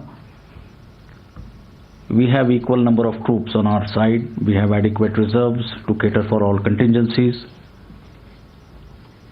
In terms of the numbers, I would say there has been slight increase in the number of troops that we find opposite our Eastern Command. But we are keeping a close watch on the movements, activities there with all the surveillance resources that are available at our disposal. In the winter posture, that is during the ongoing period, some modification to our deployments have been done, but ensuring you have adequate forces, adequate reserves. You referred to the challenges. I was alluding to the challenges of weather, challenges of infrastructure, but in close synergy with all the stakeholders, be it the civil administration, importantly the Air Force. I think we've been able to synergize and integrate our resources and effort and maintain the level of preparedness that is desired.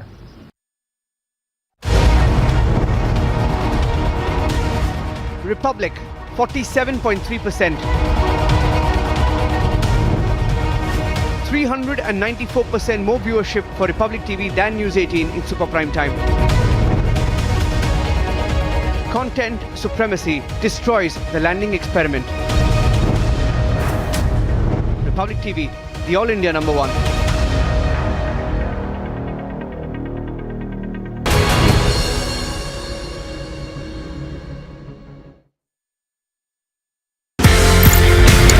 एक आपने concept दिया जी जनाब का. I don't ever want to claim anything which is not done by me. I only cast my mind back to what General Patinkar and General Nupur Sharma had done. What I did was that I took the Ji Janab. Ji Janab was not about saying Ji Janab to everyone. It was just a symbol, a name given to an operation to say, understand the Kashmiri environment, understand the culture, understand the sensitivities.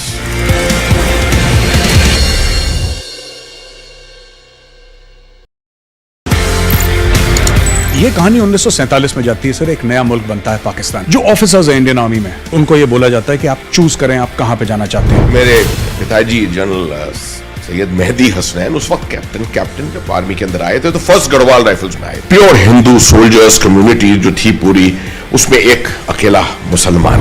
उनके commanding officer ने उनसे पूछा, बंटवारे के अंदर आप क्या चाहेंगे, किसी मुस्लिम यूनिट के साथ, मुस्लिम रेजिमेंट के साथ पाकिस्तान आर्मी में जाने की? जवाब जो था बहुत जबरदस्त. मैंने सोच लिया मैं उस देश में जाऊंगा, मैं उस फौज में जाऊंगा जिसमें मजहब के लिए कोई अलग जगह नहीं है.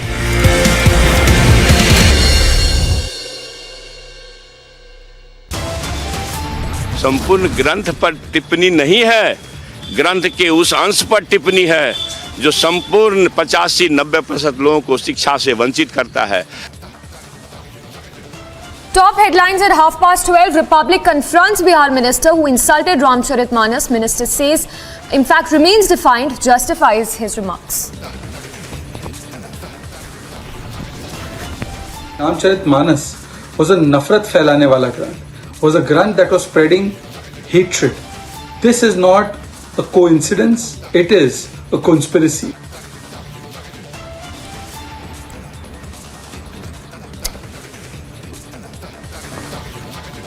BJP hits out anger among Hindu community as Bihar minister insults Ramcharitmanas. After UK and Canada, hate graffiti now scribbled on the walls of Hindu temple in Australia's Melbourne. Back-to-back 3 incidents of snake, lizard and rats found in midday meal. BJP alleges funds misappropriation. Overnight rains bring more trouble. Cracks now seen in more houses and even in Karnataka.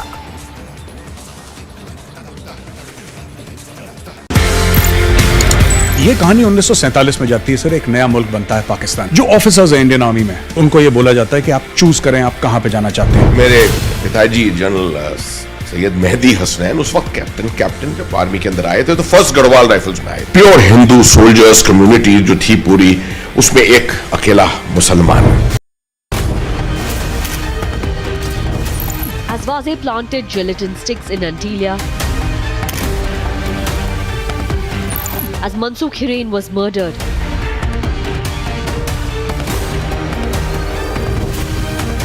यहाँ पर लिखा गया है stand. इसी जगह से सचिन वाजे को बोला गया था खड़े रहने के लिए, इसी जगह पर वो खड़े थे। देखिए यहाँ पर जो एरो बनाए गए, यहाँ से चलने के लिए उनको कहा गया है। we don't preach journalism. We practice it.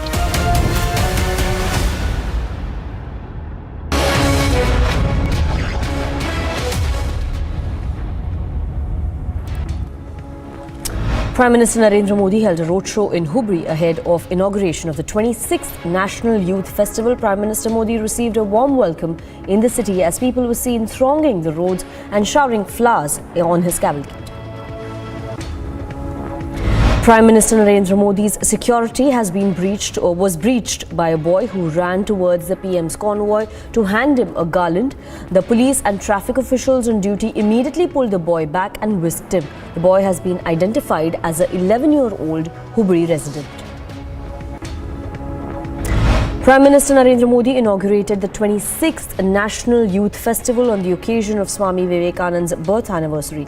According to an official statement by the Prime Minister's office, this festival will provide exposure to the talented youth at the national level along with galvanizing them towards nation building.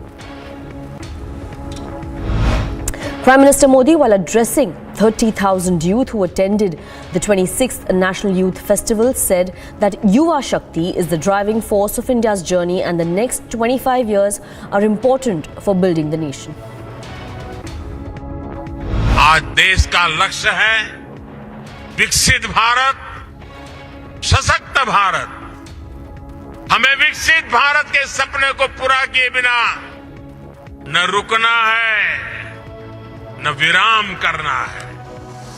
मुझे विश्वास है हर युवा इस सपने को अपना सपना बनाएगा, अपने कंधों पर देश की ये जिम्मेदारी लेगा। Prime Minister Modi, while connecting with the youth who attended the youth festival, said that Yuva Shakti's dreams, aspirations and passion decide India's direction, destination and power. He further added that the runway is ready for the youth to take off and achieve their dreams. In every domain, a strong foundation has been laid in the last 8-9 years. The runway is ready. The runway is ready for your takeoff. Now, Republic confronted Bihar Education Minister who insulted Ramcharitmanas by saying that it spreads hatred. Even as Republic confronted Minister on insult to the Hindus, he remained defiant and justified his comment. कि जो भी मैंने बात कही है संपूर्ण ग्रंथ पर टिप्पणी नहीं है, ग्रंथ के उस अंश पर टिप्पणी है जो संपूर्ण 85-90% लोगों को शिक्षा से वंचित करता है। Massive controversy has erupted over Bihar minister's insult to Hindus while he spoke about Ramcharitmanas. BJP as well as Hindu community saints lashed out at Bihar minister who insulted the text. और दुर्भाग्य है कि इस प्रकार के लोग बिहार के शिक्षा मंत्री के रूप में काम कर रहे हैं। उन सरकारों को इसके बारे में सोचना पड़ेगा जो कि नफरत की राजनीति खुद फैलाते हैं। राम हमारे लिए आदर्श हैं, वो एक पिता के रूप में, पुत्र के रूप में, पति के रूप में, भाई के रूप में जिन्होंने अपने सारे किरदार को सामने रखा, वो हमारे लिए प्रेरणा स्रोत है। तो मुझे लगता है कि इस तरह की बातें करना ये जानबूझकर के एक नफरत फैलाने की राजनीति है। Now, amid the massive controversy over Bihar Education Minister's insult to Hindus, BJP MP Sushil Modi demanded Nitish government should sack the minister. वो कहते हैं कि दलित विरोधी है, तो ऐसे शिक्षा मंत्री क्या संदेश देंगे छात्रों को, और वो भी सार्वजनिक रूप से इस प्रकार के कॉन्वोकेशन के अंदर भाषण दे रहे हैं, तो नीतीश जी ऐसे शिक्षा मंत्री को तत्काल बर्खास्त कीजिए। बीजेपी इसको बिल्कुल भी बर्दाश्त नहीं करेगी। Amid the furor over Bihar Education Minister Chandrasekhar's remark that Ramcharitmanas, a poem based on the epic Ramayana, is divisive and spreads hatred in society, Chief Minister Nitish Kumar sidestepped the matter, claiming he wasn't aware what the minister said. He said that he has not heard his statement or seen anything about it in the news. शिक्षा मंत्री बोले sir कि नफरत को लेकर भी सवाल उठ रहा है। हमको पता नहीं है जी, हम देखे नहीं है। शिक्षा मंत्री ने बोला है कि ये नफरत बोने वाला ग्रंथ है। हमको पता नहीं है, हम पूछ लेंगे उनसे। A Delhi-based lawyer practicing in the Supreme Court of India filed a complaint with the Delhi police against Bihar Education Minister Chandrasekhar for his remarks against the Hindu holy book Ramcharitmanas. The complainant has sought direction to lodge FIR against him and take strict legal action.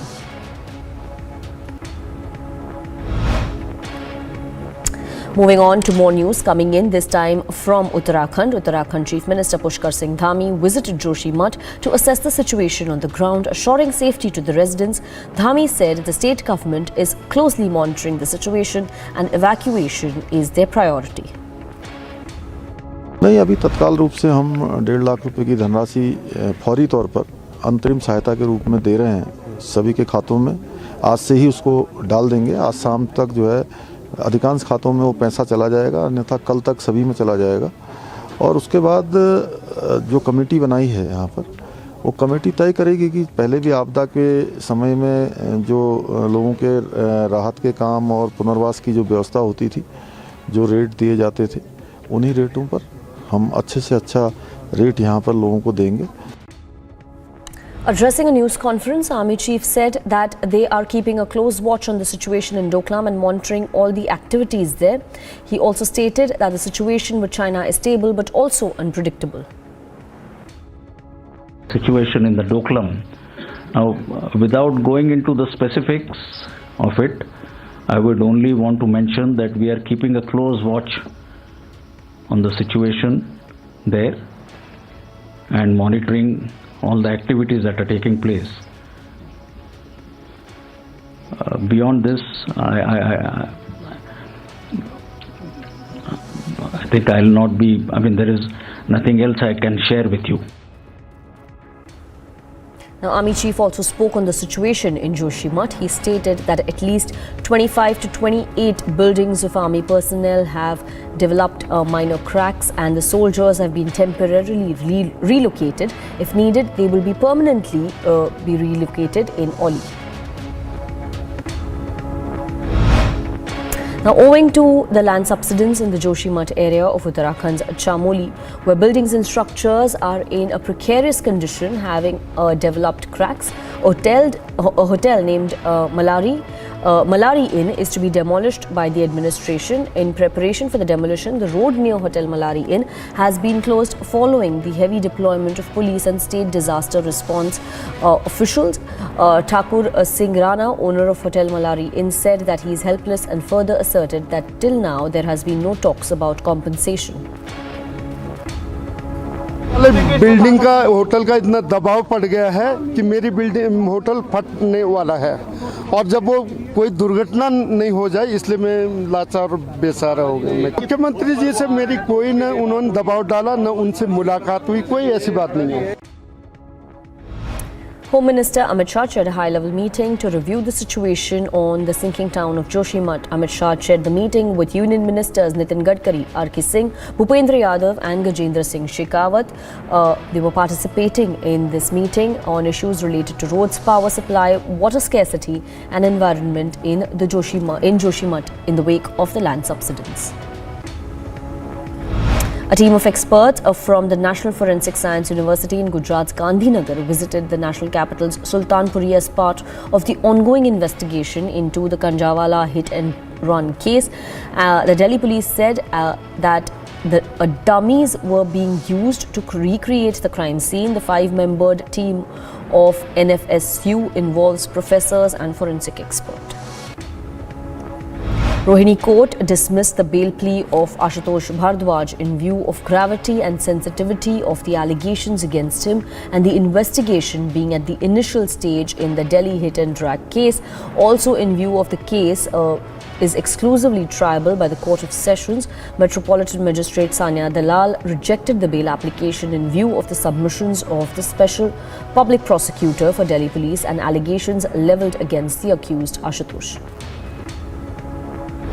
Suspended BJP spokesperson Nupur Sharma, whose comments led to a controversy and triggered protests, has now been granted an arms license. According to officials, Nupur Sharma claimed that she had been receiving death threats. In fresh trouble for Aam Aadmi Party chief Arvind Kejriwal, the Directorate of Information and Publicity issued a recovery notice of 164 crore rupees and asked him to pay the amount within 10 days. After Directorate of Information and Publicity's recovery notice to Arvind Kejriwal, BJP came down heavily on AAP government, saying AAP uses taxpayers' money for personal gains. आप advertisement दूसरे राज्यों के अंदर जो supreme court की guidelines का खुला उल्लंघन है, आप एडवर्टीजमेंट करते हो अपनी पार्टी का, अपने आप को चमकाने के लिए, लेकिन पैसा जो है वो दिल्ली सरकार दे रही है। जो नोटिस दिया है, मुझे लगता है कि तुरंत से तुरंत आम आदमी पार्टी को ये पैसा दिल्ली की खजाने में जमा कराना चाहिए और देश और दिल्ली से माफी मांगनी चाहिए। After the Directorate of Information and Publicity's recovery notice to Aam Aadmi Party chief Arvind Kejriwal, Delhi Deputy Chief Minister Manish Sisodia attacked BJP, saying that it controls state agencies. Bharatiya Janata party असंवैधानिक रूप से इन अफसरों के ऊपर अपना कब्जा करके जमा के बैठी है और वो इसका दुरुपयोग करके इन अफसरों का इस्तेमाल कर रही है। अरविंद केजरीवाल जी के खिलाफ राजनीतिक इस्तेमाल कर रही है, चुनी हुई सरकार के मंत्रियों को टारगेट करने पे, काम नहीं करने दे रही अफसरों को। जनता के काम अफसर करते हैं तो उनको रुकवा देती है और अफसरों का दुरुपयोग कर रही है कि किस तरह से केजरीवाल जी और उनके मंत्रियों को टारगेट करें ये अफसर। Now, in a case of civic apathy, a biker was badly injured after a massive sinkhole appeared in Bengaluru's Ashoknagar area. Bengaluru police has confirmed the incident and said that it happened near the metro line or Brigade Road. This comes after Bengaluru's killer metro pillar claimed 2 lives, which includes a 2.5-year-old toddler. All investigations have been done. We have taken everything into account. I am sure nothing will happen. This is a patchwork that you are doing. No, it is not a patchwork. Okay. Below this there may be a huge cavity. We don't know. This is only opened up in the bottom top. There may be that is filled with concrete. That is filled with concrete. No, if any such loose pockets, which we also don't know, if it gets opened up. 24-year-old girl has come under a truck while trying to avoid pothole in Karnataka's Kolar district. Pushpa was on a two-wheeler when she came across a pothole-ridden stretch. While trying to negotiate the pothole, she lost her balance and fell down. According to sources, a truck which was behind her ran over her and she died on the spot. Officers of the Air Intelligence Unit of the Customs Department have seized 281.88 grams of gold worth 14 lakh rupees from a passenger at Kochi airport. According to officials, the gold in compound form was concealed in a specially stitched cavity of jeans worn by the passenger. Further details are awaited on the scene. CBI has recovered a massive amount of dollars and cash in Indian currency as well from Mumbai in a raid in connection with the PACL chit fund scam. Searches are underway in Mumbai. A major fire broke out at the Jhupri market in the Salt Lake area of Kolkata. Several shops were gutted in the blaze. Upon receiving the information, 12 fire tenders were rushed to the spot. State Fire Minister Sujit Bose also reached the market. After over 2 hours of operation, the blaze was doused.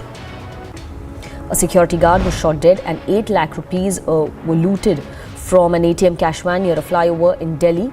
The van was outside an ICICI Bank ATM for depositing cash when a man came from behind, fired and then fled with the cash. In a terror crackdown, police recovered a rusty live grenade near empty ground DPL in Poonch district of Jammu and Kashmir. According to officials, a joint team of police and army reached the spot and destroyed the grenade. Meanwhile, a case has been registered in this regard and further investigations are underway. The World Health Organization issued a product alert against 2 cough syrups made by an Indian firm that are potentially linked to the death of 18 children in Uzbekistan. After Taliban's diktat on women's right to education, Australia's cricket team has boycotted Taliban from the upcoming 3-match ODI series. Moving on to more international news that we are getting, counter-terror corps and security services in the United Kingdom have launched a probe after a deadly shipment of uranium was seized at London's Heathrow Airport on Thursday. Taiwan's Navy showcased its first indigenous amphibious transport dock with helicopter landing, military vehicle and landing ships embarkment, and the military continued to hold military exercises simulating joint forces against an invading enemy from the sea in southern Taiwan. India convened a virtual summit of more than 100 developing countries to evolve a uniform strategy seeking help for economic issues. Indian Prime Minister Narendra Modi addressed the summit virtually. UAE has named a veteran technocrat, Sultan Al Jaber, Abu Dhabi's state-run oil company, who will preside over the upcoming United Nations climate negotiations in Dubai. The General Staff of the Armed Forces of Ukraine updated that over the previous 24 hours, Russian forces has carried out 4 missile strikes, 23 airstrikes and 69 attacks from rocket salvo systems. Police and riot gear began evicting climate activists from a condemned village in western Germany due to be demolished for the expansion of a coal mine. Some stones and fireworks were thrown on Wednesday as officers entered, which became a flashpoint of debate over the country's climate efforts. South Korean officials are considering creating a domestic fund to compensate Koreans who were enslaved by Japanese companies before the end of World War II as they desperately try to repair relations with Tokyo that have deteriorated in recent years over historical grievances. Pakistan-occupied Kashmir is on the verge of food riots as a result of the region's unprecedented flour scarcity. It is being blamed solely on Islamabad and the Pakistan Authority. Chaos has resulted from severe circumstances. Some intergroup fighting also has been witnessed and reported in these areas. People of Afghanistan have faced endless difficulties since Taliban's takeover on August 15. The current imposition of repressive policies by the hardline Islamic regime has led to food insufficiency, repeated violations against women, and rising insecurity. People mourn the death of 21-year-old who was shot in the head by the Israeli forces. Israeli army reported a gunfight between Palestinian militants and Israeli security forces in Balata refugee camp, acknowledging that a Palestinian was hit by Israeli force fire. Getting you some updates from the world of sports now. The Global Sporting Hockey World Cup 2023 in Odisha has begun. A total of 16 teams it's beginning tomorrow. A total of 16 teams will be competing with each other for the prestigious title of World Cup in field hockey. The dazzling extravaganza was inaugurated by Odisha CM Naveen Patnaik and the occasion was also present Union Minister Anurag Thakur. Rohit Sharma and Shubman Gill to give India a solid start in their chase of 216 runs in the second ODI of the 3-match series in Kolkata. Sri Lanka captain Dasun Shanaka won the toss and chose to bat against India. Prannoy stormed into the quarterfinals of the Malaysia Open Super 1000 badminton tournament, while Commonwealth Games bronze medalist Shrisa Jolly and Gayatri Gopichand were knocked out in the women's doubles pre-quarter-finals. British number 1 Cameron Norrie reached the semi-finals at the ATP warm-up being played this week, beating qualifier Marcos Giron at the New Zealand's tennis tournament. Ultimate Fighting Championship President Dana White apologized and said there were no excuses after he was caught on camera slapping his wife during their vacation in Mexico.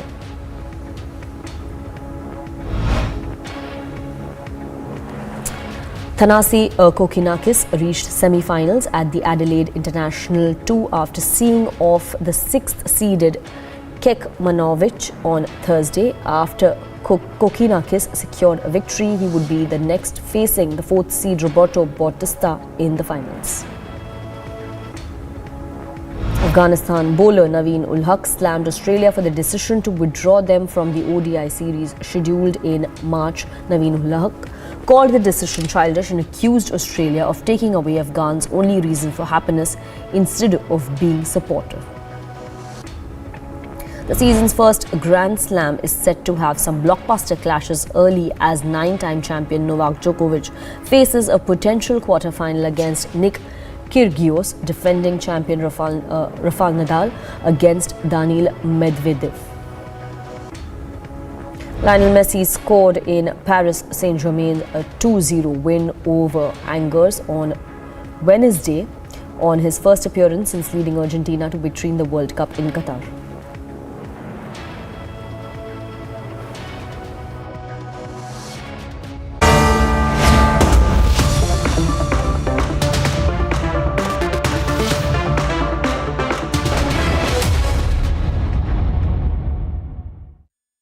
QS and THE, the world's foremost university rankings organizations, have ranked Amity amongst the top 3% universities globally, making it among the very few Indian universities to be included in both rankings.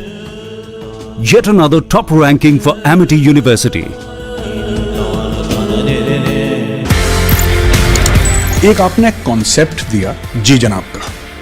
I don't ever want to claim anything which is not done by me. I only cast my mind back to what General Patinkar and General Nupur Sharma had done. What I did was that I took the Ji Janab. Ji Janab was not about saying Ji Janab to everyone. It was just a symbol, a name given to an operation to say, understand the Kashmiri environment, understand the culture, understand the sensitivities.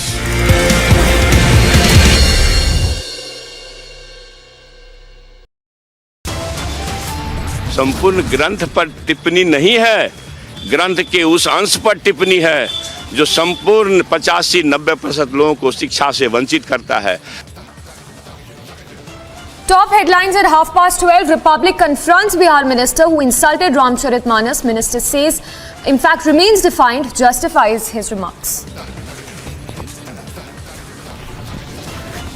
Ramcharitmanas was a nafrat फैलाने वाला ग्रंथ. Was a grant that was spreading hatred. This is not a coincidence, it is a conspiracy.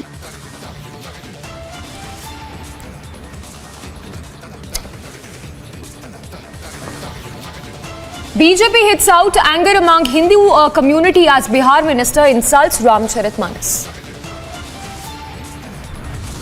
After UK and Canada, hate graffiti now scribbled on the walls of Hindu temple in Australia's Melbourne. Back-to-back 3 incidents of snake, lizard and rats found in midday meal. BJP alleges funds misappropriation. Overnight rains bring more trouble. Cracks now seen in more houses and even in Karnataka.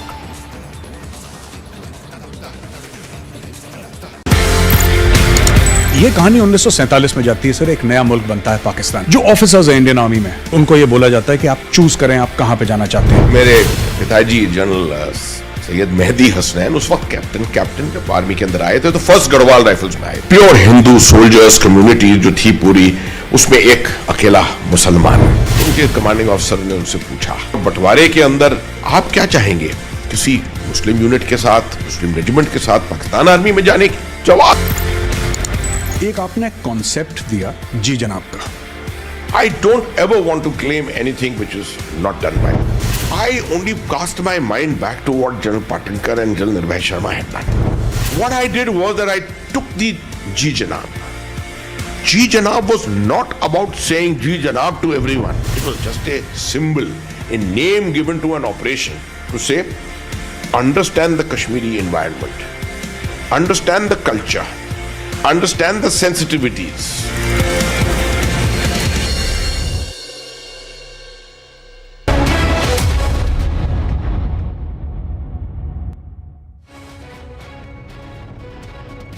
I'm reporting from Nursing Temple, which is also becoming one of affected area. First, let me give you a sense. There you can see the security of Chief Minister's Dhami. He has just done the puja over here and now meeting with some of the people over down over there only. And let me tell you that if you talk about the update, yes, he stayed overnight. He was in Joshimath itself. Yesterday also he had meeting with the locals.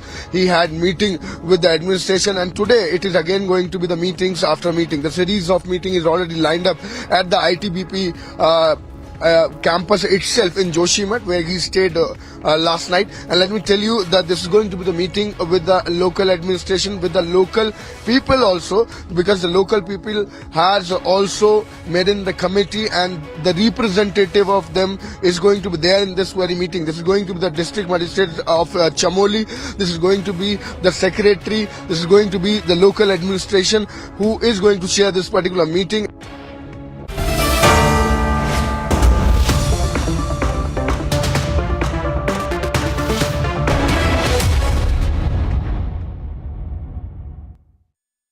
आग को फैलने से रोकना मुश्किल है, पर नामुमकिन नहीं। अब फायरवॉल टेक्नोलॉजी के साथ सेंचुरी प्लाई क्लब प्राइम आग से बचाए। एक आपने कॉन्सेप्ट दिया जी जनाब का। I don't ever want to claim anything which is not done by me. I only cast my mind back to what General Patinkar and General Nupur Sharma had done. What I did was that I took the Ji Janab. Ji Janab was not about saying Ji Janab to everyone. It was just a symbol, a name given to an operation to say, understand the Kashmiri environment, understand the culture, understand the sensitivities.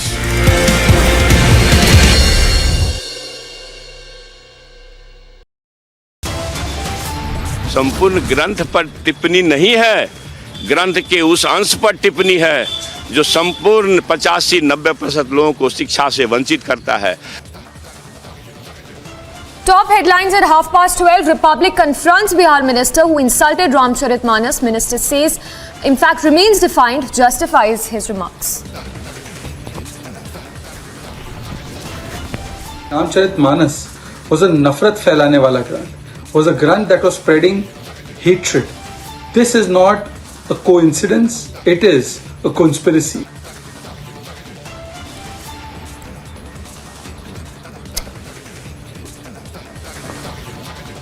BJP hits out anger among Hindu community as Bihar minister insults Ramcharitmanas. After UK and Canada, hate graffiti now scribbled on the walls of Hindu temple in Australia's Melbourne. Back-to-back 3 incidents of snake, lizard and rats found in midday meal. BJP alleges funds misappropriation.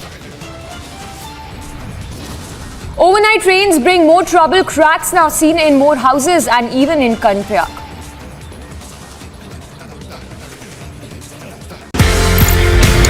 ये कहानी 1947 में जाती है sir. एक नया मुल्क बनता है पाकिस्तान। जो ऑफिसर्स हैं इंडियन आर्मी में, उनको ये बोला जाता है कि आप चूज करें आप कहां पे जाना चाहते हैं। मेरे पिताजी जनरल सैयद मेहदी हसनैन उस वक्त कैप्टन जब आर्मी के अंदर आए थे तो फर्स्ट गढ़वाल राइफल्स में आए। प्योर हिंदू सोल्जर्स कम्युनिटी जो थी पूरी, उसमें एक अकेला मुसलमान। उनके कमांडिंग ऑफिसर ने उनसे पूछा, बंटवारे के अंदर आप क्या चाहेंगे, किसी मुस्लिम यूनिट के साथ, मुस्लिम रेजिमेंट के साथ पाकिस्तान आर्मी में जाने की? जवाब जो था बहुत जबरदस्त। मैंने सोच लिया मैं उस देश में जाऊंगा, मैं उस फौज में जाऊंगा जिसमें मजहब के लिए कोई अलग जगह नहीं है। Hindu sentiments hurt, Ramcharitmanas insulted. Bihar minister insults religious sentiments. to insult Hindu deities and now texts. Debating tonight at 10 p.m.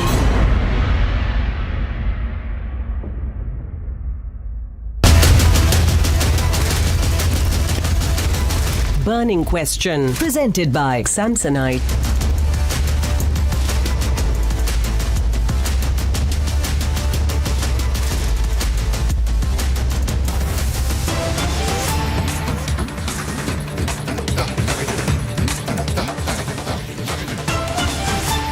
Let's begin with this breaking update that's just coming in. There are reports of a lot of ruckus right now at the IGI airport.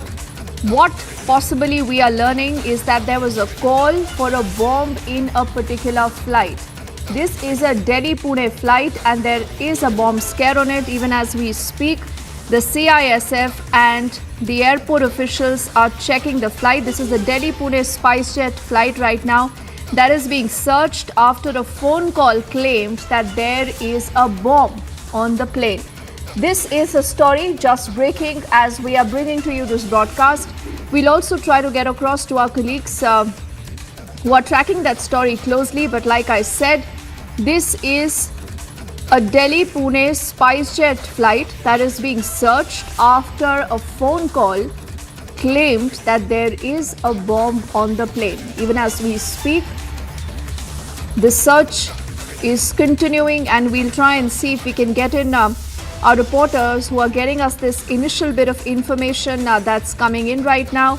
Both the Delhi police, the CISF is at the spot and a thorough search is being done. Harsha has shared these initial details. We'll try and see if we can also get her on the phone line. As these are just initial details right now coming in. This is at the IGI airport, a very, very busy airport. And right now we are learning that there was a phone call that was received that spoke of a bomb on the Delhi-Pune SpiceJet flight. After which, right now, there is a thorough search underway in that particular flight. Both the CISF, the airport officials are at the spot. The Delhi police also has been alerted. And Harsha, I'm told, is with us now. She has more details. Harsha, what do we know? Dikshit, till now the initial information what we have got is that it was a Delhi-Pune flight, and before it could depart for Pune, before that there was a bomb call. And therefore the CISF and the international airport security, everyone is at alert. All airport officials are now.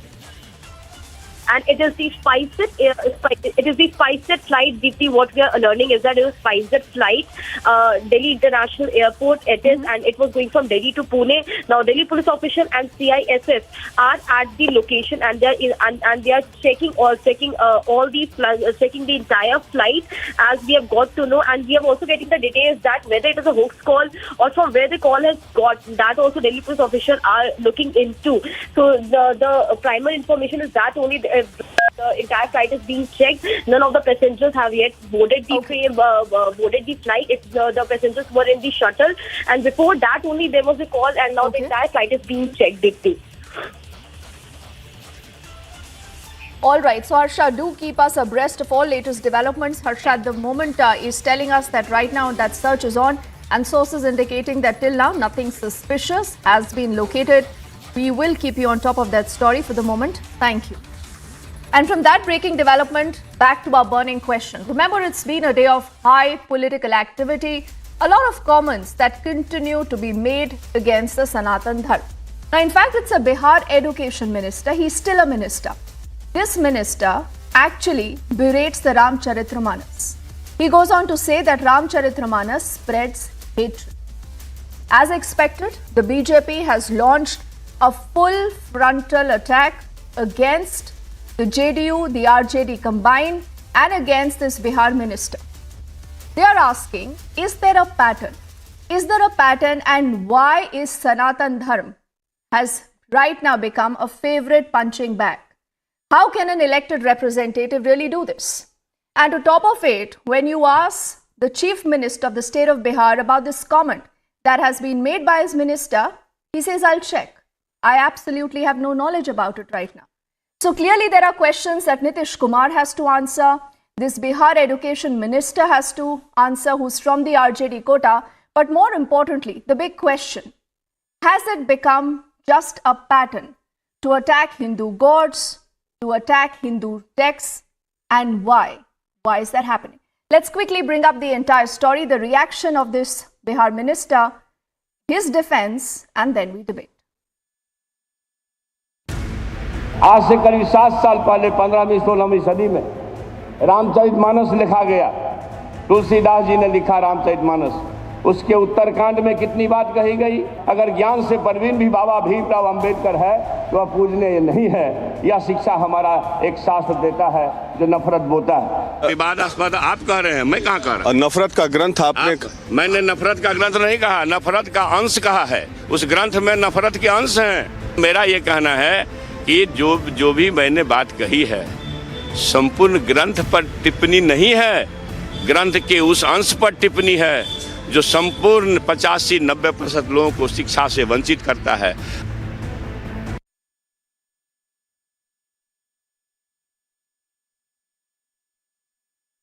Ladies and gentlemen, become an easy target. And this elected representative who's actually taken the oath of office, he should be secular. But why do we hear a comment like this? Is there going to be action against him or not? And why today you have Nitish Kumar completely clueless? Those are a lot of questions on top of our mind and your mind. And let's ask those questions to our panel of guests that joins us. Professor Guru Prakash Paswan is national spokesperson of the BJP. Manish Barrier is a political analyst. I do see Dushyant Nagar, political analyst. Anil Kumar Sani ji, who's a former MP and the MLA of the RJD. And I do see Anupriya, who's a spokesperson of the JDU. Let's get kick-started with Anil Kumar Sani from the RJD. And before, in fact, we begin this debate, we also have Dr. Sanjay Kumar Jaiswal, who's the president of the BJP Bihar and member of parliament from the Lok Sabha, who's also joining us live right now. So with the permission of all our guests, let's quickly cut across to him and understand what really is happening in Bihar. Jaiswal ji, शुक्रिया हमसे बात करने के लिए। Sir, हमें ये बताइए कि क्या अभी एक पैटर्न हो गया है? क्या हिंदुइज्म एक इजी टारगेट है? कुछ समय पहले नफरत की जमीन हमने सुना और अब नफरत की किताब।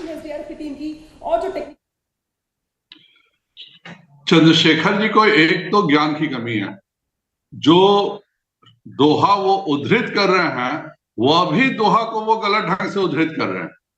वो दोहा जो है वो है एक आपस में वार्तालाप है काक भुषुंडी अर्थात कौवा का गरुड़ के साथ। और वह यह कह रहा है कि मैं अर्थात कौवा जो है मैं हर कहूँ हरि सेवक गुरु कहू सुनी खगननाथ हृदय मम देहु अधम जाति में विद्या पाए भवहु जथा अहि दूध पियाए। इन्होंने ठीक इसका उल्टा कर दिया। वह जो कह रहा था कि मैं, उसको इन्होंने मैं कर दिया। और उसके बाद ये जो कौवा और गरुड़ का वार्तालाप है और उसके बाद का चौपाई वो पढ़ना भूल गए। अगर उसके बाद की चौपाई वो पढ़ते तब उन्हें समझ में आता कि शिक्षा का क्या मतलब है। इसमें उन्होंने उसकी अगली लाइन जो है वह है मानी कुटिल कुभाग्य कुजाति गुर कर द्रोह करऊं दिन राति अति दयाल गुरु स्वलप न क्रोधा पुनि पुनि मोहि सिखाओ सुबोधा। अर्थात अभिमानी कुटिल दुर्भाग्य और कौवा जाति के कुजाति के होने के बावजूद कारण मैं गुरु से द्रोह करता था, फिर भी गुरु जी अत्यंत दयालु थे। उनको थोड़ा सा भी क्रोध मेरे ऊपर नहीं आता था और वह हमेशा मुझे उत्तम ज्ञान की शिक्षा देते थे। तो इसके अगले ही लाइन में उत्तम ज्ञान की शिक्षा की बात भी लिखी हुई है। और ये काग और गरुड़ के बीच के जो वार्तालाप है उसको जानबूझ करके सामाजिक विद्वेष पैदा करना, समाज में हिंदुओं के प्रति जो इनकी एक मानसिकता है कि चूंकि यह खुद मधेपुरा से है और वहां पर एक अच्छा खासा चंक अल्पसंख्यक मतों का है और केवल उनको वो प्रभावित करने के लिए इस तरह का वक्तव्य दे रहे हैं। और सबसे मुझे आश्चर्य लगा, माननीय नीतीश कुमार जी कहते हैं कि मुझे यह बात मालूम नहीं है। यह एक हिंदुस्तान के एकमात्र मुख्यमंत्री हैं जिनके यहाँ BSCS एग्जाम देने वाले बच्चों पे लाठीचार्ज हो जाता है, वो कहते हैं मुझे मालूम नहीं है। जिनके यहाँ कल बक्सर में पुलिस रात भर किसानों पर डंडे बरसाती है, मुख्यमंत्री कहते हैं मुझे मालूम नहीं है। उनके शिक्षा मंत्री इस तरह का वक्तव्य दे करके पूरे सामाजिक सौहार्द को बिगाड़ने का काम कर रहे हैं। लेकिन नीतीश कुमार जी कह रहे हैं हमें मालूम नहीं है कि जब से महागठबंधन की सरकार आई है, तो अल्पसंख्यक संजय जी आपको क्यों लगता है कि ये सब समाज को बांटने की कोशिश है? और जिस तरह मैंने आपसे सवाल किया कि क्या ये सिर्फ बिहार तक सीमित है, क्योंकि हम एक पैटर्न अगर देखें बीते कुछ सालों में लगातार इस तरह के कमेंट्स बार बार सामने आते हैं, और जब इस तरह के कमेंट्स को सामने मीडिया लाता है तो उनसे कहा जाता है कि आपने कॉन्टेक्स्ट ठीक से नहीं समझा। किसी भी इस तरह के व्यक्ति के ऊपर, नेता के खिलाफ क्या कभी कोई कार्रवाई हुई? और मैंने अभी जगदानंद सिंह जी का बयान के बारे में आपसे बात की, नफरत की जमीन, इस तरह का उन्होंने बयान दिया था राम मंदिर को लेकर, क्या उनके ऊपर कोई कार्रवाई हुई? बिहार में कहूं तो एक जानबूझ के समाज सौहार्द बिगाड़ने का, हिंदुओं को नीचा दिखाने का एक पूरा प्रायोजित कार्यक्रम चल रहा है।